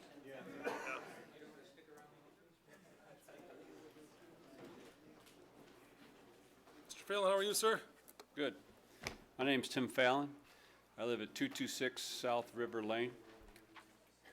And I'm up here going to talk to you about the, if you don't know about it already, the construction that's been going on South River Lane. We've had some, quite a bit of infrastructure improvements is how it was originally explained to the residents on this street.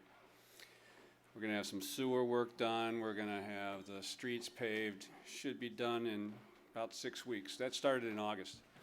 We just got the first layer of asphalt poured, laid out today.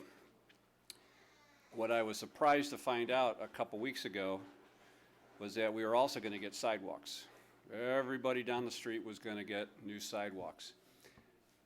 I moved in on 226 River about 20 years ago, and we don't have a sidewalk. We didn't have a sidewalk. The house was built in the mid-50s. It never had a sidewalk. The folks to the north of me and to the west, their homes were built in the late 1860s. They have a sidewalk, okay, but we don't, never had one. And when I heard about getting a sidewalk, I was kind of surprised. And also a little bit dismayed because we don't really have that much of a setback, and as it was explained, or as when we finally got a drawing of our proposed location of the sidewalk, it looked to be pretty darn close to the house. Well, had a fellow by the name of Elton Orozco come out, and he explained to me and my wife that, no, it's gonna be right here. He drew a little line on the asphalt driveway. Here's where it's gonna go. And we're like, okay, not too bad. It lines up right with our neighbor to the north and should just like shoot right down the street as it heads south.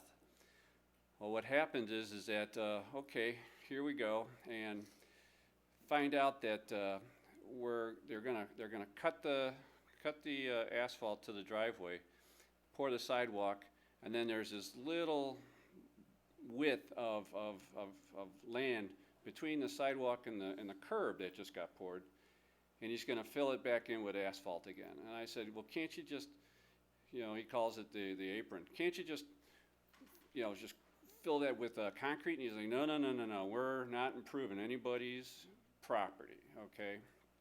And I thought, well, you know what? I never had a sidewalk, and you're pretty much gonna, you're not improving anything by putting a substantially wider curb on the street and then this little, like 3-foot wide width of asphalt and then a sidewalk and then the driveway again. We started off with just a single driveway to the curb, looked really nice, looked, just nice for the size of the house, and now it's gonna be curb, asphalt, sidewalk, and driveway. It's all striped now. It's gonna be striped. Everybody else on the block, and there are 21 of us, 21 homes that are affected by this construction, okay?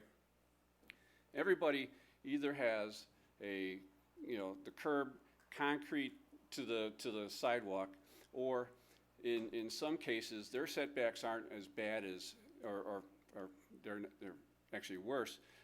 Their sidewalks are pouring directly adjacent to the curb, so there isn't gonna be any kind of apron for them.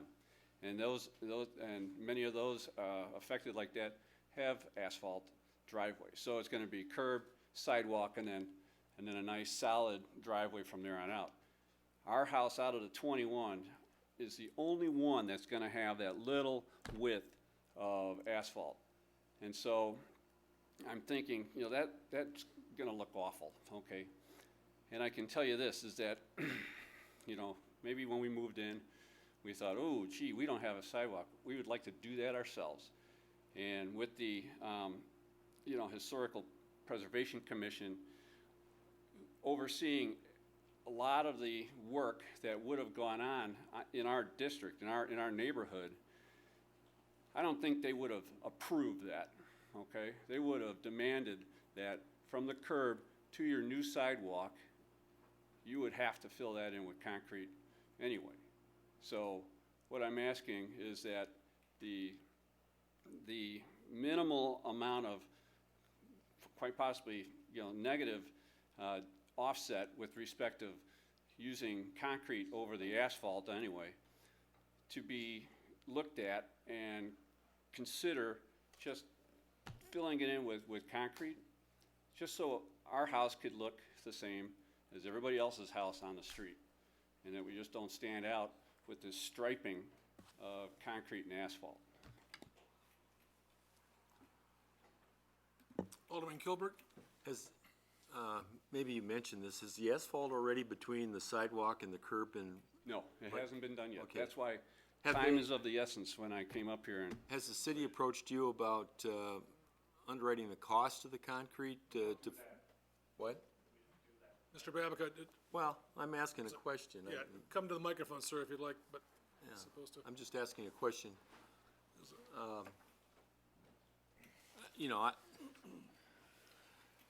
I would think that if the resident's prepared to pay for the concrete, that might be a reasonable approach. Now, apparently, the city doesn't do that, but seeing the resident is pretty emphatic about how he'd like his driveway to look. I don't know where an exception and maybe a couple of yards of additional concrete at his expense would be something that'd be unreasonable. Maybe there is a reason. Maybe you could explain that Rich? The city's standard practice, and this is going back at least 6 years, has always been that when we have a road project and we have to impact a driveway approach or a driveway for that matter, that the material that was there before is what we replace it with the exception of, rare circumstances where we've had gravel driveways where we repaved them with asphalt. And the reason is that upgrading, and it would be considered an upgrade. We would be spending taxpayers' dollars to upgrade this particular asphalt driveway approach with a concrete approach. And it's 7 yards of material. No, it's not. Yes, it is. 4 And inches deep, 16 feet wide, 4 feet depth, comes out to about 0.7 cubic yards. no, it doesn't. Well, continue on, Mr. Babbitt. But going back to the status, and the reason is that the owner of that property is who's paid for that driveway approach. So if they've paid for asphalt, they get asphalt back. If they paid for concrete, they get concrete back. Otherwise, the taxpayers or the rest of the community are subsidizing that amount. Now, if you want to make an allowance in this situation, it's fine by me, but I think the city council needs to vote on that then, because what's going to happen when I have a resident in another street that that has an asphalt approach, that didn't get a concrete approach, and then is going to demand one. I truly understand the gentleman's request, but we have standards, and the standard is that we replace like with like material. Now, in regards to all the other driveway approaches, he is correct. There are a vast majority of the sidewalks on the east side of the road are carriage walks, where the sidewalk is immediately behind a curb line. One of the other instances that I think is causing a little bit of consternation here too is that the previous resurfacing operations on South River paved over the gutter flag. So all that was showing was the back of the curb, which is basically a 6-inch wide of concrete. With us replacing the entire curb line, that gutter flag now is 18 inches thick because you have a 12-inch flag, which is the flat part, then a 6-inch back of curb. Then we have the driveway approach. And he is correct. He has the only driveway approach that will be like this on the entire block. Mr. Babbitt, Dean, correct me if I'm wrong, but I believe your question is, to go concrete, there's an extra cost. Right. Tim, are you willing to pay that extra cost? No, because Okay, that's the, we okay. never, oh, okay, well. All right, back in 1990 or 91, we had the same thing on Austin Avenue. When Austin had, you remember, Bashaw lived there, and no curbs, and it flooded, and so we got the assessment, because suddenly there were curbs, sewer, all that. And I think we were offered that in 1990. We just had bought the house, we're like 22 years old, like I can't shell out $500, and we passed up. And the driveway, I bet to this day, looks like crap. It looks really bad. I don't blame you for being pissed off. I think a very fair,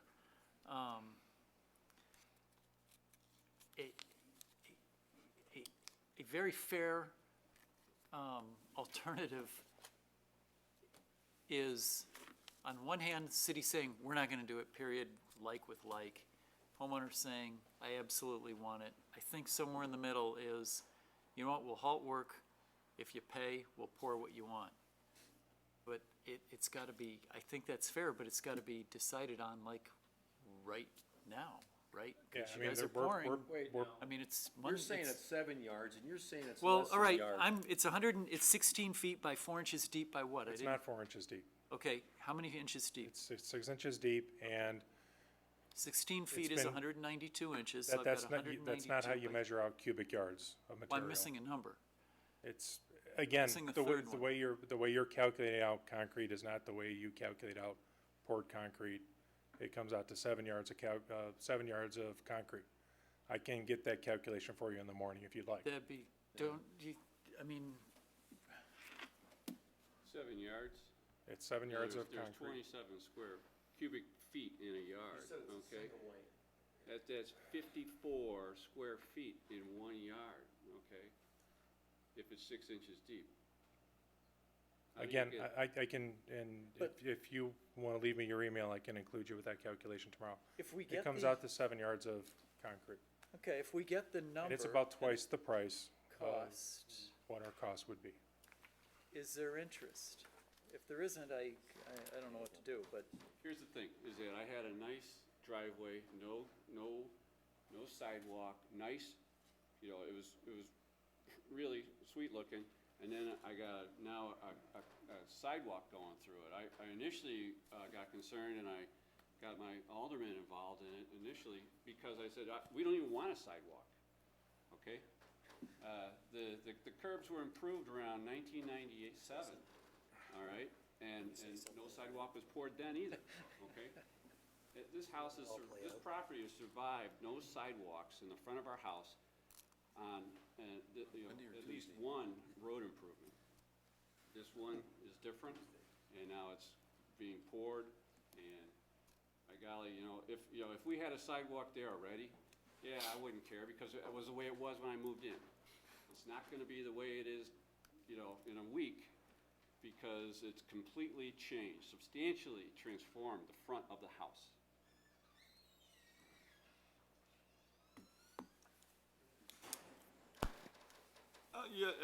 Does this, I wish I could visualize it, see it. This is the only one in the neighborhood that's going to have this. I mean, the way I'm leaning to this, we're paid to make exceptions, not just stick on rules. The easy thing to say is, if we do this for one, we do it for all. That's a bunch of baloney. We have a responsibility to consider every case based upon its merits. He's making a fairly compelling argument to me that it's the only one in the neighborhood that's going to look like this. So there are other people. If I'm living next door to this, I'm thinking, geez, I wish that was carried on all the way to the street. I think it's affecting the character overall of more than just his property, if in fact he is the only one that has the strip in there. So, I can rationalize in my mind that, this is for the greater glory and good. He didn't ask for it. If it really does look hokey, that devalues his property, and in his opinion, I think for the whole neighborhood, in the grand scheme of the cost of everything, I'm willing to listen to the next person that comes up and says, I want a concrete apron too, and we'll judge it based on its merits. But based upon what I'm hearing, man, I wish I could see more of the visual of it, which I guess we're going to. I promise you. I tend to say, go ahead and put the concrete in and be done with it, but. You're right about here, right? Yeah, right at Brink, just go up north. This is your driveway right here. Right there, yeah. Yeah. See, that's And he it. literally is the only asphalt driveway where we're gonna have this issue. All the other driveways here to the north, which you really can't see because of the tree covers here, are all concrete already. They're all concrete all the way. I mean, literally, this is the only asphalt driveway we're dealing with this on this situation. And the ones that are south, the asphalt concrete driveways, or asphalt driveways to the south, the sidewalk butts right up against. You can actually see right here where the sidewalk here is right adjacently to the curb. It's known as a carriage walk. 226 South River.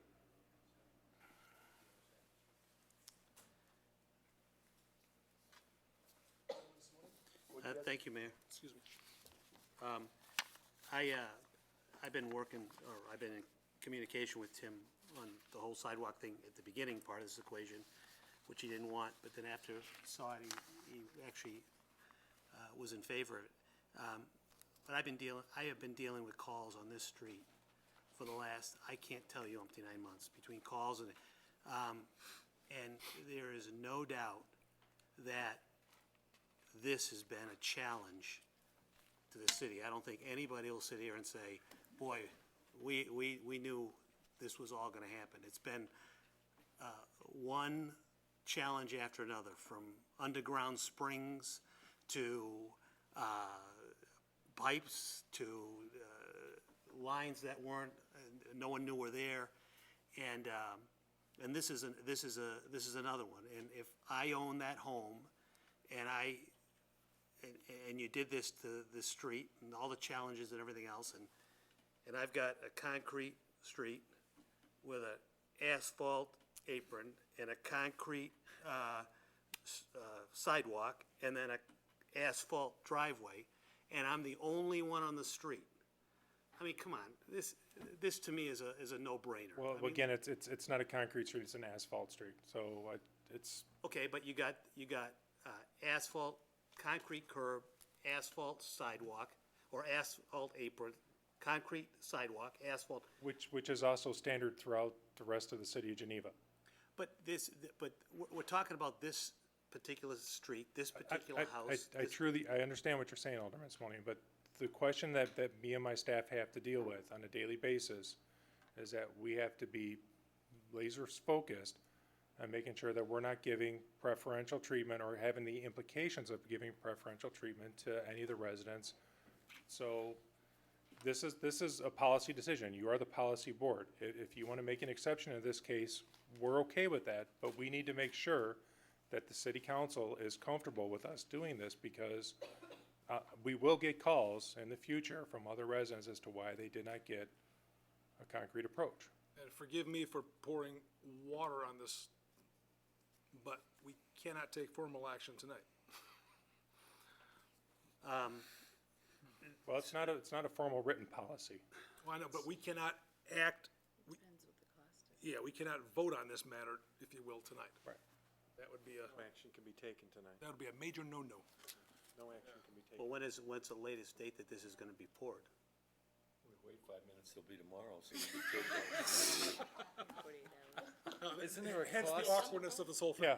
Isn't there a cost above it's- which we have to public, I mean, isn't, So is that, I mean, it depends upon the cost, but you can't take an actual vote, We so can't it take would a have vote to 'cause be it a wasn't straw posted on poll. the agenda. It has to be a consensus, So if it'd be you a will. consensus, and if it's within my authority, you can It would be. direct me to It'd be do. within my authority to do Okay, that. so if it's within our authority, then you can direct Can direct it. with a consensus to do that. You just can't take an actual vote. So, So we're just looking for direction. prior to this Getting us in a boat. asphalt, it was grass, right? Pardon me? Prior to, it was asphalt all the way down. As you can see in the Yeah. map here, Okay, the driveway is from the garage to the street, all asphalt. okay. Got it. Let's get the taser out. they did that on our house. Well, it's one thing if it was all the way up the street, but it's one incident, It's such a beautiful street. I hate to, and I I mean, not that every street in Geneva is not beautiful, but I know it's a huge project, I know we've had huge challenges. I but- can prepare a quote, shoot it out to the city administrator in the morning, CC the alderman and the mayor, and if I understand it correctly, if it's within, I mean, Yes. he's already said it's within I his say authority, yes. which is 2,500. I mean, that's really what we're talking about here, it's less than 2,500 bucks. And it's a difference between the cost of asphalt and the cost of concrete, right? Correct. It's $2,500. That's his authority. It's That's gonna my be Oh, so well- your it's gonna be authority, well I'm within sorry. that. Ballpark, give me a guess. I'm saying it'd probably be about 1,400 bucks to do it in concrete. And it would cost how much in asphalt? Under the bid price is about 600. So it's the difference between we're that talking and 1,100 concrete. bucks. So we're talking about $700. It's still gonna be a $1,300 or $1,400 cost to the citizens to. I'd be more comfortable if the resident would be willing to pay for the difference, because I think we are setting a precedent. I would have opted to River Lane. volunteer to give you back the concrete sidewalk, okay? We're gonna get that tonight. I mean, we never, like I said, the house was built in the 50s, never had a sidewalk, as you can see, from the 50s, okay? And now all of a sudden, we need a sidewalk. I don't need it. Pedestrians in your neighborhood might want it. Yeah, as a runner, I you know. constantly complain, when there aren't sidewalk, I'll run, and then the sidewalk ends. It happens out at Oscar Swan. I think, who's doing this? On our street. Yeah, and I usually run in the street because of that. Running in the street, because Yeah. it's a very quiet street. They're very wide, running path instead of on a narrow 4-foot wide sidewalk. Yeah. People usually run in the street, on this street, because That's easier on your legs. doesn't go anywhere. Yes. We are opening up Pandora's box here, guys. I'm telling you, if we do this. I can tell you that from my neighborhood, when people put in all new asphalt driveways, they had to come in and put new curb cuts in. They didn't replace all of the asphalt between the sidewalk and the curb, they just took the 2 feet they put out and put regular bid in there, it doesn't match it, you're gonna open up Pandora's box Yeah. here. I Everybody's mean, gonna do I it. swear, in 1991 or 1990 or 93 or whatever it was, we were offered the opportunity, because it looked like crap, to pay, To pay, and that's fine, yeah. and I, couldn't. Well, You know, the one thing on his behalf is you create how far, what's the width, about 4 feet? 4 feet. What's gonna happen is that asphalt's gonna break up, and then he's gonna have the burden of replacing that asphalt, because you don't have a large enough expanse there. So what you're doing is you're creating a problematic situation for the homeowner. But that's our right of way, we would have to replace that, I would think. No, we wouldn't. And I'm telling you, I would just say it's opening a Pandora's box. I think you're gonna get a bunch of people coming asking for one-offs. I can tell you what would have happened in my neighborhood. Half the cul-de-sac had their driveways replaced at the same time to cut costs. A year and a half later, the city came through, had to fix curbs because they were bad, ripped up part of those driveways, they don't match anymore. I can't tell you how many people were not happy with that, and I said, that's the policy, guys, we But they replaced it with replaced them with asphalt. the like product, right? It was a light, but it doesn't look anywhere near it.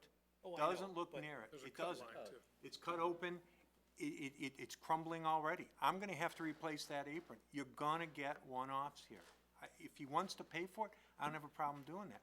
But you're gonna get a ton of people coming in here saying, I've got a reason for a one-off. I say no.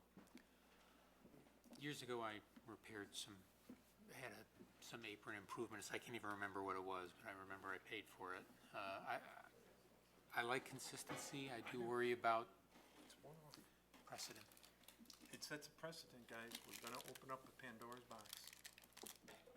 Okay. Like I said, we took a nice aesthetically pleasing property and chopped it up, okay? There is no improvement here, okay? There is no benefit that that is being brought to me, okay? I lived there for over, 20 years. And the road construction is one thing, okay? But the sidewalk improvement, that, I don't know why it had to happen, whether it's a ADA requirement or whatever, does not bring benefit to the homeowner on this property, okay? So for you guys to be a little tight with funds, just to complement the property with a little bit of concrete, so everybody on the street can look the same, okay? 1 out of 21 houses are gonna look different, all right, just one. So I want you guys to take that into consideration, okay?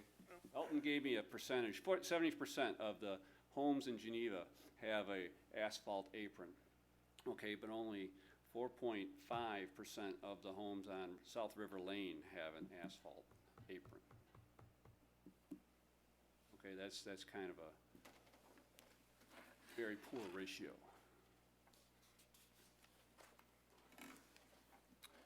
Well, What's the desire of the committee, excuse me? for me, it's an easy decision, do the right thing. And we disrupted this to begin with. This was nothing that the homeowner did and asked for or anything else, and it's a one-off, it's a isolated incident, it's a, it is what it is, and it does, it'll look like crap. You spend $1 gazillion down there. But we're it's gonna giving him look the like option to pay the extra $700. crap. Is what? We're giving him the option to do it if he wants to pay the Okay, extra. so you're asking me to pay to bring my house back to a condition that it was in before construction? You're asking me to personally pay for? We're putting it back to what it was. It was asphalt, we're putting asphalt No, back. I'm talking about the aesthetics, okay, not the No, mechanics. we're talking about the asphalt. The sidewalk is something different. That, we're replacing it with asphalt. And that's what it is. And Yes, I and we're understand putting that, back but the same you're area. asking me to pay for my own aesthetic improvements. Well, that's what you want. You want us to, you want the rest of the citizens of Geneva to pay for your aesthetics. And all I'm saying is if you want it, we put in asphalt. If you want to upgrade, I don't see a problem with that. I think, I'm telling you, in the subdivision I'm in, it will start to have people come and say, why didn't you fix the whole apron? It looks right. like crap. It's aesthetics. It's got a cut in it. Okay, if, as I said in my initially is that if I try to do this myself, I probably would not, it would not get a passing grade through the Historical Commission, okay? But you guys are gonna allow that, okay? Well, Tim, just to happen. clarify, HPC would have absolutely no authority over authority on replacing an apron? Yeah. in a No, no, driveway? no, I'm talking about if I was going to cut a driveway in my property, cut a sidewalk in my property, and then put the patch in between the sidewalk and the curb with asphalt, the commission would have said, no, you gotta put concrete in there. Page 72 of They have no authority over that. they have site features, goals or maintained pattern of poured and paved areas, okay? Look it up. Removal or repaving of sidewalks or driveways require permit review. Okay? Permit review is right-of-way permit, it's not Historic Preservation Commission, just so you know. Well, if I was to change the aesthetics of the property, they would have had a say, all right? The Historic Preservation Authority ends at the property line. That has nothing to say over the public right Has of there way. been a cost associated with this at this point in time? Yes, there's a difference in cost of approximately $700. 700? I thought I heard a number like that, yeah, okay. It's up to the committee. You know how I feel. You know how I feel. Yeah, I'm seeking, Straw poll, I say replace it. Put concrete in. Replace it. Yeah, 1, 2, 3, 4, I see hands with 5, 6, all right. 7. As long as some of my fellow aldermen take the heat when, I'll take I'll the heat, take I'll take the heat. all I'll take all the heat you want. No problem with that. We cut into his asphalt and took his asphalt away. I mean, so if I was him, I'd go, well, don't stop your curb right there, stop your sidewalk right there. Don't touch my driveway. We have direction? All right. All right, well, we're thank gonna you for bring your you an time. endurance medal tomorrow. Okay, Well, that'll be on the sidewalk in between the, Thank you for hanging out this thank long. you for your time, everyone. Appreciate it. Okay. I've got more new business to talk about. The hell you do. I do. I asked the mayor to put this first on the agenda, but he wouldn't, so. I ran out of ink on my goddamn pixels. Delete that Look, GD I'll thing. say this real quickly while Rich is here, and I wish we had more time to debate the merits of this, because it's gonna seem small, but I don't think that it is. It's a fourth leaf pickup for our town. We get 3 scheduled leaf pickups. Because of the unusual weather we've had, if you've looked around, most of the trees haven't dropped them yet. Yeah. It costs $68,000 or thereabouts. Rich gave me an estimate to do a citywide fourth pickup. But it needs our approval to do it. I don't know if we have the money, where we get it, what the deal is, but I think we ought to consider it for 2 reasons. Several reasons. One, the leaves aren't down because of the unusual warm weather that we've had. It takes a good frost to get them down. 2 is the cost to the citizens with bagging leaves and all the other things that they do. It works out to about $3 for every man, woman, and child for this fourth pickup.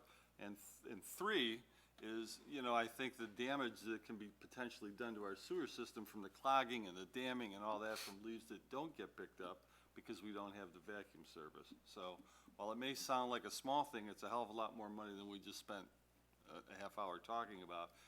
Having a fourth leaf pickup citywide, so. Now, the good news on this is that we actually can vote on, you all can vote on this at the next council meeting, so it's actually true discussion tonight. The contractor has already said that he cannot mobilize till the 30th to do the fourth collection. So the last scheduled collection would be completed in Zone C, I believe, the week of Thanksgiving. Right. Correct. So that's the bet we hedge every year with our program, yeah. Tree in my yard. Yeah. I've had Leaves are green. questions Oh, about that tree pickup, because Oh, yeah. we're the first zone, which is picking up now. Oh, sure, I understand, and the warm weather, which has been amazing, so. Mr. Mayor, I wouldn't trade it. leaves and bag them for these residents. They could. a suggestion. Jim and I talked about this this morning, and there are Yesterday morning. 8 dates in which there is brush pickup, brush and limb pickup. 8 dates. There's only 3 dates for the leaf pickup. I think we should possibly reconsider the number of dates for brush pickup, reduce maybe 1 or 2, and use that fund for an additional pickup for the leaf pickup. You're on your Consider last that month of brush. in the next contract Brush is in and November. see if that might be of some Decide today. benefit to us. Yeah, I mean, but they've already picked up brush This month. this Yeah. month. Yeah. So we're already, November 7th was the last brush right, pickup. so we're already done with brush pickup. I so realize you've that. already- But I'm talking about the next Okay. contract, Let me, the if leaf I, and brush pickup. just for information, we recently raised the rate, because this is what they pay for on their utility bill. I think is it 405 or 450? I think it's still 405. So we recently raised the rate on that to try to coincide with our increases in brush and leaf pickup and street sweeping and all of that. You have money in the fund. It's just a matter of cutting down your reserves, and as you go further out, you may have to come back sooner for a rate increase rather than later. My only other concern is if this becomes, obviously, I know it's an unusual year, but is this, well, you did 4 last year, so why don't you do 4 this year? And it goes, it's just kind of a snowball, kind of effect, but that, I'm just, again, no opinion, just throwing out information, because it would be paid from the refuse fund, because that's typically. Citywide pickups in the past? When we We did looked at when it, we owned the equipment yeah, ourselves and our crews when did, it was yeah. our own crews. Yeah. And then we, Still costed the city, we incurred it, and the citizens. Well, but we weren't paying, For the pickup. the difference was, when it was our own crews, they were either doing leaf pickup or snow plowing. both. So now we're paying to have the leaf pickup, we were paying our crews now anyhow, but we're also paying a contractor to do the leaf pickup. And the other thing, I think in full disclosure, because again, with the timeliness of this issue, a formal report wasn't able to be prepared. In essence, the city will be paying twice to have the same leaves collected, because as part of our refuse contract, the city also pays advanced disposal to collect those bags of leaves free of charge, when no stickers are being charged. So for that 2-week period that we're paying Kramer, their fee, we're also gonna be paying advanced disposal for their fee. So there is, the true cost is a lot more than the $63,000. And it's, Well, there's an overlapping here. Can't we eliminate part of that overlapping and use those funds for an additional leaf pickup? no, because it's already in the written executed contract. You're changing the terms of the contract now. When with does the advanced contract disposal. expire? It actually goes back out to bid in 2017. 2017. Was it 2 or 3 year contract?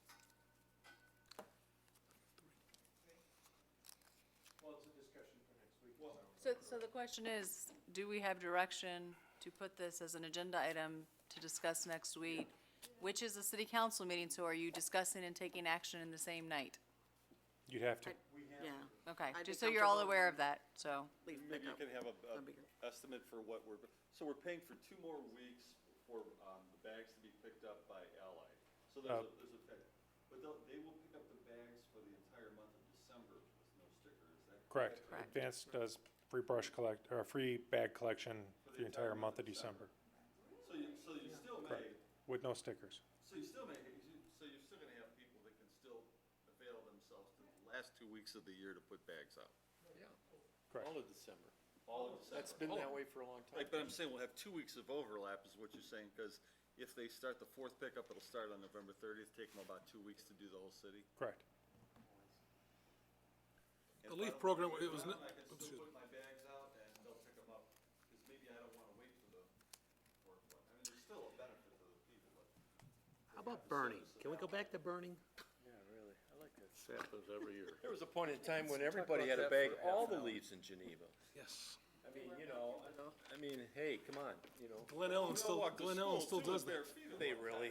No, and it wasn't that long ago, 15 years ago. How long have we had leaf pickup? I spent my entire weekend bagging 20 bags of leaves in my yard in Bartlett. Which is precisely my point. This is a great service that I think our residents really, really, really Well, come to value. It's something they see their tax dollars at work. It sets us apart. I mean, I think it's a really nice service at a cost of $3 every man, woman, and child. So I, Bullshit, it costs you nothing. It will burn down our reserves. I had a conversation with the finance manager today. It's a fairly significant amount. Yeah. And so, God forbid we had an issue, like a storm, that winter ice storm or something, we'd have to dip in then into corporate reserves to pay for that kind of disposal. There's risk. you got leaves, Tom? trees. Problem I have an elm tree with. Yeah, let's see what the weather brings too, I mean. Green leaves. Well, you My live down problem there. isn't the leaves, my If problem we is I do it, got I want a no big PR campaign to make people sidewalk to put 'em feel on, 'cause I have a feel the I warmth carve it, from I us. got nowhere to put them. We- they got another Just one throw in 'em the in the river. Take them down the river. Yeah. I bet a few of them get Warmth, I there. gotta go to the bathroom. Oh, yeah. How'd that get there? 5 o'clock's awfully early in the morning, and I gotta, Full of leaves. 5-minute Actually, I drive. don't. It's on the agenda, the 21st, thank you. Guys, always. Motion by Mark, seconded by Sino to adjourn the meeting. All in favor? Aye. Aye.